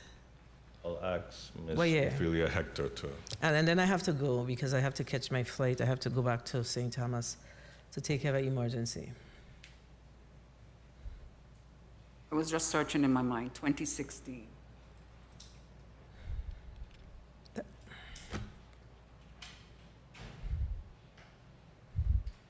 And then we just ask them all of these tough questions. Yeah. I have to take a recess. So you can do your point of personal privilege when Senator. So I'm gonna call a recess to change the chair of the committee because I have to. Unfortunately, this is such an important agency, but I have to. Life happens, so I have to leave for today. But I will continue to listen on my phone. I'm gonna ask the chair of the vice chair of the committee, our Senate President, to take over the rest of the meeting. But we would like to know a listing of all of those supporting casts who have not received salary increases. The committee stands in recess for 5 minutes.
And we're out of recess. Of course, today we have the Committee of Budget, Appropriations and Finance. And before us today is the Virgin Islands Bureau of Internal Revenue. The Madam Chair, Senator Donna Fred Gregory, had an emergency and had to travel back to St. Thomas. So before we went on that break, Senator Javon James Sr., you said you had a point of personal privilege. You recognize your point. Thank you, Mr. President. Just a quick point of personal privilege. I failed to mention my 2 summer interns who have been patiently waiting and observing today's budget hearing, and I would like to acknowledge them. That's Nathaniel Lockhart, Khalil Francis.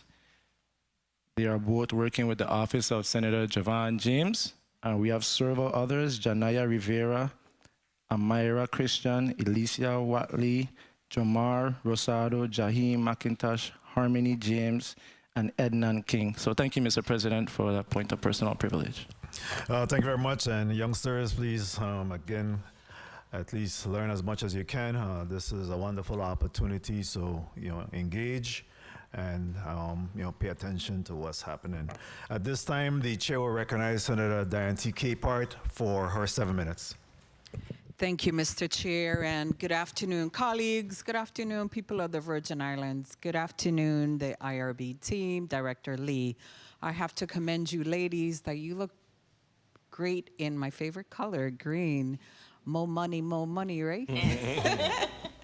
So I have a few questions, and this is a question that I'm asking all the departments that come before us, because I think it's very important to find out about internal auditing, external auditing. So can you describe your auditing functions for IRB? What mechanisms do you have in place to ensure that there's checks and balances on you? I'll have my deputy, Ms. Letitia Smith, expand on that. Good afternoon, Senator. Letitia Smith, Deputy Director. We do have internal mechanisms in place to ensure that we do balance and our information agrees. We do have the supervisors conducting those reviews, and myself also conduct the reviews. We had an internal auditor position within our budget, which would oversee that function. However, that was deleted at this time, and that is a part of our wish list, so we could have that individual oversee our internal audit reviews. Interesting. So what about external auditings? Do you have any of those? We just have internal audit. Well, we have a rigorous, and who we're really actually accountable for is the IRS. Their standards are pretty rigorous. So the benefit is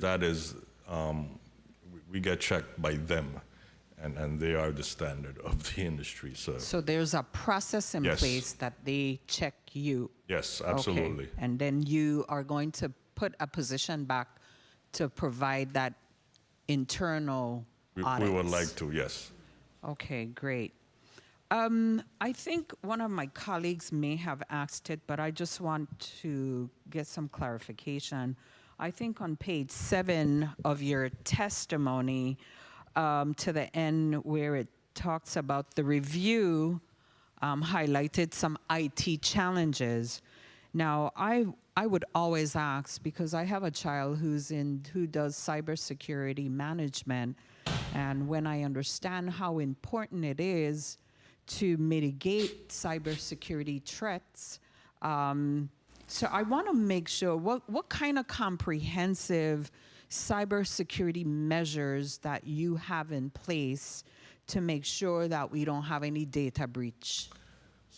So I'll pass that to my chief. I'm going to ask we don't get too detailed because we don't want to expose some holes, but he can give you a good general. And for the people to know that when all their information is provided to your department, that it's safe. Understandable. So tell the people of the Virgin Islands.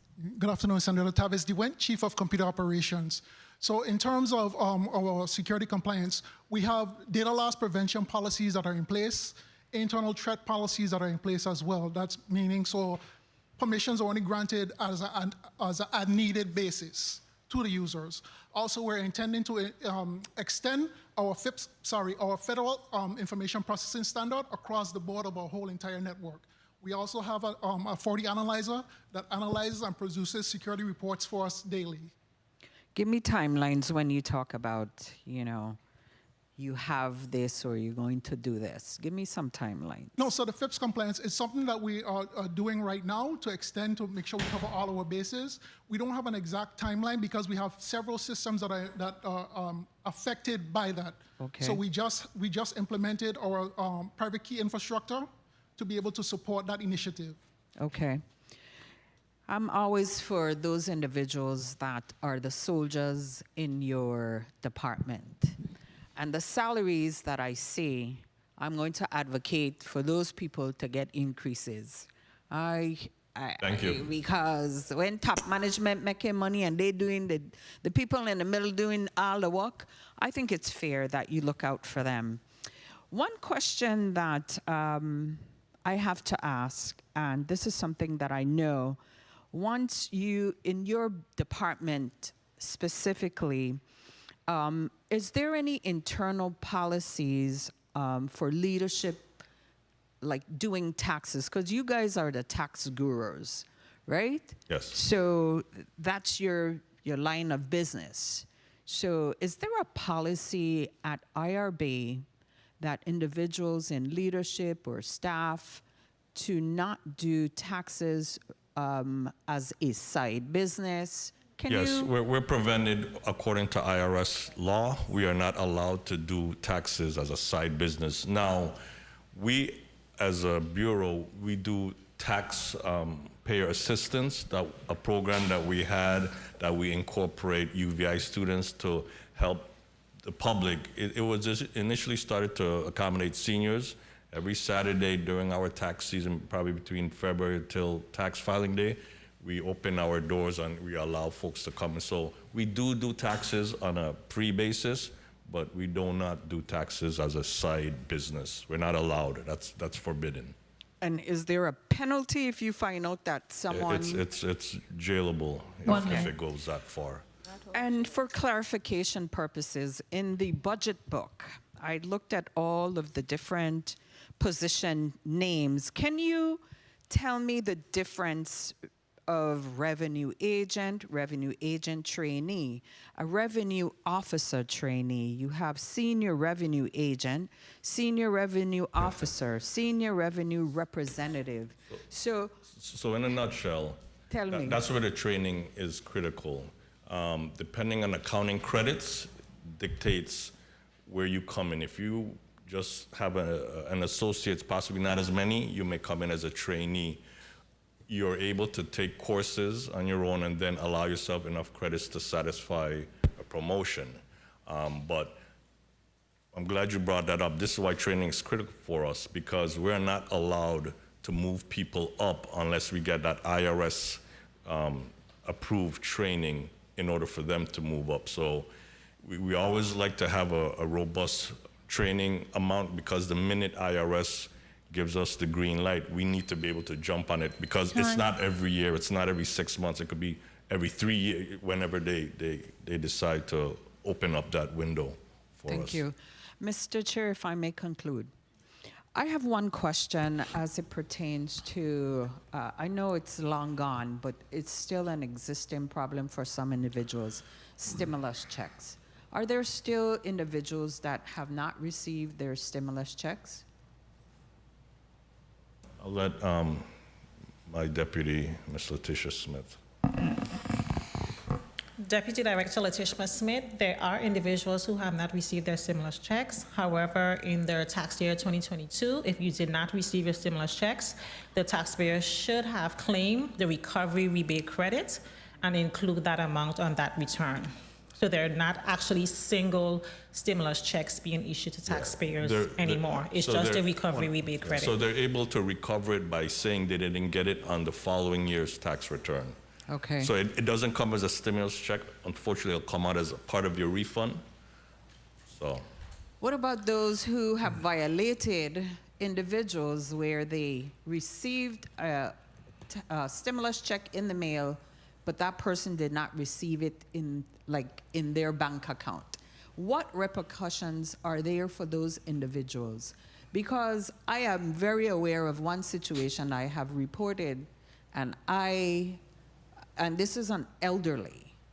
This is an elderly that was taken advantage of. And I know to this day, this old man still tell me he received his check. Well, there's a mechanism, you know, they come in. If he says he hasn't received it, we do our research to see if a check was sent out. It was cash, by the way. Okay, so then he would need to file a report. That report was filed, by the way. With the police? Your department. Okay. So this is, I'm just telling you that these situations have happened. So if he comes with a police report. Please allow her to finish her question, and then you can respond, Understood. Director. I'm just saying these situations, as small as it may be, individuals out there have not received their tax. There's potential fraud that has happened. And I'm just saying for your department, your agency, to really take these things very serious, because if it was granted to them that they should receive that money, and follow through should be done. Thank you, Mr. Chair. You may respond. Yeah, so generally they have to file a police report, because if a check was cashed, our position is you got the check. They can't just come and say, well, I didn't get it. My proof is the check was cashed. So if he didn't get it or somebody else cashed, he has to then file a police report, and then we could use that as support to reissue a new check, because we don't want to be in a position to issue multiple checks because somebody said they didn't get it, but they've been cashed. So that's usually the position we take. And what we found out when we do that, a lot of folks then change their mind all of a sudden. I'm not saying in your case, but there are intentions of trying to get paid multiple times.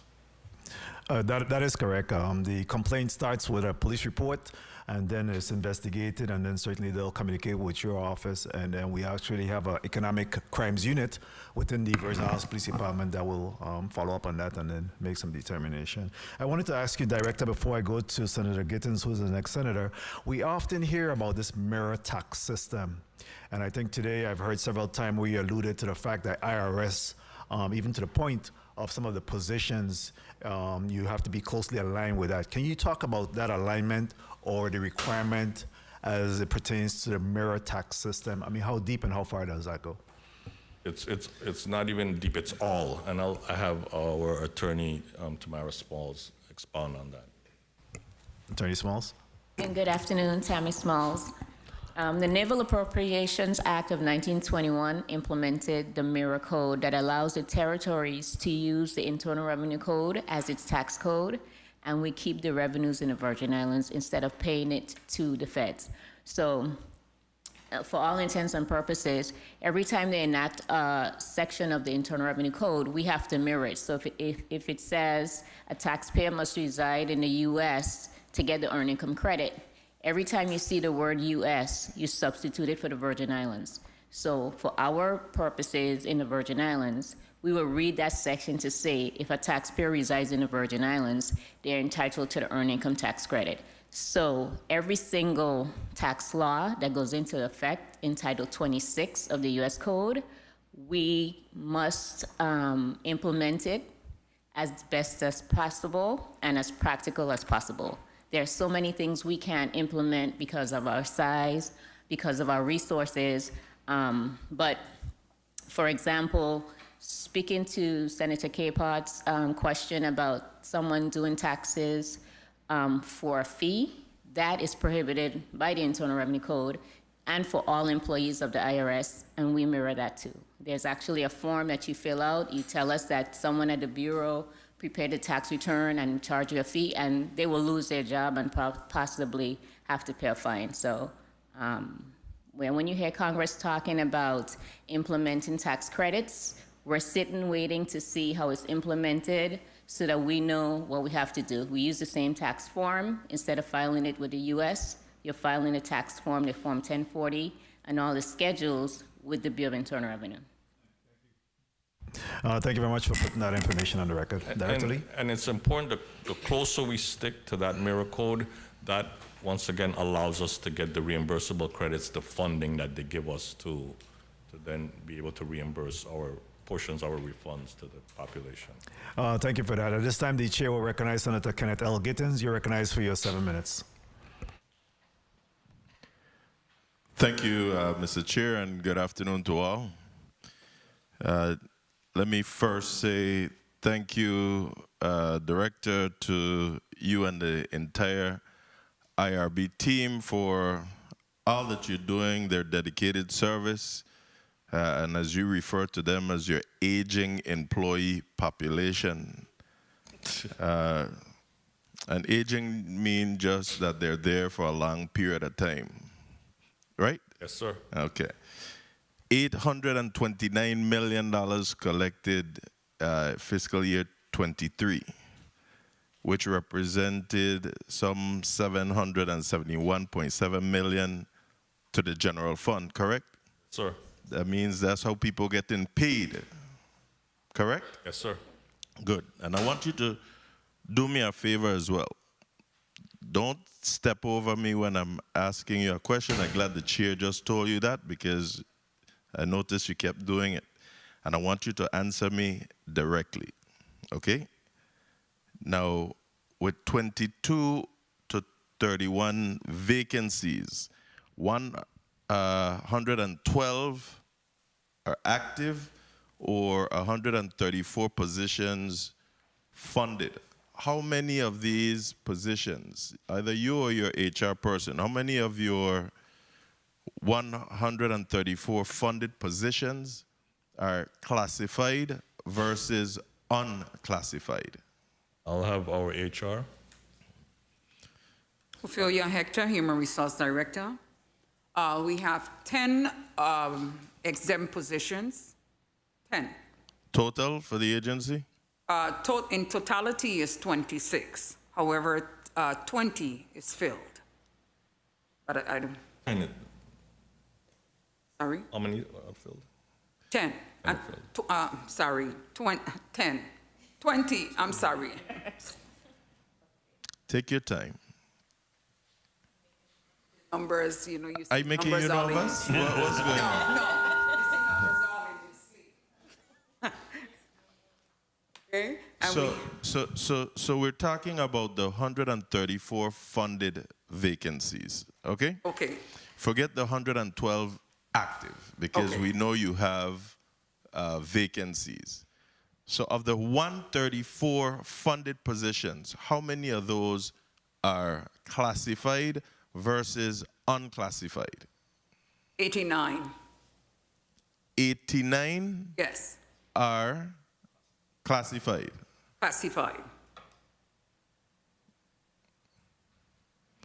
Okay. The and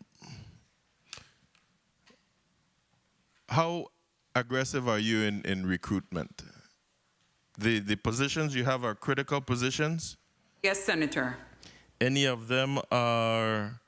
Do you currently have a law enforcement arm in your bureau? Not currently, sir. So you no longer have revenue agents or revenue officers? Yes, we do. So these are vacant positions? Have vacant positions, yes. How long have these positions been vacant? Since last fiscal. Last fiscal year. How aggressive are we in recruiting these positions, Mr.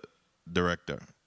And I'm asking you directly because I went back and I did some research and I could remember coming into this legislature as a freshman senator and hear them talking about actually defunding the Department of Finance with the enforcement officers that they had. And I look back at those budget books and I saw that in the, I could see when people like to cut and paste. They had enforcement in all the budget books. But when you go through the budget itself, they spoke about every organization except enforcement. And that was because they were defunding that entity. I hope you guys are not going to that direction because that's why we got over $2 million on the road. What are we doing to recruit these positions, and how many are there? No, that was for you. Well, I mean, what are you doing to aggressively recruit these positions? We have attended all of the required seminars. And 2 minutes. We have, you know, we do get folks who come to us frequently. Okay. Yeah. So, and speaking to the bounce checks, in response to Senate President, when you were talking to him, you stated, and I write it down in quote, we can go after it, meaning the monies that's out there. We do. That's what I want to know. Are we going after it, and how aggressive are we, especially now, absent of having a revenue agent or revenue officer to go after these? No. Well, we've collected most of fiscal year bounce checks, so I would say that's pretty aggressive. But you think having these positions, you would be able to do a better job? Absolutely, of course. I tell you, don't speak over. You get the stenographer. Sorry. I want her to catch everything you're saying. Before I go to the rental land and businesses, how many people you have in collections? And what authority do they have? I will have... Especially since we're talking about monies out there. In our collection agency, we have a total of 10. I don't want you, it look like you're looking up in the sky. I don't want you No, guessing. I just, we have numbers. 10? Senator, the numbers, that's all we see, numbers. 10. And how is that broken down per district? Okay, for the St. Thomas, St. John district, there's a total of 6. And in St. Croix, 2 and 2 supervisors. So it's 7 and 4, 7 and 3. You know, you got me there. St. Croix is 4, correct? That is because correct. if you have 10 over, okay, and 6 and 2. So where's 6 and 2? Oh, is 6 12. plus 2. Okay. Time. 6 plus 2 is 8. I was counting the other 2, the supervisors in my head. My era. You have 6 So it would be 7 and 3. 7 collectors where? For St. Thomas and 3 for St. Croix. When you say... What? Slow down for me. You're going to follow me. And so 7 on St. Thomas, how many Okay. of them are supervisors? 2. 2 of the 7. Senator, excuse me, let me just get a clear mind. Okay, listen. What is happening is when you say collection... No. You have to listen to me. It's my question, and then you're going to understand me. You have 7 Mr. Chairman? Thank you. You have 7 collectors on St. Thomas, correct? In the St. Thomas St. John district. That is correct. Okay, slow down for me. Don't. Now, of the 7, how many of those are supervisors, if any are? Okay, Senator, let me just say this. When you asked me the question and you say collection, automatically I went into our teller department. However, where I'm realizing where your line of questioning is for our agents and our officers. However, with our... Positions, correct? That is correct. So let's stick to collections. Forget about agents. Of the 7 collectors you have in the St. Thomas, St. John district, how many of those 7 are supervisors? Now, in this case, I'm going to have to backtrack because of our collectors. We have a total of 8, 4 in St. Croix, 4 in St. Thomas. We have a chief over them, so that would be 5 and 5, so we would say a total of 10. Okay, we'll have this conversation. And my apologies. Off the record. Mr. Chair, if I could wrap up with the... You may wrap up, Senator. So, about 2 years ago, I remember the Department of Finance testifying before us, and they were talking about each cashier should have that telecheck machine. Are all your cashiers equipped with a telecheck machine right now? Yes, Senator. And what does the IRB have in place to ensure that that every time a check is received, that they're utilizing these telecheck machines? Well, a report gets generated whenever you use the telecheck machines.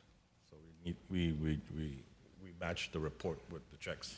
And these are only checking checks under $25,000? Yes, sir. So what are your needs from our end? How can we assist you? You're the subject matter expert.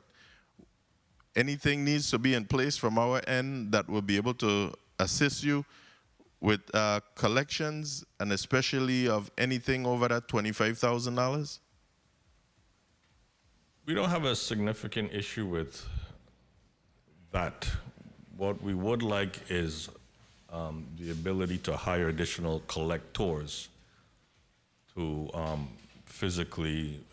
And is that in your budget? Because you said that. No, our budget was reduced. So we do have some vacancies in there, but we would like some additional. So you've had this conversation with the chief executive, because your statement was when there is an increase in the Bureau's budget, there is an opportunity to meet the demands in a more efficient manner. Yes, we have discussed the need for additional staff. Okay, and lastly, these checks that are outstanding, are they mostly personal checks or business checks? Personal. Okay, thank you. I'll await the second round to go to the leases of these properties. Thank you, Mr. Chair, for your indulgence. Thank you very much, Senator Gittins. And before we go to a second round, which is 2 minutes because we have individuals that needs to take a flight, I wanted to ask you, Director Lee, do you have a law enforcement component? We don't have a attached? law enforcement component. You don't? Correct. So when you make reference to agents and those type of individuals, you're not talking about law enforcement, but that's the title of those individuals. Correct. I just wanted to clarify that. What about, do you have any GVI fellows assigned to No, we do BIR? not. None?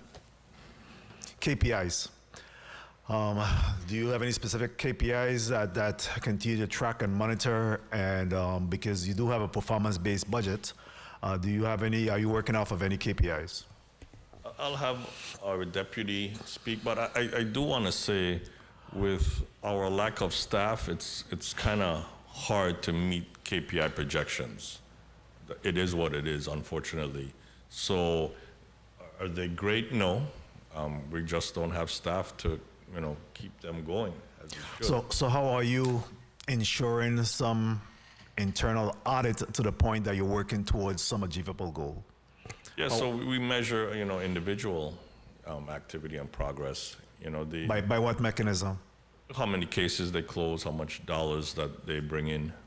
So who's responsible for tracking that? They're managers. The managers, and then report back up to you? Yes, they send me a monthly report. And then that's evaluated, and then what Yes, happens and then with we it? discuss it. Why was it lower? The problem is some cases probably takes days to close. So you can close 20 cases in a month. Some cases are very complicated. And one of the issues is we need feedback from taxpayers. So we can't just operate on our own. We always need feedback from taxpayers. We need their cooperations. So that could, extend the period. So it's always a juggling act. What's your vendors payment in aggregate? How much do you owe in vendors payment? I'll have our chief of finance. Sherry Mahuse, Chief Financial Officer. To date, we have an outstanding amount of $358,889 outstanding to all vendors. And what is the status of those payments? Have you entered that into Department of Finance? And how are you keeping those vendors updated and informed about the lack of payment? Yes, these are in fact entered into the ERP system, and in reference to updating our vendors, we do keep them updated by email or call. And whenever they reach out to us, we do make sure provide some sort of status update. And what is the oldest vendor that does payment? What's the age pending payment at this time for this fiscal year? November of 2023. November of 2023. Thank you very much. At this time, I'll open up the floor to a 2-minute round. Point of information, Senator Gittins, before we come to Senator DeGraff. Thank you, Mr. President. I wanted to go back to the question you just asked about the revenue agent and revenue officers. So you're saying that they don't have or wouldn't have law enforcement status, but you stated that they attend the IRS training facilities for revenue agents? No. So law enforcement is a whole different mechanism. You have to qualify. IRS does have a program for that. You have to.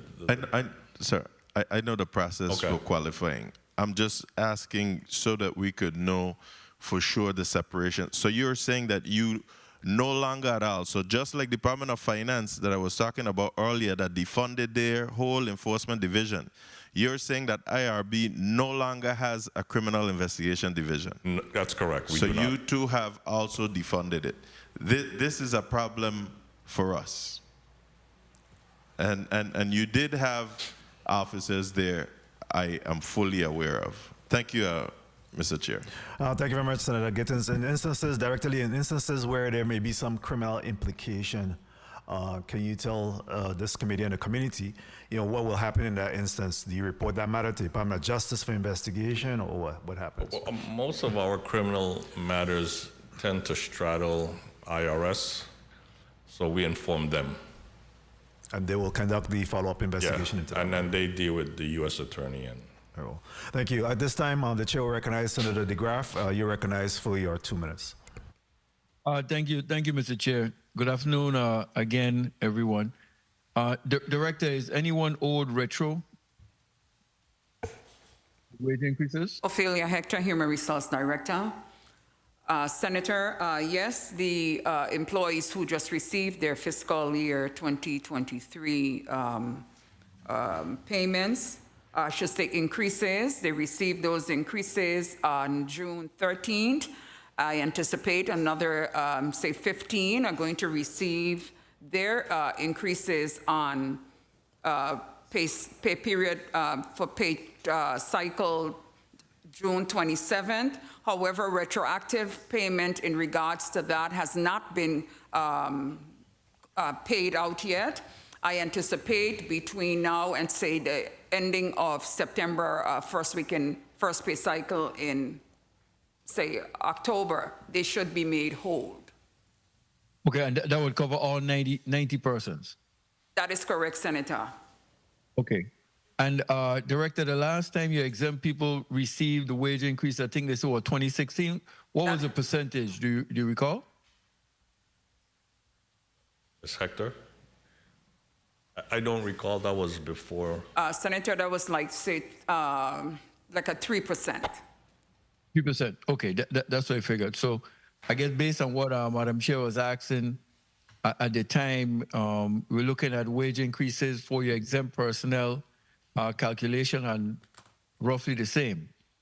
And in closing now, there are 5 operational areas: Director's Office, Audit Enforcement, Processing, Delinquency, Records. And how much persons are in your office, Director?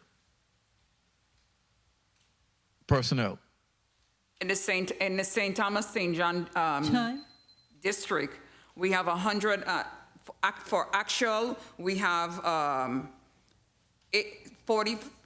50 in St. Croix and 101, say, St. Thomas. Okay, and just to close out, Mr. Chair, how much in audit enforcement? Personnel. Sorry, repeat again, please, Senator. How many We're going down employees to in 5 audit? areas of operation that you have. So now the audit enforcement, how many personnel do you have in that? In that section, we have a total of 12. 12. You could break down St. Thomas, St. Croix? Yes. For St. Thomas, St. John district, we have a total of 11 in the, 8 in there. St. Croix, 4. Okay, the processing section. Processing a How many? total. Processing a total of, say, 67 employees. Give me the breakdown again. St. Thomas and Croix. St. Croix, you have a total of 30, and St. Croix, you have a total of 30. St. Thomas, 36. 36. That'd be 66 total. Yes. Okay. The delinquent records. How many persons? 12. We have 12. The breakdown. Okay, for the delinquent account, you have a total of, let's say, 12. You have 8 in St. Thomas, and the remaining 4, 8, yeah, in St. Croix. And finally, computer operations. 12. 12. Breakdown. For St. Thomas, for St. Thomas, you have 10. St. Croix, 2. Okay. Thank you for the time. Director Lee, you and your team continue doing what you're doing. As the Mr. President mentioned, you are the big dog on the block. Thank you for the time, Mr. Chair. Thank you very much, Senator DeGraff. Senator Gittins, you're recognized for your 2 minutes. Thank you, Mr. Chair. Rental of land and buildings, on page 3, you spoke to that. Again, as the largest revenue collector for the government of the Virgin Islands, aren't we looking to have our own home? You know, and I ask that because I strongly believe that certain government entities within this government should be in their own home. For instance, police stations, fire stations, our money hub. What's being done? Are you looking into eventually having your own home? Currently, we have not. Our lease is we have a long lease at our Red Hook location, and we don't pay anything on our St. Croix location. So the answer is no, we currently have not. So we don't pay anything at the St. Croix location? Correct. Nothing at all? No. Department of Finance is our landlord. And you're living for free? Essentially. So you don't assist with any maintenance and upkeep of that building? Yeah, our portion, we occupy the top floor, so anything top floor related we deal with. And if things come up, we share the cost, like the parking lot repavement. And thank you for the parking lot, my son. Because when I went to pay my taxes, I was like, my son, I didn't even know the parking lot was paved. But when I drove in there, I felt good writing you the check. All right? I could only imagine how those employees felt. But you're occupying the top floor. You still got a bunch of leaks happening in the building. Yes. And I don't see anything in the budget for building maintenance. How are we addressing some this? of that, a lot of those costs,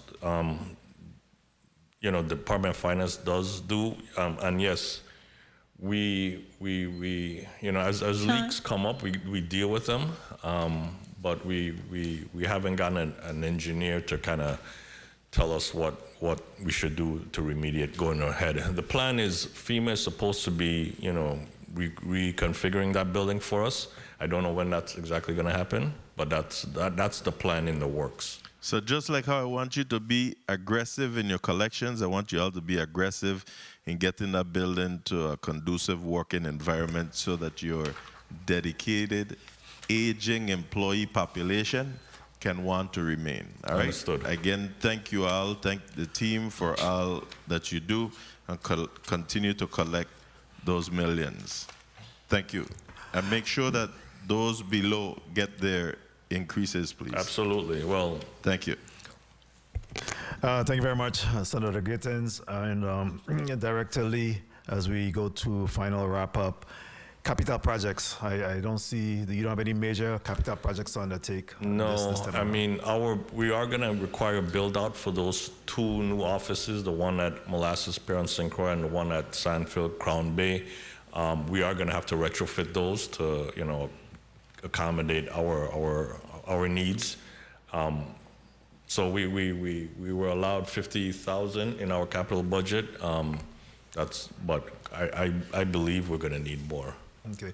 And what about additional monies? Do you have any money from ARPA, from CARES, from Insular Affairs, any other additional money that comes your No, way? I tried to ask for ARPA money, but what we need it for, we don't qualify. Do you have any pending lawsuit, judgment, or litigations against the Quite BIR? A handful. Do you have an aggregate amount or I'll have the attorney. can you give us an aggregate amount, or are you able to handle it within your purview, or something that the committee needs to be aware of? Judgments or litigations? Our litigations are all ongoing, so we don't have amounts right now to share. You have no pending judgment as it stands right now? No judgment. There's all litigations, pending litigations? Yes. Okay, thank you. And the Madam Chair had requested some information. She wanted a listing of the vacancies, an up-to-date listing, and also if you could really just identify those critical hires to be undertaken during the next fiscal year. And at this time, I'll give you a 30 seconds wrap up. All right, well, once again, we thank this body for always, accommodating us and being able to allow us to, put our needs on the table. We definitely hope to be able to capture, while the territory is going to be receiving or in line for record funding through various governmental, federal agencies, we really need to be able to capture those monies. One of the things that we're going to deal with that I saw before, we're going to have transient employees. We need to be able to catch them, or else they then possibly could file off island. They're not going to be staying here, so then we could lose that opportunity if they leave. So we really need to get a good staff so we can catch, address folks while the iron is hot. Well, I think additionally is very necessary for you to be able to continue that synergy or develop that synergy between you, Department of Labor, DLCA, ODR, to make sure that we're capturing those possible transient individuals to make sure that they're paying their fair taxes and paying their fair taxes here locally. Absolutely. So I'll implore you to continue to at least make sure you're closing that loop with that synergy there. I want to thank you very much for coming before this committee today. And again, we appreciate the hard work that's being done. And of course, there's always room for improvement, but we certainly appreciate the work that's being done by the Bureau of Internal Revenue. On behalf of the Madam Chair, I want to thank certainly the staff, central staff, her staff for their contribution to this. And of course, we go into session on Monday, at which time we'll be taking into consideration a request from the governor for the $3 million for the Medicaid, as well as the state of emergency on the energy crisis that we're experiencing. The Committee of Budget, Appropriations and Finance of today's date, June the 21st, 2024, is hereby adjourned. God bless.